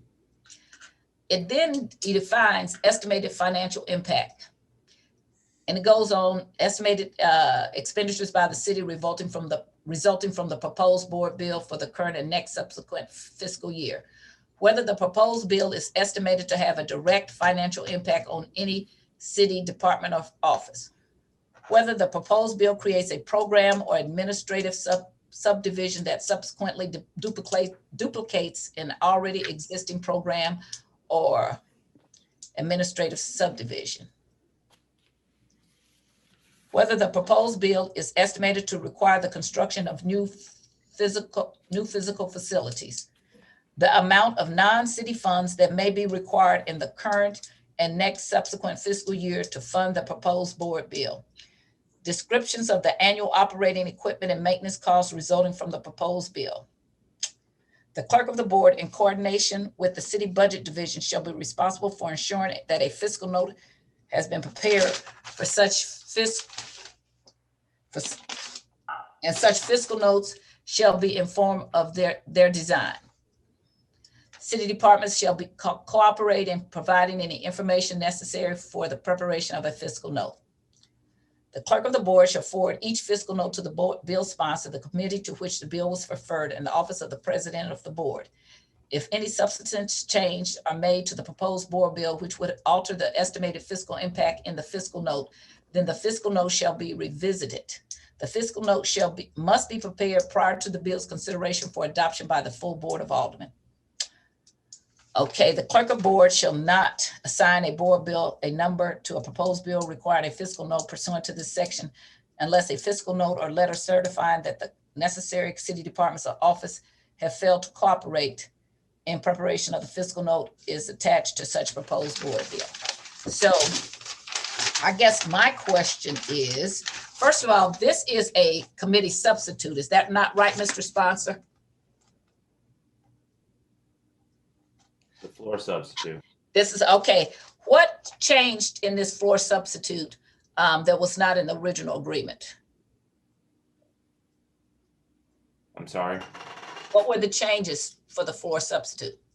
We talked about this at the time the board was perfected, Alderwoman. I'm failing to grasp the line of questioning here. I think it's wildly inappropriate and wildly outside of this committee's purview to come back and relitigate whether or not a fiscal note should be assigned to this. Okay, you made a point, and you don't have to be here, and I don't have to ask you questions. So I'm trying to provide you the opportunity, but if you don't want to, you don't have to be here. I didn't call you, and I can't make you be here. Okay, so. Sure. When you made your note, it's noted, and I'm still going to ask you the questions. Now, you can say you don't want to answer, then I'll make my decision. I would think you were there for the vote. You would know what the floor substitute. Let me just say this again, and I want to make this perfectly clear. I have been up since 4 o'clock this morning because we had 50 something odd bills on this agenda. We had yesterday all day for a couple hours, and now I'm talking, and you cannot talk over me. Okay, thank you. And so I am not telling you I'm at the top of my game. I have said that I'm not, okay, because there were a lot of other board bills that we were trying to get done, okay? So you can say where I was and what I should be doing. I still have questions. And if I was not, I can just say we need a fiscal note, we can vote on it, and then that'll be the end of it. So you can think it's wildly inappropriate all you want to. I'm still gonna ask the questions, okay? So don't answer it, that's fine. If that's the way you want to do it, then I will mute you, and then we won't have a conversation, okay? Thank you very much. Don't have temper tantrums when somebody is trying to understand. It may not be at your speed, but it is me trying to understand and make sure I make the right ruling. If you get mad because I do that, then I think that's highly inappropriate, and you do not understand that I'm trying to do the right thing. I'm not trying to cheat or do anything wrong, because I don't like it when people cheat me. So I want to do the right thing, and I want our rules to be followed. But I do know that there becomes a level of diminishing returns, and I'm fast getting there. And so that's why I was asking you questions. But if you don't want to, thank you very much. We will move on.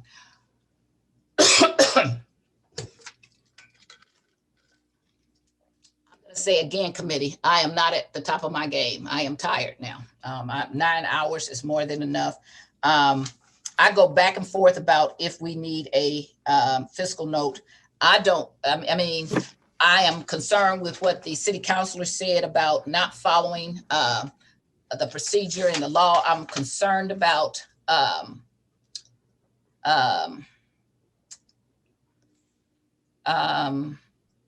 how he talked about that an alderman would be able to negotiate a contract and go around the procedures that we normally do. So, and I went back to look at what our rules say about engrossment, because I wanted to make sure I follow that. So I want you to know Rule 65 is all about engrossment.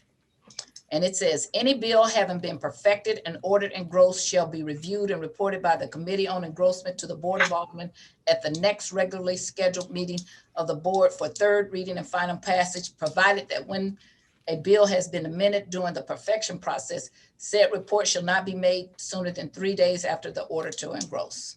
So, so my thing is that, can we really engross this bill?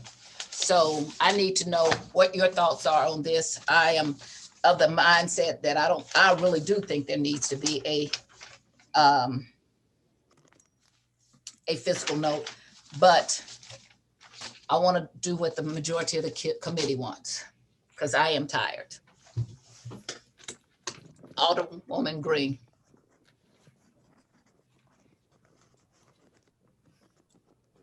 Alderman Carl. I interpret the rules differently.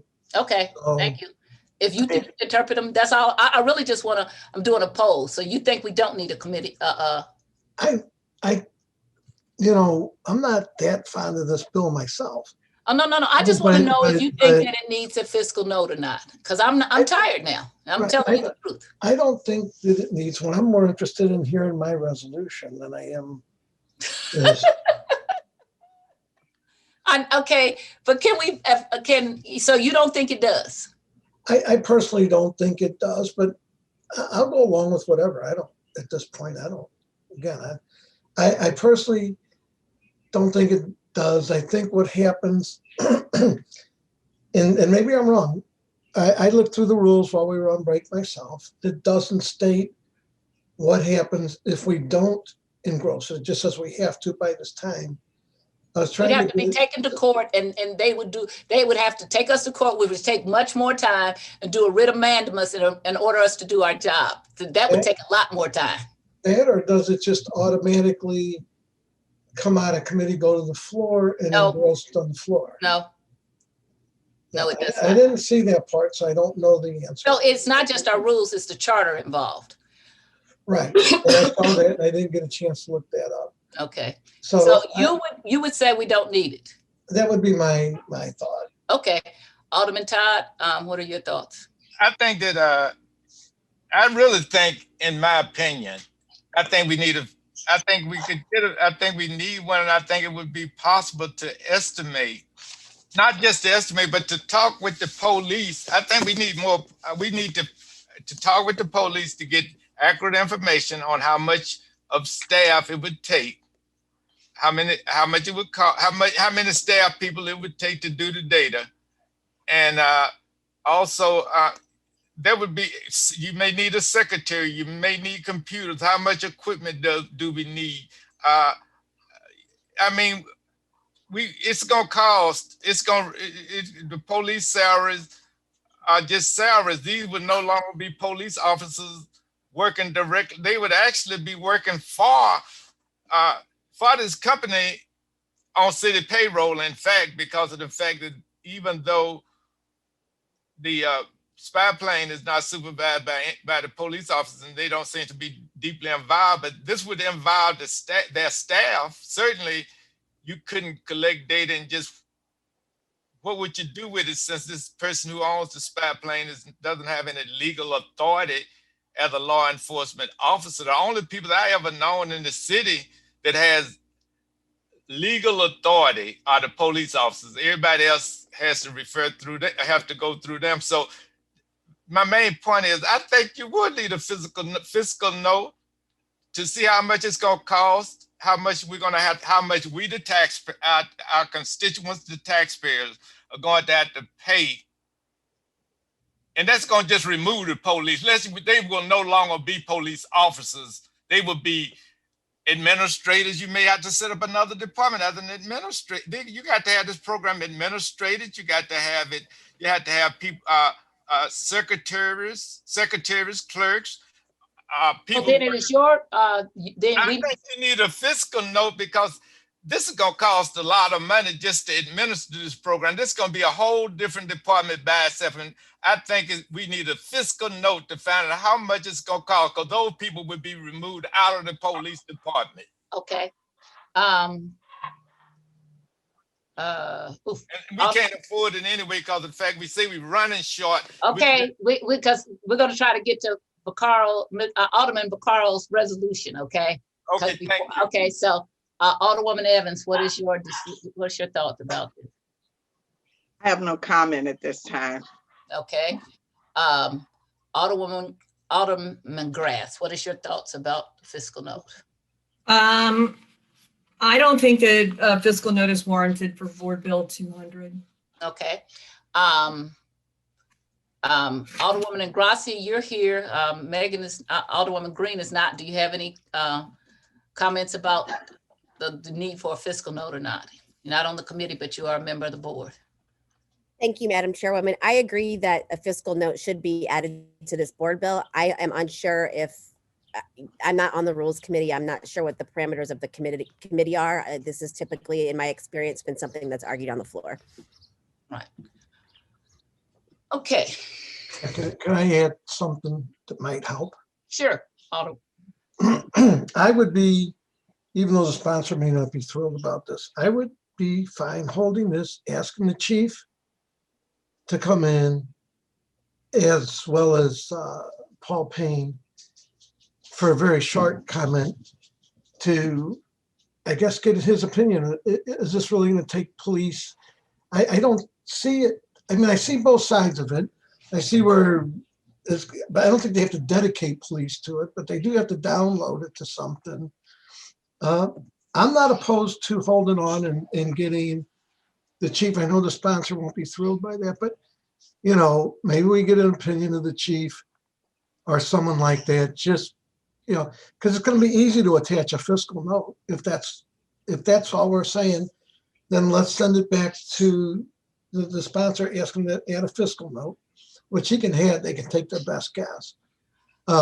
So here's the problem. If he needs to do a fiscal note, we can't just add it here.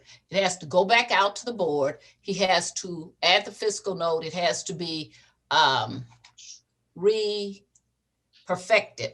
He has to do a motion to move being on the prevailing side, and then when he's on the prevailing side, he would ask then for it to be re-perfected with the fiscal note added. Then it would come back to us, okay? At that point, I would make sure if I was the sponsor, I had the right thing before me. I would clean it up and send it back. Okay, it was just my thoughts. Okay, we can't just hold it. It's what I don't want it to be made that simple. Okay, you understand what I'm saying? No, I understand. I know. I mean, the way I read the rule is we have, you know, the 5 days or to the next meeting and we can engross it. If we send it back out right now, he could really redo it tomorrow. Yeah. No, I don't. Well, I guess he could. Yes. Is this the next? He would have to have voted on the prevailing side. It would have to be the next meeting after. In other words, you can't go 2 or 3 meetings out. This is the next meeting, isn't it? Didn't we just do it last Friday? And then this doesn't count. Wait a minute. I'm sorry.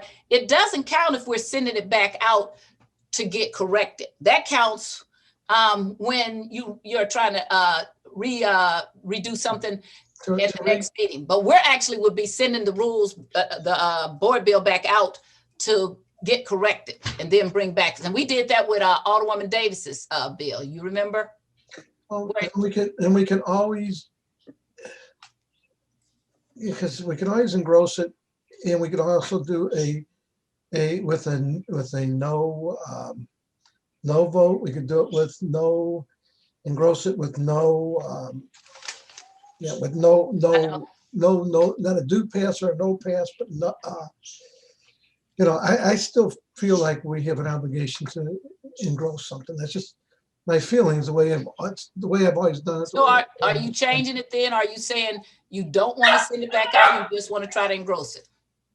I think we have an obligation to, but what I said you think was something we could do.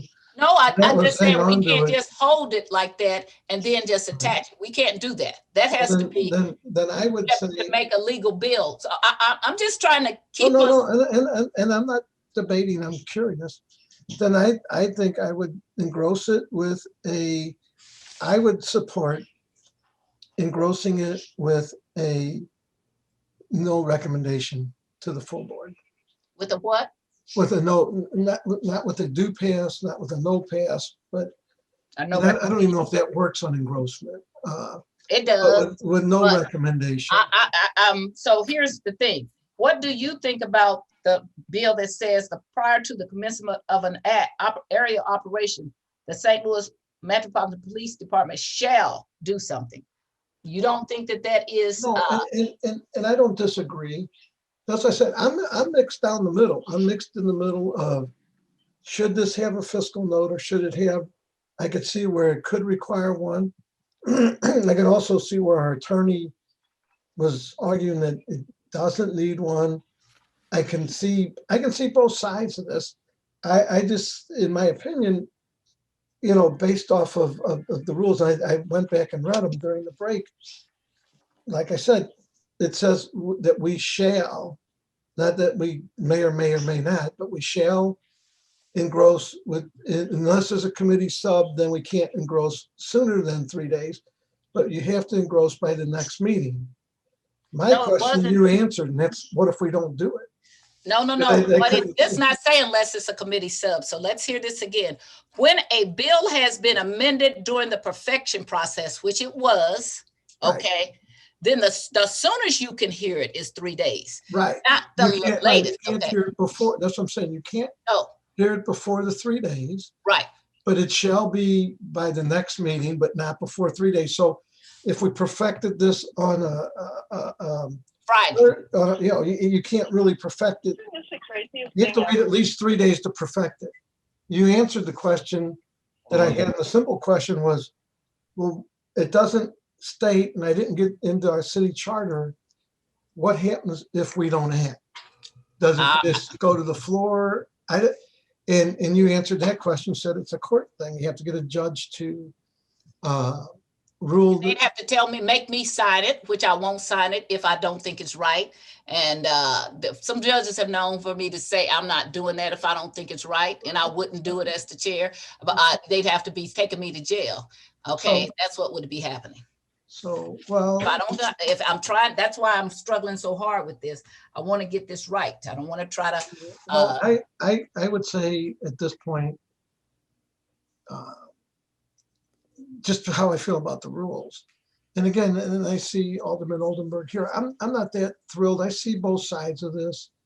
You know, I would think by our rules, we have to act. That's my opinion.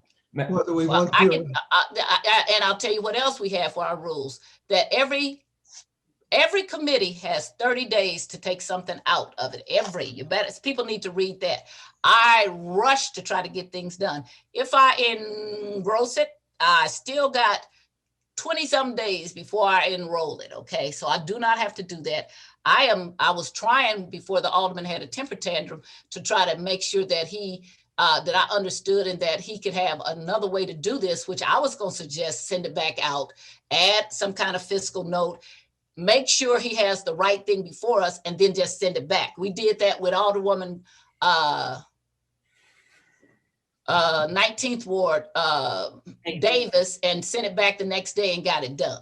And she was okay with that. Madam Do you Chair? remember that? No, you are not recognized at all. You did not want to be recognized. You wanted to have a fit and stomp your feet, and I wasn't doing anything to you. So no, you're not on this committee, and you're not recognized now.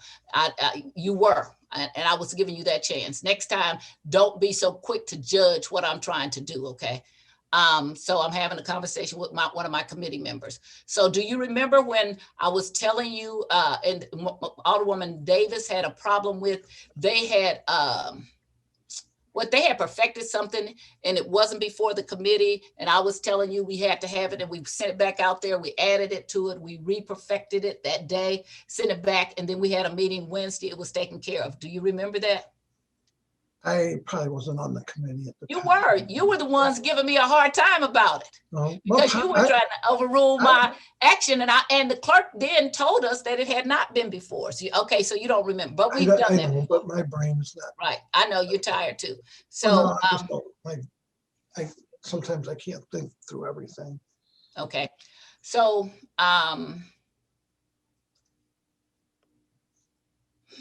I would say we take a vote up or down or whatever. I'm waiting for Alderwoman Green is coming back. I'm gonna wait for her to get back here.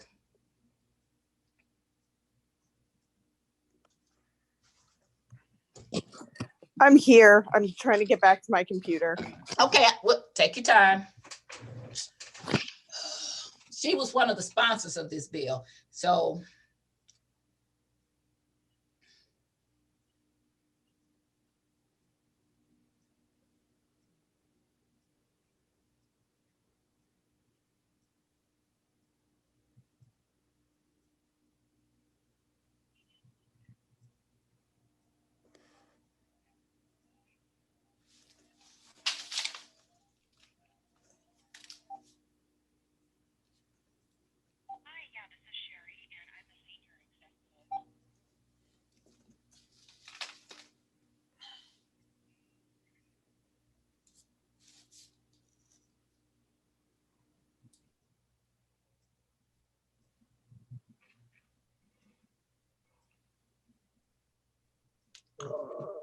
Okay, so you have your avatar and you're in person, so you're here twice, Alderwoman Green.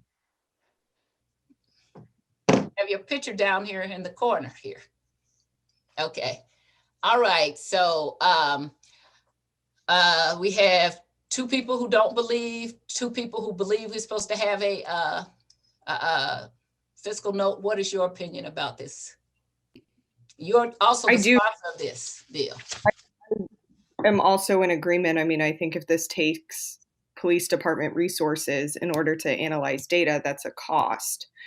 And that we have never heard from either the budget director or the chief of police on exactly the manpower. That is one of my concerns. I still will go back also to my concern from earlier of like not understanding if a certain board bill is the only thing that has been provided to us at the time that a motion is made to bring something in front of us, how another board bill could then be that board bill that ultimately passes. That I still don't think that there's been clarity on that.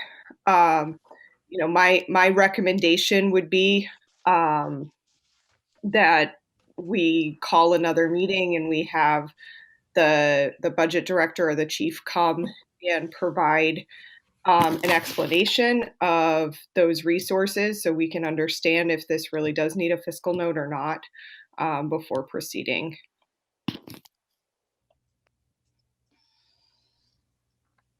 And I said I would support that, but you had said we can't do that. No, well, no, what I'm saying is I don't want to slow his spiel down. What I'm saying is that if we're going to do that, it is better to send it out with the do not pass and let him get his bill and clean it up. If we do that, we still cannot, if they say we need a fiscal note, then we still cannot, you understand me? We can't add the fiscal note. We're still going to have to send it out, get the fiscal note added, and then bring it back. So we're adding another week. Does that make sense to you? Alderman Vaccaro? Yeah. I mean, I understand what you're saying. And so to me, if we're going to do that, we just send it back out with a do not pass. He can then add what needs to be added to it, which is a fiscal note. And I think at that time, he also should make sure that he has his correct version before us, his committee sub, and not the alderman from the 24th. And then he can do that Friday. It'll be right back in the committee Friday, and we'll be meeting Wednesday. So that's a lot faster than what we're talking about. But if you want to do it this way, if you want to hold it and just bring them in, we can do that. But we can also bring them in along with the fiscal note attached. Alderman Todd, you need to unmute.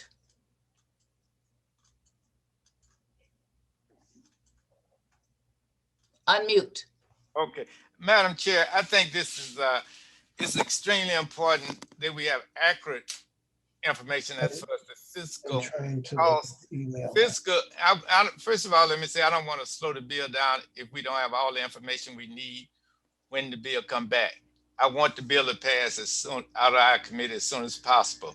However, I think we need to take our time and get the fiscal note, get the financial analysis, and Chief Hayden, even Jimmy Edwards or whoever need to come to tell us exactly what it would cost and give them what it would cost to administer this program. This program is outside of the police department, so it's going to have to be administered. It cannot be just shot into the police station, because the police officers have a captain. Even on the local level, they have a chain of command. You have a captain, then other officers below that, and they have to arrange it so their officers so that they can handle this. And it has to be, this is very valuable information, because the spy plane is taking pictures and information on everybody throughout the city. So we have to really have a staff that's qualified and who's qualified for it. We have to, this is a very detailed program, and plus it could, we want to make sure we have accurate information and an accurate cost so that we can so that I can make an informed decision about how the taxpayers' money is spent, because they sent me here as an alderman, as a steward of their money. And so I need to know what I'm voting. I need to do everything I can to make sure that that I'm as transparent with them as possible and handling their money to the best of my ability. Okay. So I do not understand. Okay, let's see. I'm looking at the charter now. Charter Article 4.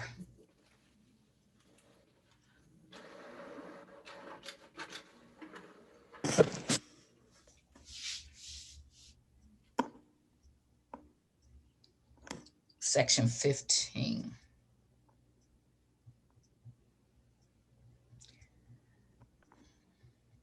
This is what lawyers do sometime in judges' chambers when we're back there forever.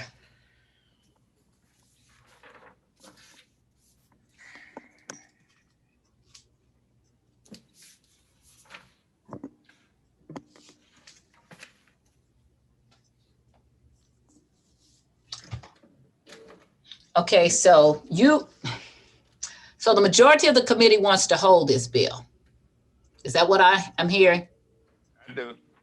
Okay, so Alderman from the 18th wants to hold it. Alderwoman from the 15th wants to hold it. Alderman from the 22nd said he would go along with holding it. The Alderwoman from the 12th says she doesn't believe that we need a fiscal note. And the Alderwoman from the 4th says she has no comments at this time. Am I correct in everybody's position? Is that right? Correct. Except Okay. I'm not the 22nd. I'm the I said the 22nd, 23rd. Okay. I don't want you to be the 22nd. Alderman from the 23rd. Okay. So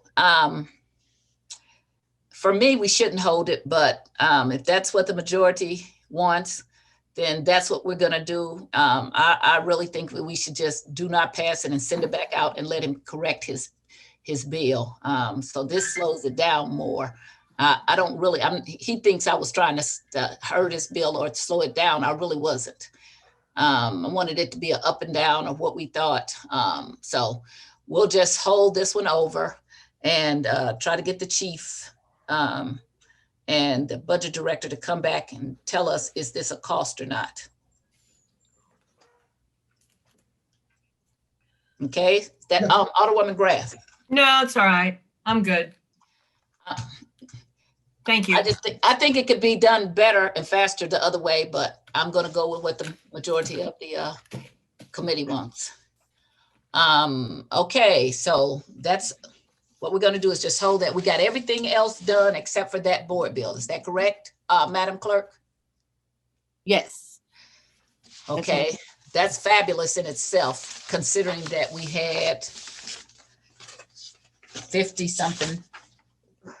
51 bills or so to handle. So we still have a resolution before us. And I got to print, I didn't print that out. Let me get that. 57. Yeah, I'm just going in the drive to get it. Yeah, I'm just going in the drive to get it. That's all. Okay. I mean, I can explain. It's pretty simple. Hold on. Let me get it before me.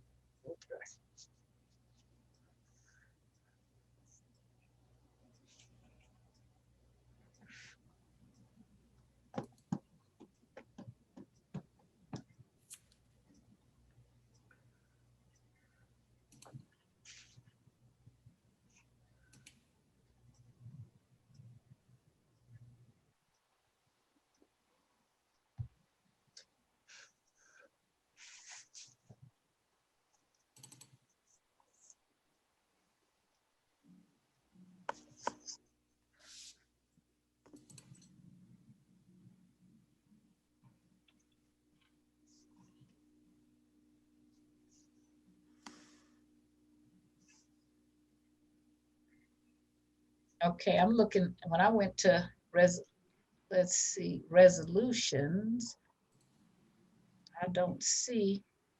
It was 78. Okay, marked copy. And it was Wait a minute, but mine comes up rules, the rules, when it under 78. That should be resolution 78. I believe. know it says resolution 78. Let's see if, then it's, okay, here's resolution. Hold on, let me, okay. It was Wait, just let me, trying to help hold you on. get there. Okay, but it's two things that said resolution 78.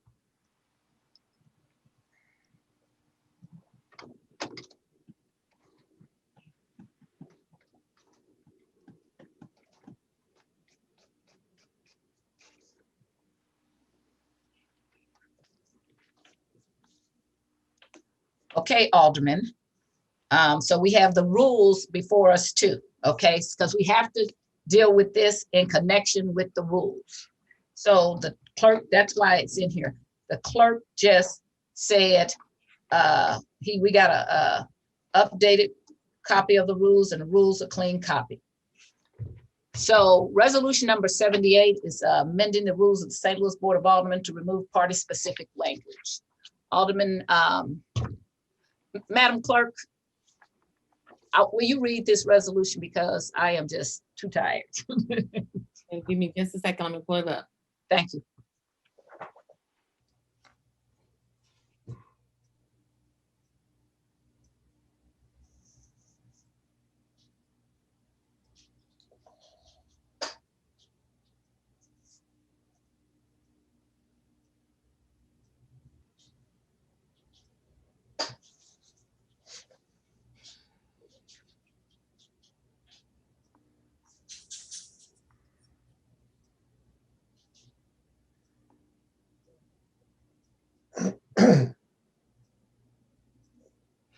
And I want to remind you again while she's pulling this up, Alderman, because you contacted me over and over again this weekend.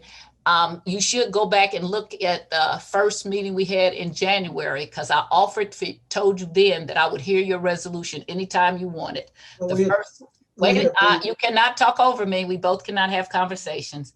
And when I told you that, you said, well, you weren't sure that you wanted to hear it. You should go listen to yourself, because the people didn't vote for it right then and there. I told you on record. You then sent me several texts and emails as though I was trying to do something.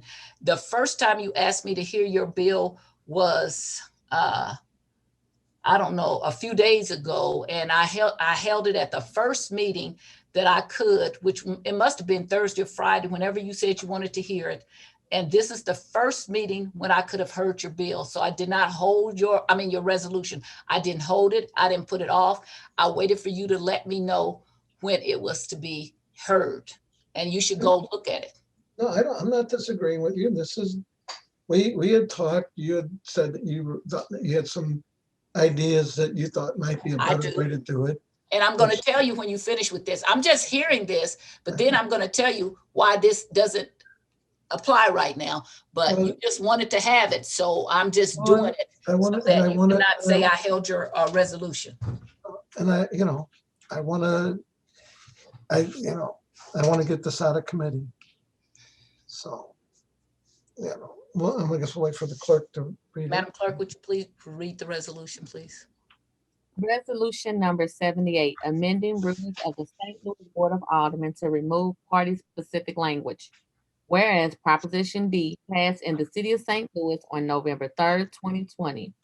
And whereas Proposition D established a nonpartisan election process for the city of St. Louis, which does not allow a candidate for alderman to file to run as a member of a specific political party. All candidates for alderman must follow the process of filing as an independent candidate.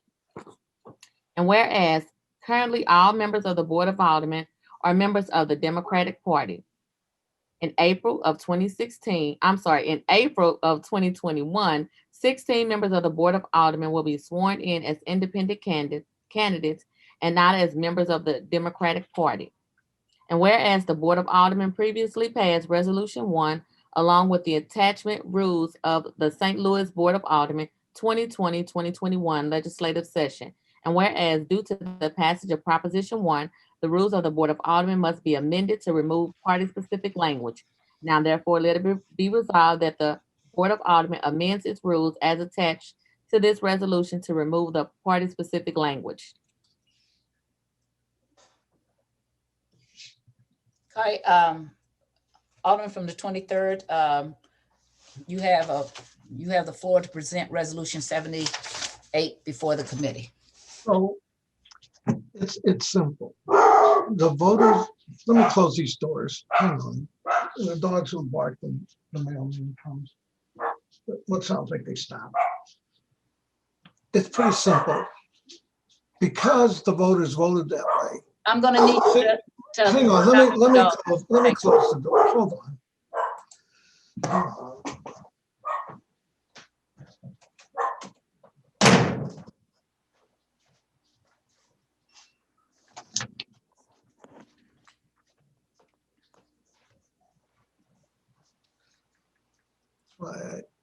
I wish we were still meeting in chambers, to be honest with you. But so the voters voted that we all go for this nonpartisan election. There's only 13 Democrats that will be left on the Board of Aldermen. By our rules, none of us, other than Jesse Todd on this committee, will be able to participate in the Democratic caucus. We won't have any say in the rules. We won't have any say. In fact, we will have no say. We will all be knocked down on seniority. The only one that I guess Jesse could chair a committee, but then 2 years from now, you're up against it again, unless we change how it works. But we can't do that till November. So you're going to have nonpartisan, the whole board nonpartisan. It's a simple rule change. It just takes out the Board of Aldermen is just basically nonpartisan then. That there isn't a majority party. And for those that originally had to run as independents, know that you were always stuck at the bottom until the next election when you could run as a Democrat. And then that would change, but you're still at the bottom. It's a simple rule change. I would really ask that we pass this out of committee with the due pass recommendation. It doesn't change our rules. It just takes out the partisan part of the rules. And again, it's the right thing to do. If the voters voted to make this all nonpartisan, okay, I think that's wrong, but I also know like Fred Heidert, who ran as a Republican, could never chair a committee, could never do anything because the majority party is the one that's in control of the Board of Aldermen. So the independent is not a party. So only the people that were not up for election will actually be at the caucus and make all the rules. And I like to be there when the rules are made because obviously I have my own opinion. So I'm not going to belabor it because it's been a long meeting. I would ask for everyone's favorable consideration. All we're doing is a rule change to take the partisan out of it, where it says majority rule, because independent's not a party. So if we're going to stay true to what the people said and what everybody voted for, then the party part should be out. And I'm not changing the rules, it's changing, it's taking out, so it is changing the rules. It's taking out the partisan part of the rules. And keep in mind that, it makes sense. So I would just ask for everybody's favorable consideration on it. I'm not going to belabor it because I believe it's at this point the right thing to do. It was never a problem when the majority of the board was Democrats, but independent is not a party. Democrats are. And all of us other than Jesse Todd in this committee will not have a say in the rules. When they have the caucus, we will not be invited to the caucus. These are all just facts. So I'm open for questions, but I would just ask for everybody's favorable consideration. Wait a minute, hold on. Alderwoman Green. Yes, I do think that this is a necessary change. I just have one comment. Under Rule 19, the partisan language was not removed. It still says the alderman of the majority party. We should. Yeah, Thank you. throughout rule. And we should correct that. I don't know if I can correct it here or not, but it should have been carried through the whole bill. Yeah, without any partisan. It is in most places, but I just noticed in that section, the partisan language is still there. So we need to update Rule 19. And if you're willing to call it a Scribner's error, or I can, it was supposed to be, and I probably missed it. We went through and I thought I took it out everywhere. So we could pass it like it is, but since it's a resolution, Madam Chairman, you could tell me to make that change. Can I do that here in committee? Yes, because this is not engrossments now. We're actually doing resolutions, which is just like a regular committee.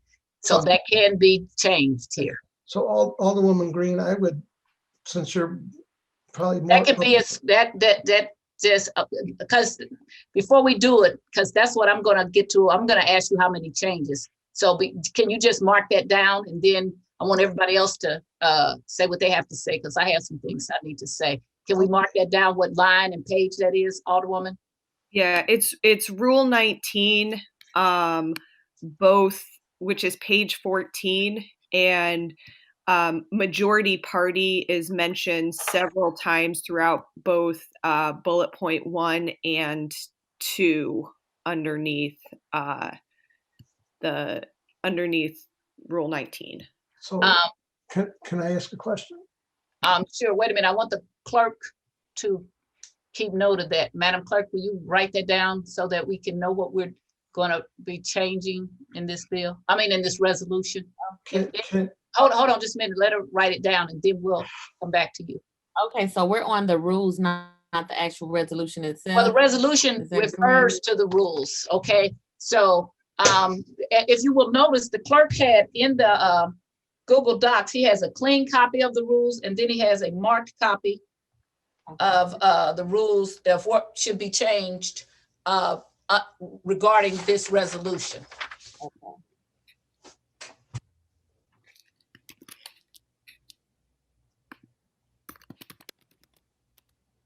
Okay, I got it. Okay, you see the two different copies. You'll be, after Alderwoman Green finishes, I see your hand. We'll go in order of seniority. Thank you. Had a simple, quick question for.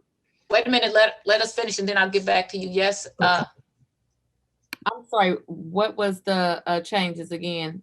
So under Rule 19, right now, at the end of the first line, it says continuous seniority of aldermen of the majority party.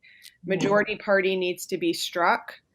And then on the next line under that, it says majority party again, that needs to be struck.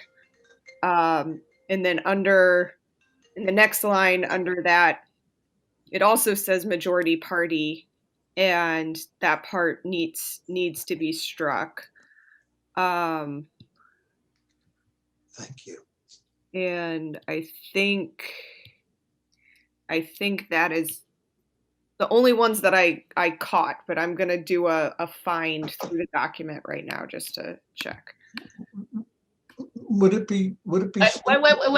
Let her do that.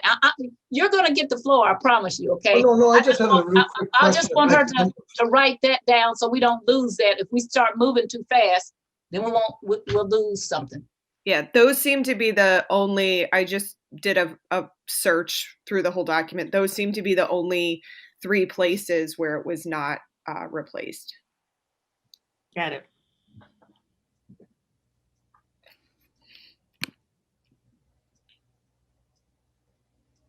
I got it. Thank you. Okay. Okay. Alderwoman, do you mind if the sponsor has a question or say something before you continue? Or do you want to continue? Do you have anything else? Alderwoman Green. Oh, no. Okay. Alderman Vaccaro. Yeah, the only thing I was going to ask, and it's to either or, even actually to you, Madam Chair, would the correction, should the amendment be to remove any, in case we miss it somewhere else, any word referring to majority party? But if Alderman Green has read it and said these are the only places, maybe that's good enough like it is. I just didn't know how you wanted to make that. I'm going to basically defer to Alderwoman Green because she's a doctor now, for one, even though she didn't fix her COVID stuff. But she might be a little better because usually when I'm doing stuff, I have help. So, and I'm perfectly capable, but I would just ask Alderwoman Green would make that amendment so that we fix it the way it should be fixed.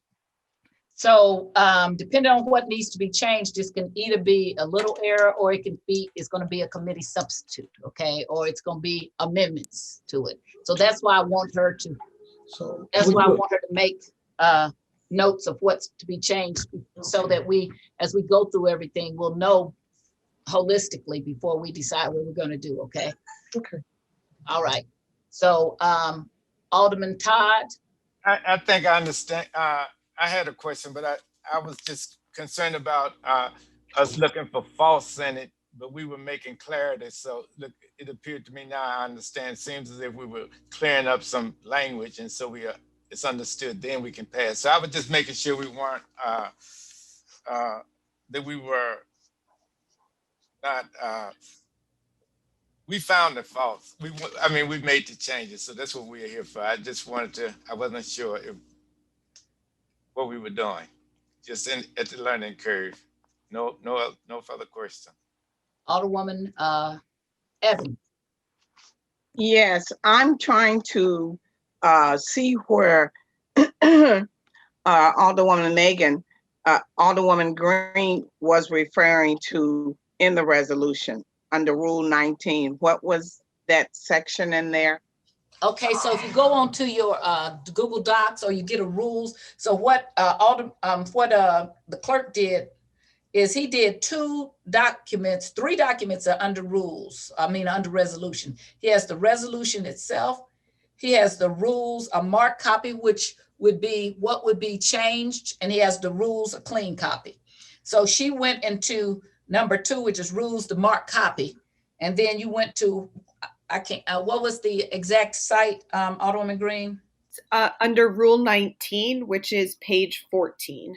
Okay. Right. So what was it that was changed? So in the first paragraph under Rule 19, it says chairman of standing committee shall be determined on the basis of continuous seniority of aldermen of the majority party. So we need to strike the words the majority party. And then on the line under that says the alderman of the majority party with the greatest seniority. Again, we need to strike the words majority party. And then the last sentence, the alderman of the majority party with the greatest seniority. Again, we need to strike the words majority party. Okay. All right.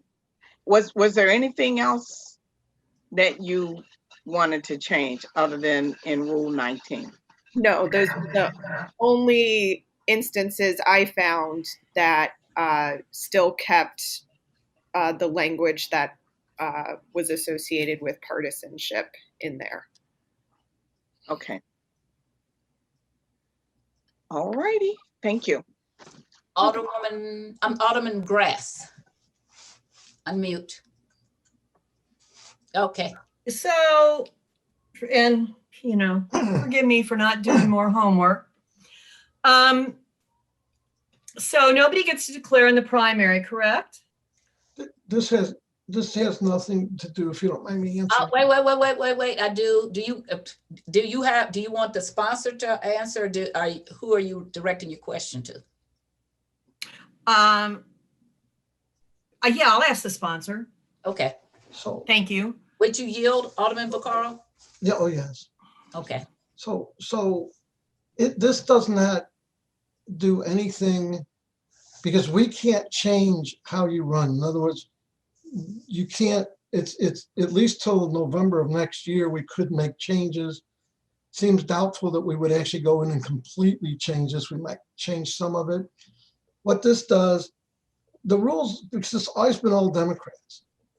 And even though we all are consider ourselves Democrats, this changes our rules because right now you won't have any say on the rules in the committee unless we change this, because the only party is the Democratic Party and the independent is not a party.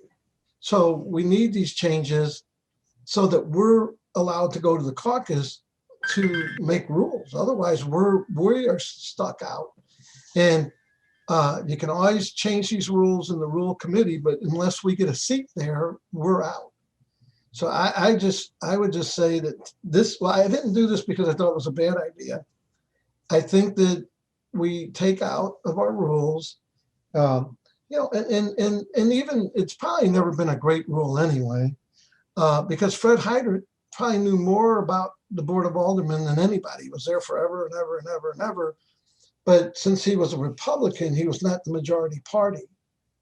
So this just simply takes out the majority party, which is the Democrats. And there's really only 13 Democrats left. The rest of us, whether you consider yourself a Democrat or not, you're running as an independent. So this will give you a seat at the table when the rules are made.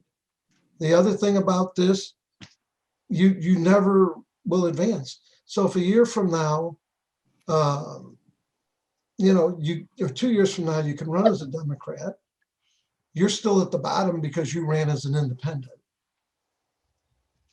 I know the chairwoman saying no, but that's not true. As soon as I tell you all, you're gonna know that everything he's saying is not true. And then you're gonna go, oh, this is absolutely not. Okay, and I wasn't finished with my question. Okay, go ahead. So the ordinance that supports Prop D talks about the primaries, but doesn't say anything about the general. But you can't, you're running as an independent in one, you'll be an independent in the other. This has nothing to do with that ordinance. This has to do with our rules. That we're stuck with the ordinance. My opinion, and I can tell you, I strongly believe, and I would appreciate everybody's support on this, that we change our rule to take away majority party, because the only majority party left is the Democrats.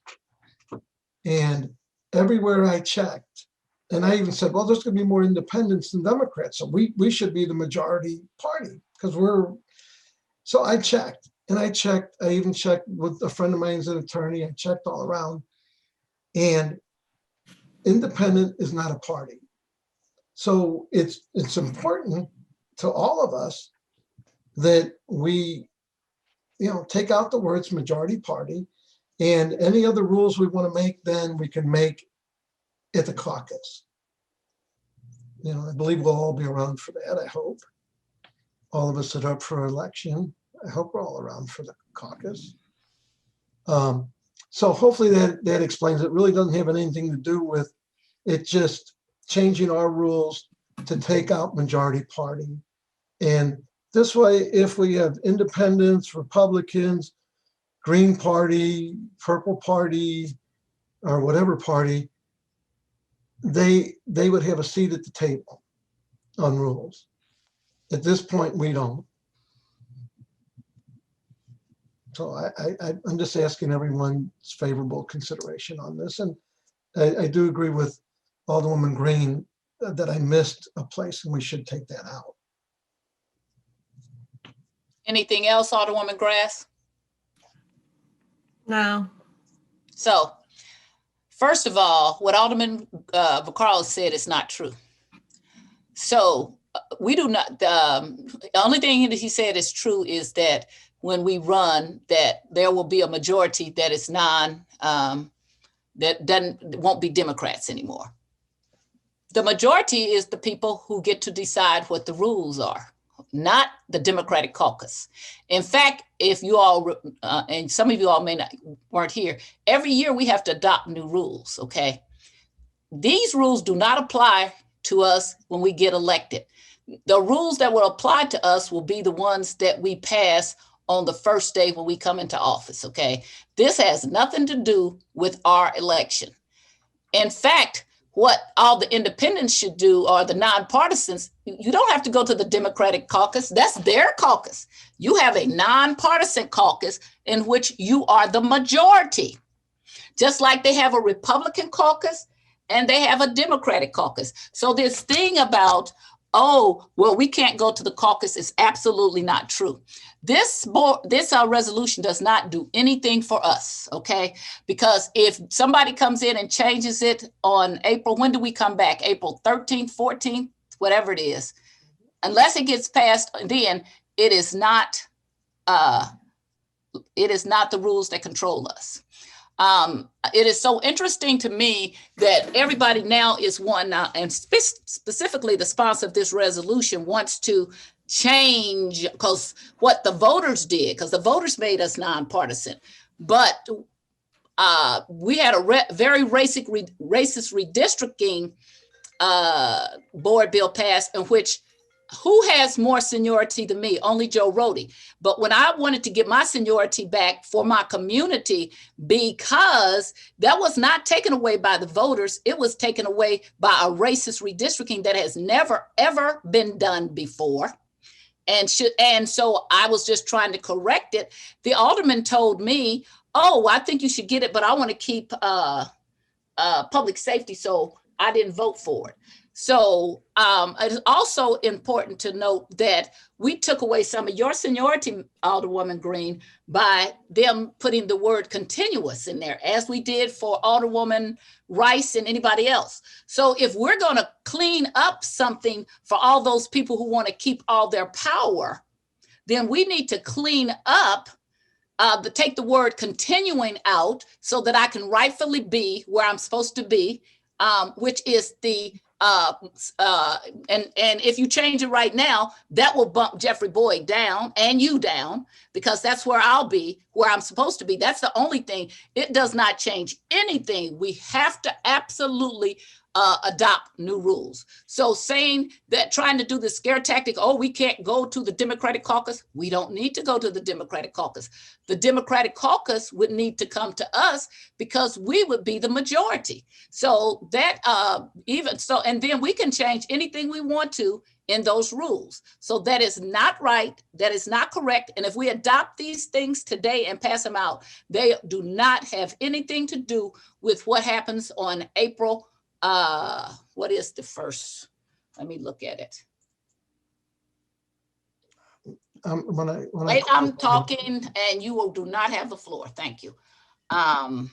Let's see, April 13th, I guess. Okay, so unless we adopt new rules on April 13th that says this, then they don't affect us right now. And I would say again, if we're going to clean things up and we're going to do things that they want, what we ought to do is give Megan Green her seniority back, Annie Rice her seniority back, and Sharon Tyus her seniority back, because these things of continuing seniority were used against people. And now that other people have to be nonpartisan, now they want to fix certain, cherry pick and not fix fairly. Alderwoman Green. I was just going to say that, just to clarify for some newer members of the committee, that yes, even if we pass something today, we will have to also, when we adopt our rules at the first meeting, when we come, we'll caucus and then we adopt our rules at the first full board meeting, we would have to, those rules would also have to have these changes in them. Otherwise, these changes would only go through the end of our session, which would not make sense. I do think that it makes sense to clarify this language. you know, if there's other updates that we want to do, such as removing the word continuous, I would also be in support of that.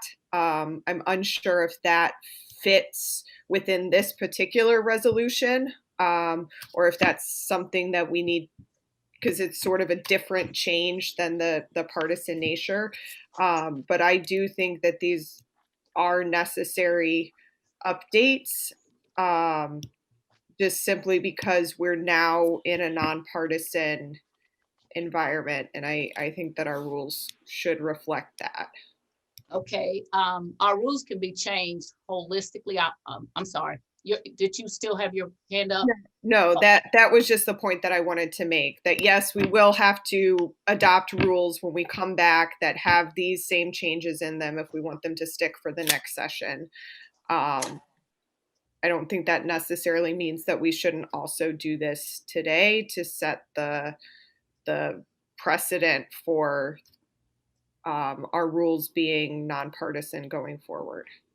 Okay, so let me say, first of all, as a Democrat, I really am opposed to this. I want to just say this.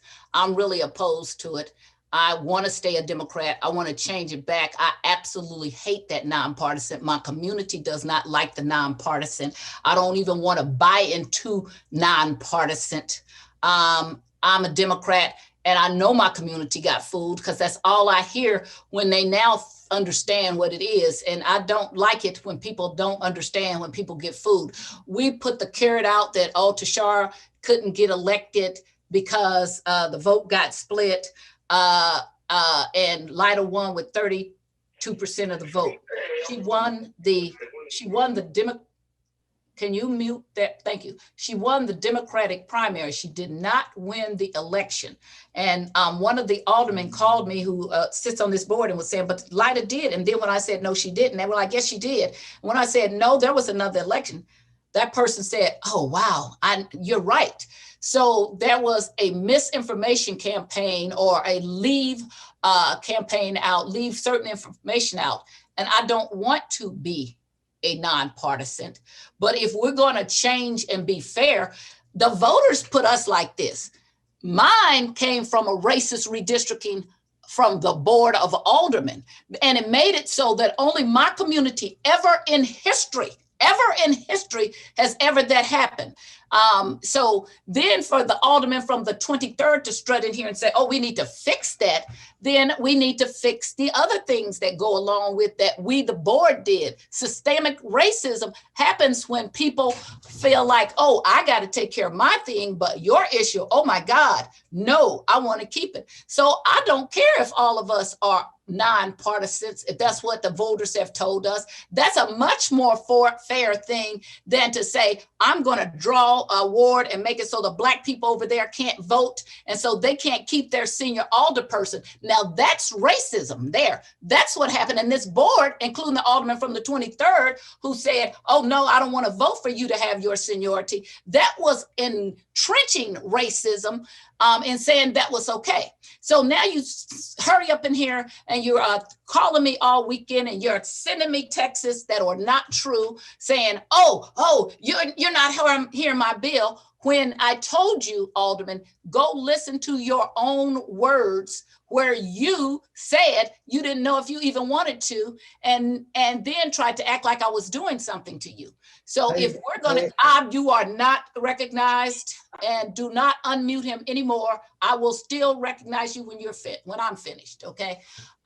So I am, I'm not supportive of this. It does not change anything. It's just fixing it for those people who've been traditionally putting their foots on the necks of Black people and other people, and taking advantage of things that happen, and then want to fix only one part and not another part. If you want to fix it and you want to make it fair so you can keep your seniority, the people in the real 20th Ward want me to have my seniority back.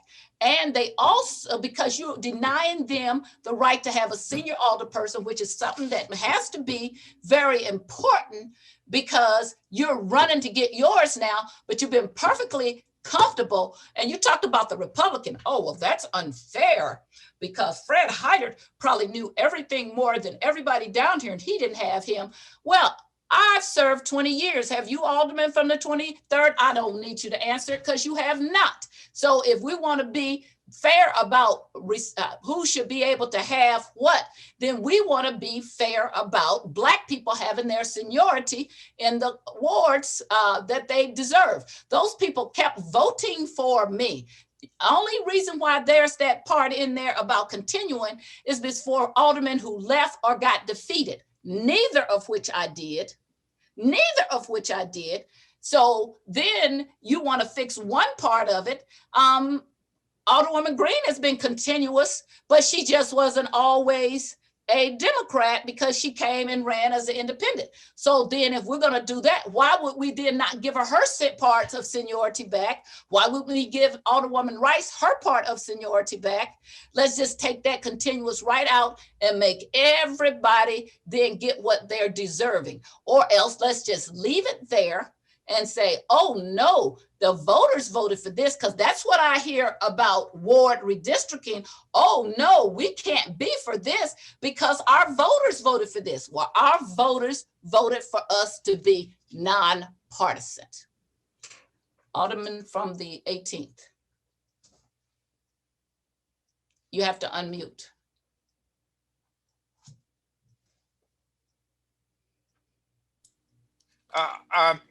Alderwoman, Chairwoman Tyus, I agree that we should take out continue. First of all, I agree with both with I don't have any problem with Alderman Vacaro's bill if it's within the guidelines of our committee. However, I want to add that I think that we should also, if he wouldn't mind, if we need a second resolution saying. No, I don't want no second resolution because they ain't never gonna do that. What they're gonna do is take this and they're gonna be just as unfair as they want to. And that's why he's whining and all up under me and trying to insinuate that I was doing something wrong. And I'm gonna share all the texts that he sent to you, but he still failed to ever apologize for he, the president, and Jeffrey Boyd lying on me to what's his name? You paid for it. They've yet to publicly be grown men to say, we lied on you, we are sorry.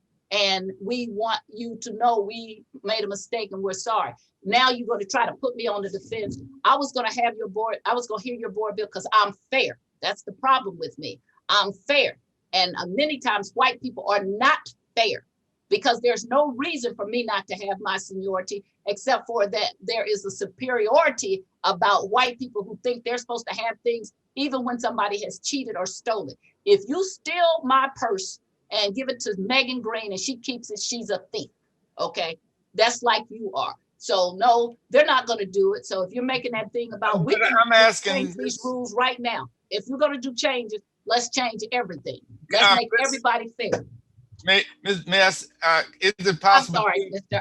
18th Ward, I'll be, it's just this, he really has gotten on my nerves. I tell you that right now, because he act like I did something and he's the one been doing things. Is it possible to amend, would he be open to amending his bill to include continuous, meaning that you deserve, you served on the board longer than anybody else? Why wouldn't we, since we're talking, like me, I'm number 20, about number 20, 27, 28, 25, number 25. So, but look at you, you've been there longer than anybody else. In all fairness, as a Democrat, if we're going to be fair, we would have to have you getting your.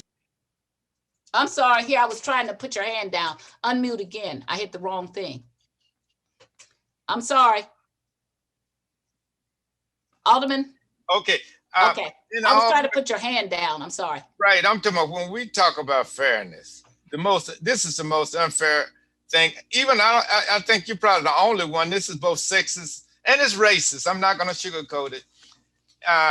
It has probably never happened before. But the point I'm making is if we're going to be fair, talk about fairness, it would be unfair to me to tell me that I want seniority like you got. I don't have the experience. I haven't been there that long. But for you to be the longest serving person except for Alderman Rhodey, for you not to get your seniority back as a Democrat who was producing more votes than any other Democrat, including myself, in the 20th ward, for you not to get your seniority back, it's not only being racist in that you were producing votes for the Democratic Party, which the rest of us as committed people, we just couldn't keep up with you.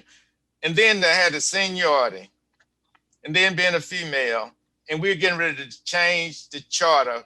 We should include Not the charter, we're gonna change the rules. Change the rules, and Megan should have continuous, and Annie Rice should have and anyone else. If we're gonna change the rules, since we are now, whether we like it or not, we really are.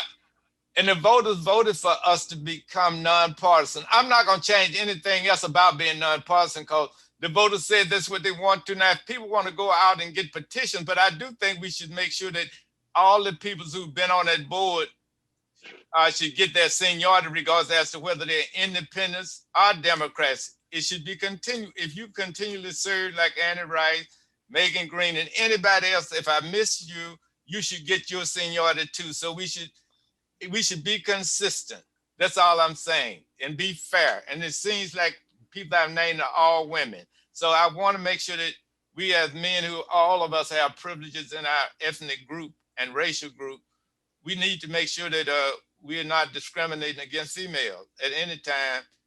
Because I'm recovering from my, I still have my privileges, but I'm recovering from my sexism, and I'm trying not to be, but I can always relapse. So please correct me if I'm wrong. Thank you. Okay, Alderman Vaccaro, you had your hand up. Please unmute. Well, so I can tell you the one thing I will guarantee, if we don't make this change, we will not have a seat at the caucus, which makes the rules. Now, see, I would ask for a vote on this. I ask that we make the one change that, if not, let's don't vote on it. Let me bring it out on the floor. Now, Because that's my only other option is, and I agree with you on everything. I also said, look, I think I'm just going to bring this out on the floor. You said, well, no, I'll hold this in a committee hearing. And which I did. And you're just, you're lying. Because you keep saying, I'm not lying. What you're saying, what I'm trying to make you understand, since you listen to me sometime, listen to this. I'm very good and fair with the rules. They cannot have, we will have the majority. They would have to come to us. We could change the whole thing.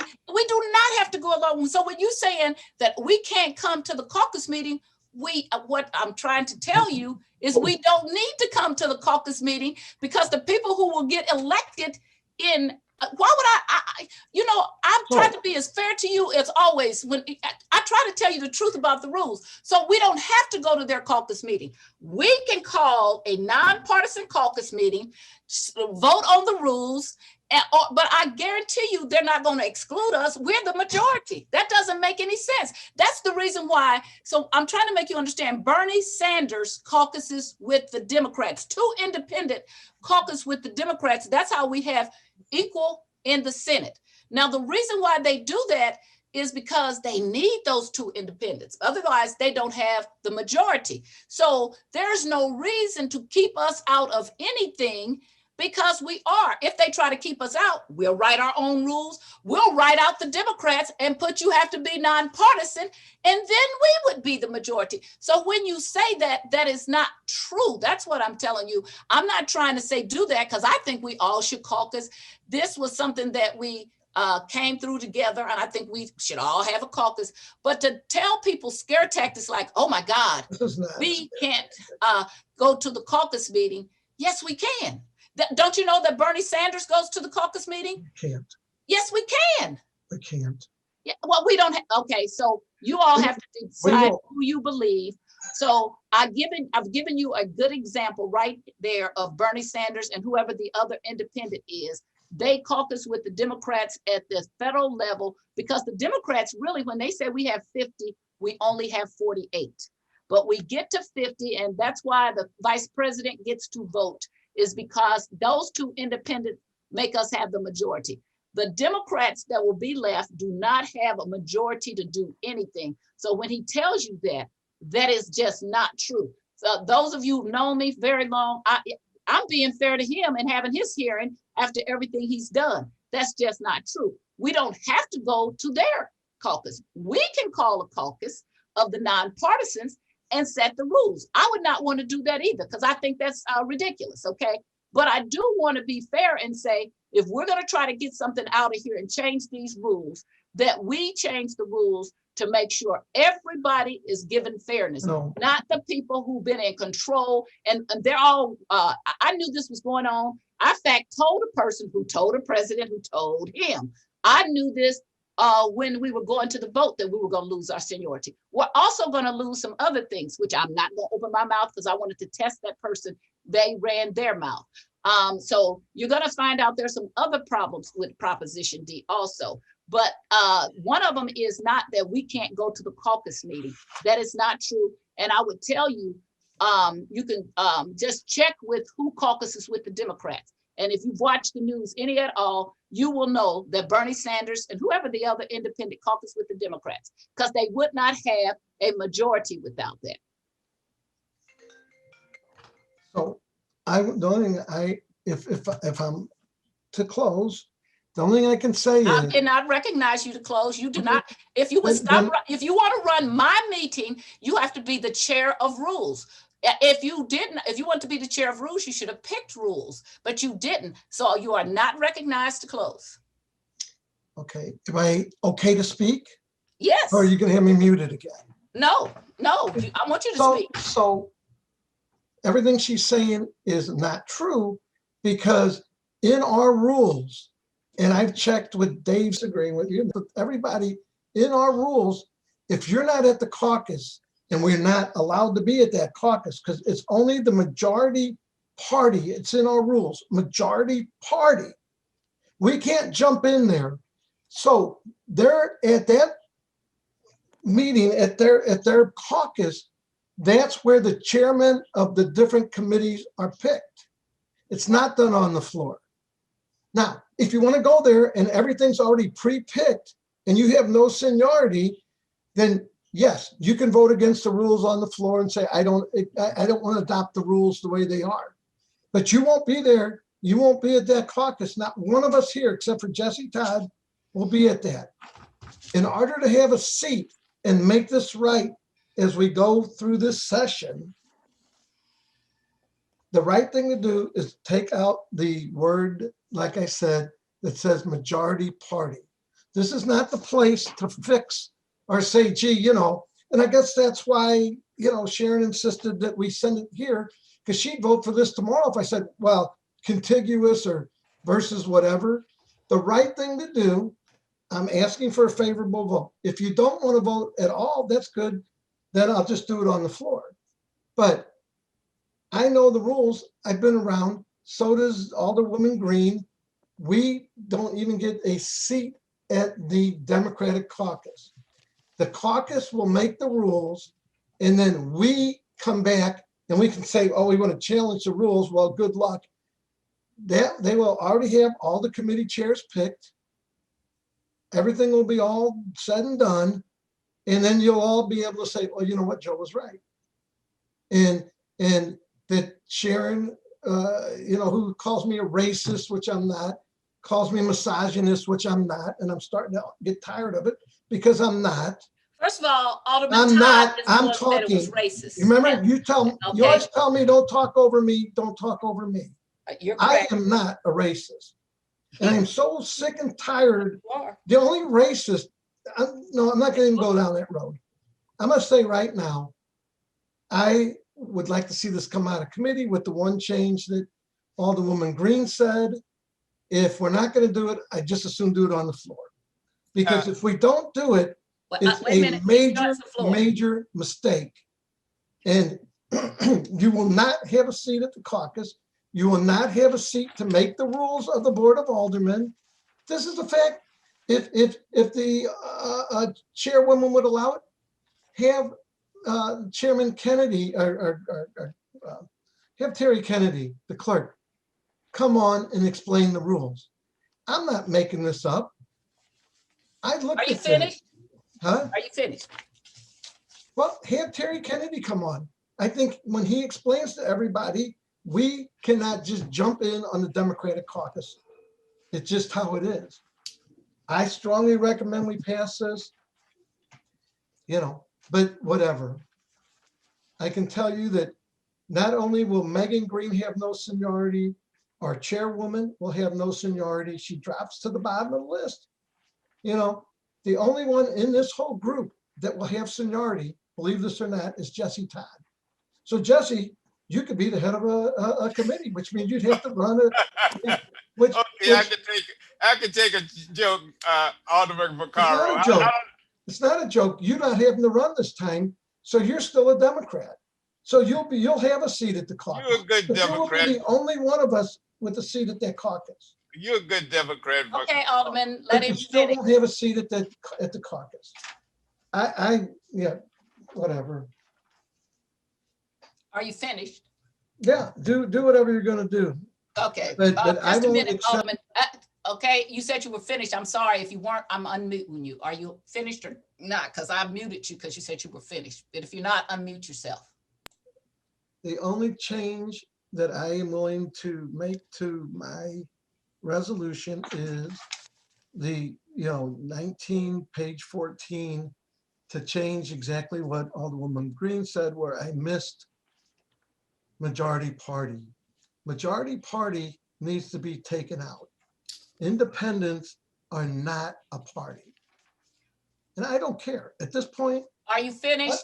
yeah, I'm Okay. finished because you're going to keep asking. No, because you keep repeating the same thing. So if you got something different to say, okay, but you keep repeating the same thing. I would ask for a vote. But No, it is not up for a vote. We're not doing that. We're still in discussion and you're still not going to run this meeting. And so first, I'm going to ask you to show me where in the rules that it says, present the rules to me where it says that we can't go to the caucus. Show me that in this rules. we can't. I have them We're right not here. part- Which rule is it? We cannot go. Which rule is it? In the rules, it Which simply rule is states, it? you win. Hey, No, guess what? which- You no, win. no, which We're not rule going to is be it? invited to the majority. We are not the Which- majority party. Alderman, We I'm will asking not you- be invited Alderman, to the caucus. Alderman, We will not be invited to the caucus. Have me muted again. We will no, I not don't be wanna invited to the Alderman, caucus. Alderman, I'm asking you, which rule are you referring to? The rule that says the majority party. Which I rule can does tell it you say we that- can't go to the caucus? You can't. Where's the rule? It says majority party. So you do not have Are a you part of the specific rule? majority party? Is an independent part of the majority party? Yes, when you're the, when they're, No, we're so the not. majority is whoever is the majority. We're not. No, I'm you not don't going want to to hear argue that. this. I'm not going Okay, to argue it. I want you to tell me which rule says we can't go to the caucus. This is simple. Because the rules simply state majority. So let's party. go through, okay, so you So if can't you show want to me go because to it it, doesn't. take that. Let's take go out the through, part. Alderman, let's I'm not go. going to. I'm not even Alderman, going to argue this. Alderman, I'm not Alderman, going to argue it. Alderman, I'm going to mute myself. Alderman, I have. I'm not arguing it. Alderman, I know the truth. Alderman. You're wanting to twist the truth. Alderman, I'm simply giving you a chance to tell me, is it rule number 1? Is it rule number 7? Is it rule number 13? Can I ask Is the it chair? rule- I see Terry Kennedy's here. Can we ask Terry Kennedy? No, we cannot. I'd like to get an opinion. No, better because than me. yours the only No. opinion you want. You No, don't want no, another because he's opinion. the clerk. He is not the chair of rules. This is what you don't You even know- know how You insulting know what? you are. I am going If to. you are making I am us, going to. what mute rule does it myself. say? You say Alderman, what you want to Alderman, say. either you answer If my you don't question. want to what take a rule- vote. Alderman, are you yielding? Will I'm you not. yield the question? No. Yes. Okay, thank you. Alderman from the 18th.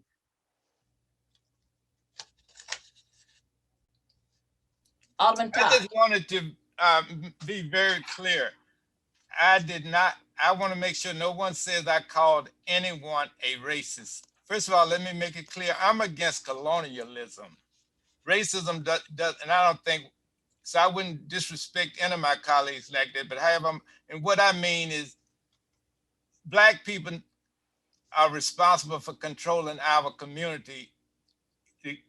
And when it comes to spy planes or anything else, I don't think people who live in another community or any place else should go around planning for us. We need to plan for ourselves. Now, as far as, and I did not call anyone a sexist. Now, I did say I'm recovering. The only person I said on this board, and I said ethnic groups as a group, I said that men as a group. And then we do get special privileges as a group. And I was only talking about myself when I said I admit grew up and I am a recovering sexist, and I try the best I can, but I do tell people if they see that I am not being fair to them as a woman, please correct me so I can learn how to treat them. So I do apologize for the privileges I got in the past, but I'm certainly don't consider myself a sexist now, and I certainly try to be more than fair, but I didn't call anyone either racist or sexist, and I wouldn't disrespect one of my colleagues like that, but I do say I am against colonialism. White people and no other ethnic group should be talking about, for example, defunding the police. When they talk stuff like that, they're talking about taking money, putting more police in the Black community. When they talk about spy planes, they're talking about putting spy planes in the Black community. So that's what I'm against. So I'm not against racism. I don't care whether white people like me or not. Let me make that plain. That's what racism is. And I believe most white people may like Black people, or they may not, but it doesn't matter to me. What matters to me is that they wouldn't have me talking about putting more. If I couldn't talk about don't defund Ladue, Clayton, Frontenac, Sunset Hills, or any place else, and they would think I'm out of my mind. So that's what I'm saying. Don't come up with a program for us. And when people make fun of the Todd plan, I have my own plan for the Black community. And so that's what I mean. So I don't want anybody to ever tell me I'm worried about anybody being racist, but I don't think it's white people out of that. I don't think white people, unless there are times, and let me clarify that, when Black people are not leading on issues like the workhouse, which hurt Black people, are spy planes, I appreciate white people speaking up, because when we couldn't speak for ourselves during slavery, there was the anti-slavery society. So there have been times when white people have certainly stepped up to the plate, and they're stepping up to the plate right now when they talk about close the workout, when they talk about the spy plane issue, when they're talking about defunding the police. They're in the tradition of the white people who shows the greatest humanity on earth when they fought to end slavery. And these are the daughters and sons of those same people. So I appreciate that. That's the role that whites have played in the past, and that's a good thing. And thanks to those type of people, that's all I'm saying. And so the Harriet Beecher Stowe's and the Charles Sumners and the Elijah Lovejoys over in Belleville, who died fighting for the rights of Black people. I appreciate those type of white people, and thank you all, and may they rest in peace. So, two things. One, we've lost the quorum, but I can tell you, Jesse, do you know what CORE is? Huh? Do you know what CORE is? What is what? CORE. I don't understand. I was part. You are not recognized. Okay, go ahead, Alderman from the 18th. No, I was just letting them know that there have been whites in the past that have done have shown leadership when we weren't even able during slavery and during segregation. So, so I'm not discouraging whites from stepping up to the plate on issues that certainly move us forward. But I just want everybody to know that the police and the conflict between the Black community came into existence, especially sharp existence during slavery. And it was crystallized during segregation when I was in the movement getting beaten, locked up, and they was assassinating people that I knew on the street when I was homeless. So, and also in the civil rights movement. And so, so a lot of the money we need to fix up our communities is now going to the police. So that's, but anyway, that's the main thing. But again, I don't call people racist, and especially you, Alderman Vaccaro, I do not think you're racist on it. Okay, let me make that clear. Okay, are you finished, Alderman? I'm finished, thank you. Okay, I want to address Alderman Vaccaro. He doesn't hear himself. Can we bring the clerk in to overrule a lawyer with a law degree from Washington University who is the chair of the rules? If you don't hear yourself, it's because you don't want to hear yourself. But every time that there has been a occasion when the president didn't rule for him, and I got up and said, did a motion so that he could be able to vote or reconsider the question, then he tells me how smart I am and how I know the rules. So when people make statements about something, I will always ask you specifically what the rules is. One of the things I want the alderman from the 23rd to know is the reason why I wanted this to come to committee is because the rules is the proper place to discuss rules and change of rules. And when you come into a committee prepared to try to change the rules, then you ought to come into the committee prepared to discuss. When you make statements, general statements about, oh, we can't go to the caucus meeting. Where does it say that? Either it says that or it does not. So just to make a general statement of what something says, and then you do not, you're not able to substantiate that by showing us where it says that, that doesn't make it so because you say it or because David Sweeney. I want to also address that David Sweeney used to be our attorney at the board. And on many occasions, or at least 3 or 4, I challenged him. And then each and every time he would come back to me and say, oh, Alderwoman, you were right. I've been doing these rules for a long time. I do not try to be unfair. I do not try to just do things my way. Because if I did, I would not have had this hearing, and I've been up since 4 o'clock this morning. So I'm headed toward 12 hours of continuous work. But I do need for someone to be able to come and present something and do just like I do. Say Rule 15 says you can't come to the caucus meeting. It doesn't say that.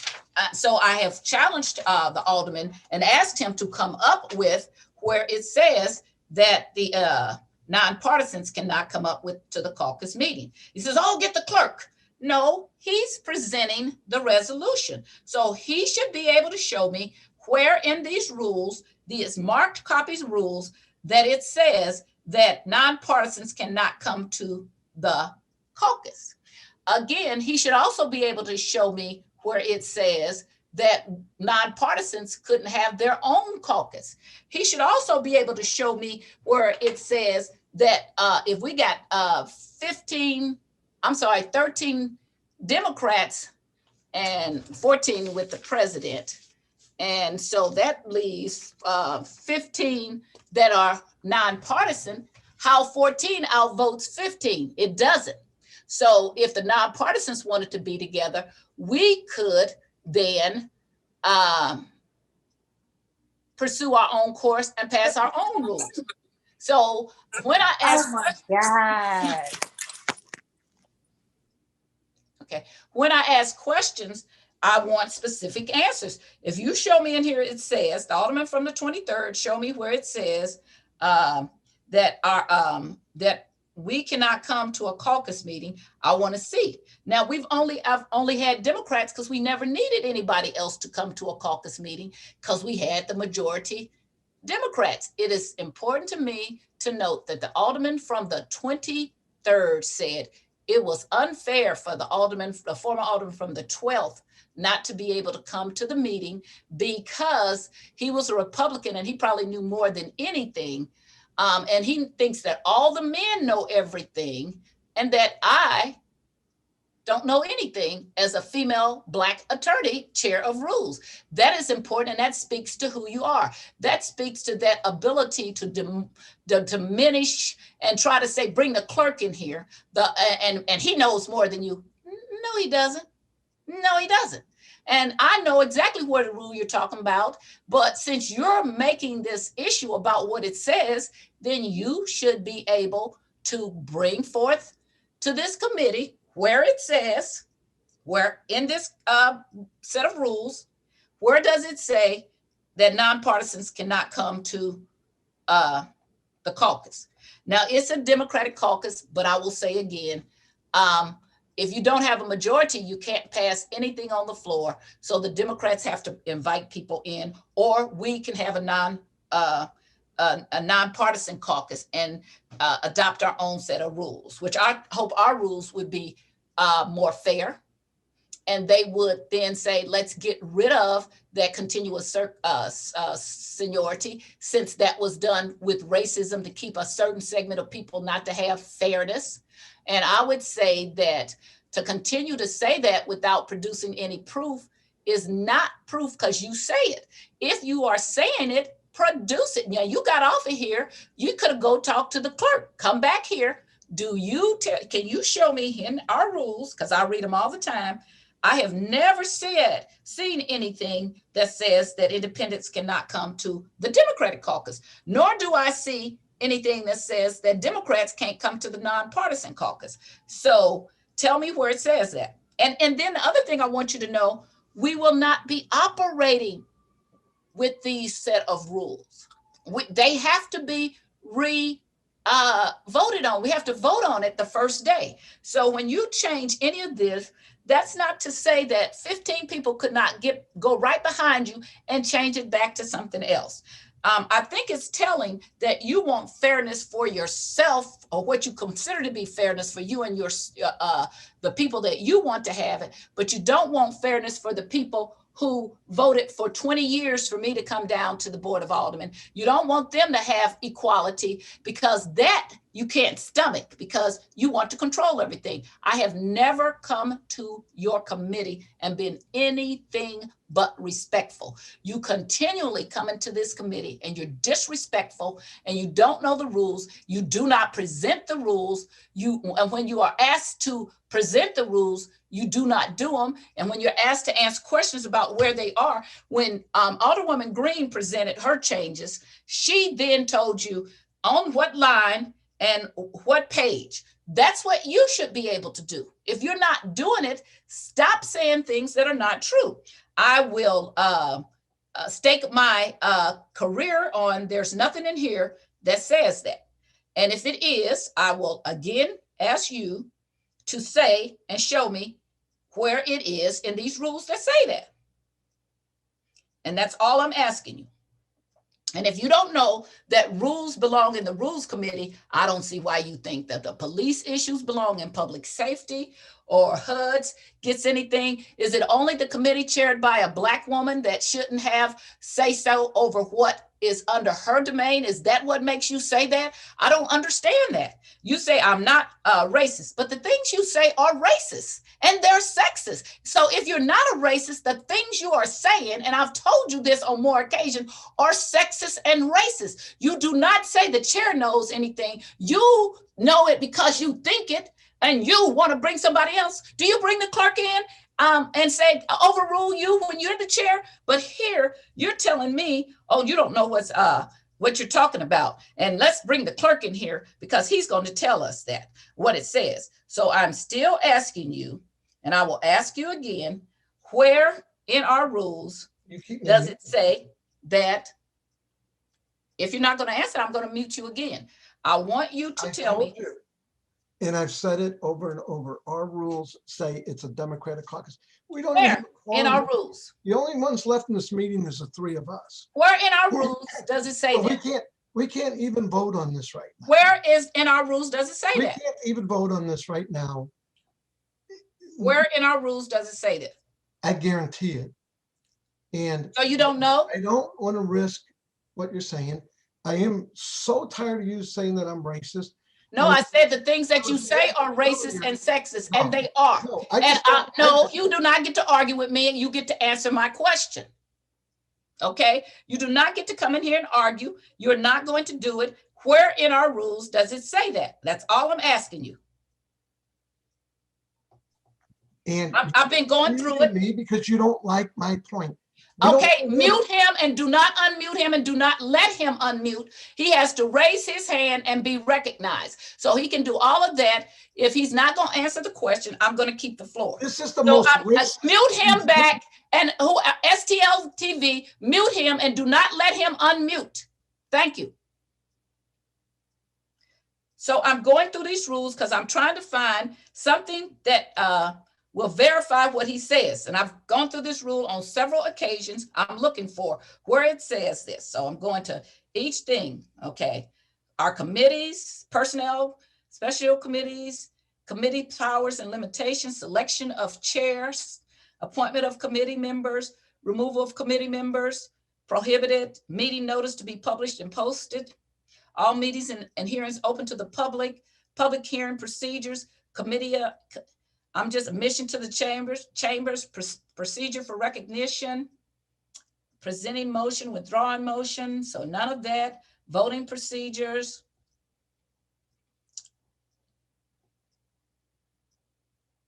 Discharge of bills from committees, not that, second reading of bills, principal sponsors. I'm going through all of this, looking for where it says in our rules, since the alderman from the 23rd will not tell me where it says this. I'm going through every single rule.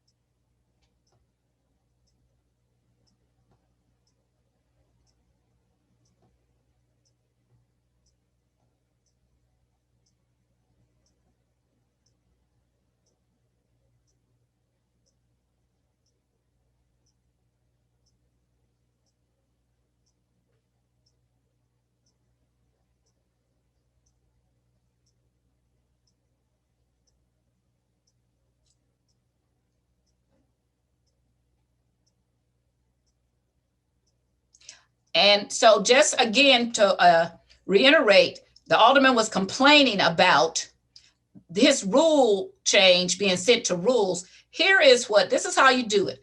Here is under the engrossment resolution, rules and credentials committee meeting, it says the rules committee should be responsible to make recommendations for amendments and a proper enforcement of the rules adopted by the board. So that is why rules changes come to rules. So I'm still looking for something that says that we cannot come to a caucus meeting.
Alderman, I have gone through every rule that's in our rules right now, from the first page to the 41st page. There is no such thing any place in the rules that speaks to the Democratic caucus. First of all, that is something that is part of the Democratic Party, but there is no such thing. So if you wish to show me where it says that, then I will agree with you. You know what? There's not, we don't even have a quorum. And so, Any vote would be illegal right now. And so the other thing I want to say to you is that you had a correction, and I need you to reduce that to writing and bring it before the committee, please. We don't even have. So if you're doing a quorum call, and then you have a right to do that. That is something that I know about. If you want to do a quorum call, you're allowed to do that. So we do not, I can't put it right. We don't have a quorum. So you want to do a quorum call? You can, let's do it. There's Okay. not, there's only 3 of us here. I can. Okay, but the formal way you do that is to do a quorum call. Okay, let's do a quorum call. Okay, Madam Clerk, will you call the roll? Alderman Vaccaro, Present. Alderwoman Green, Alderman Todd, Present. Alderwoman Evans, Alderwoman Grass, Chairwoman Tyus. Present. 3 present, quorum is, I'm sorry, 3 here. Quorum is present. Okay, so at this point, then I am going to recess and continue the meeting till Friday morning at 9 o'clock in the morning. I am going to, you did the quorum call, and I'm going to recess it to Friday morning at 9 o'clock where we can get a quorum. In the meantime, I'm going to send people every piece of information I have about the things that Alderman Vaccaro have said, because they have not been true. And I do not cheat. And if you all have dealt with me for the longest time know I am very much a rules person, and the things he said are not true. And David Sweeney, you are not recognized. We do not have a quorum. David Sweeney is free to send me anything, and I will call him and I will talk to the clerk. And it still is not in our rules. So at this time, we are recessed to 9 a.m. Friday morning. I cannot not have a quorum because we do not have a quorum. Then you won't be here. We do not have a quorum. So we are recessed to 9 a.m. Saturday or Friday morning. Thank you very much. I have a 9 o'clock appointment at the doctor tomorrow. Okay, then we will be talking about your resolution. And will you get there by 9:30? I don't know. Because we will, I will present all the facts. Will present all the facts, since you have said these things, that I will go through and point out to people what the truth is. And so we are recessed to 9 o'clock Friday morning. Thank you very much. I appreciate you, Alderman Todd, and the rest of the members who left before this. Thank you so much, Madam Clerk. I appreciate you. No problem. Have a good evening. You too.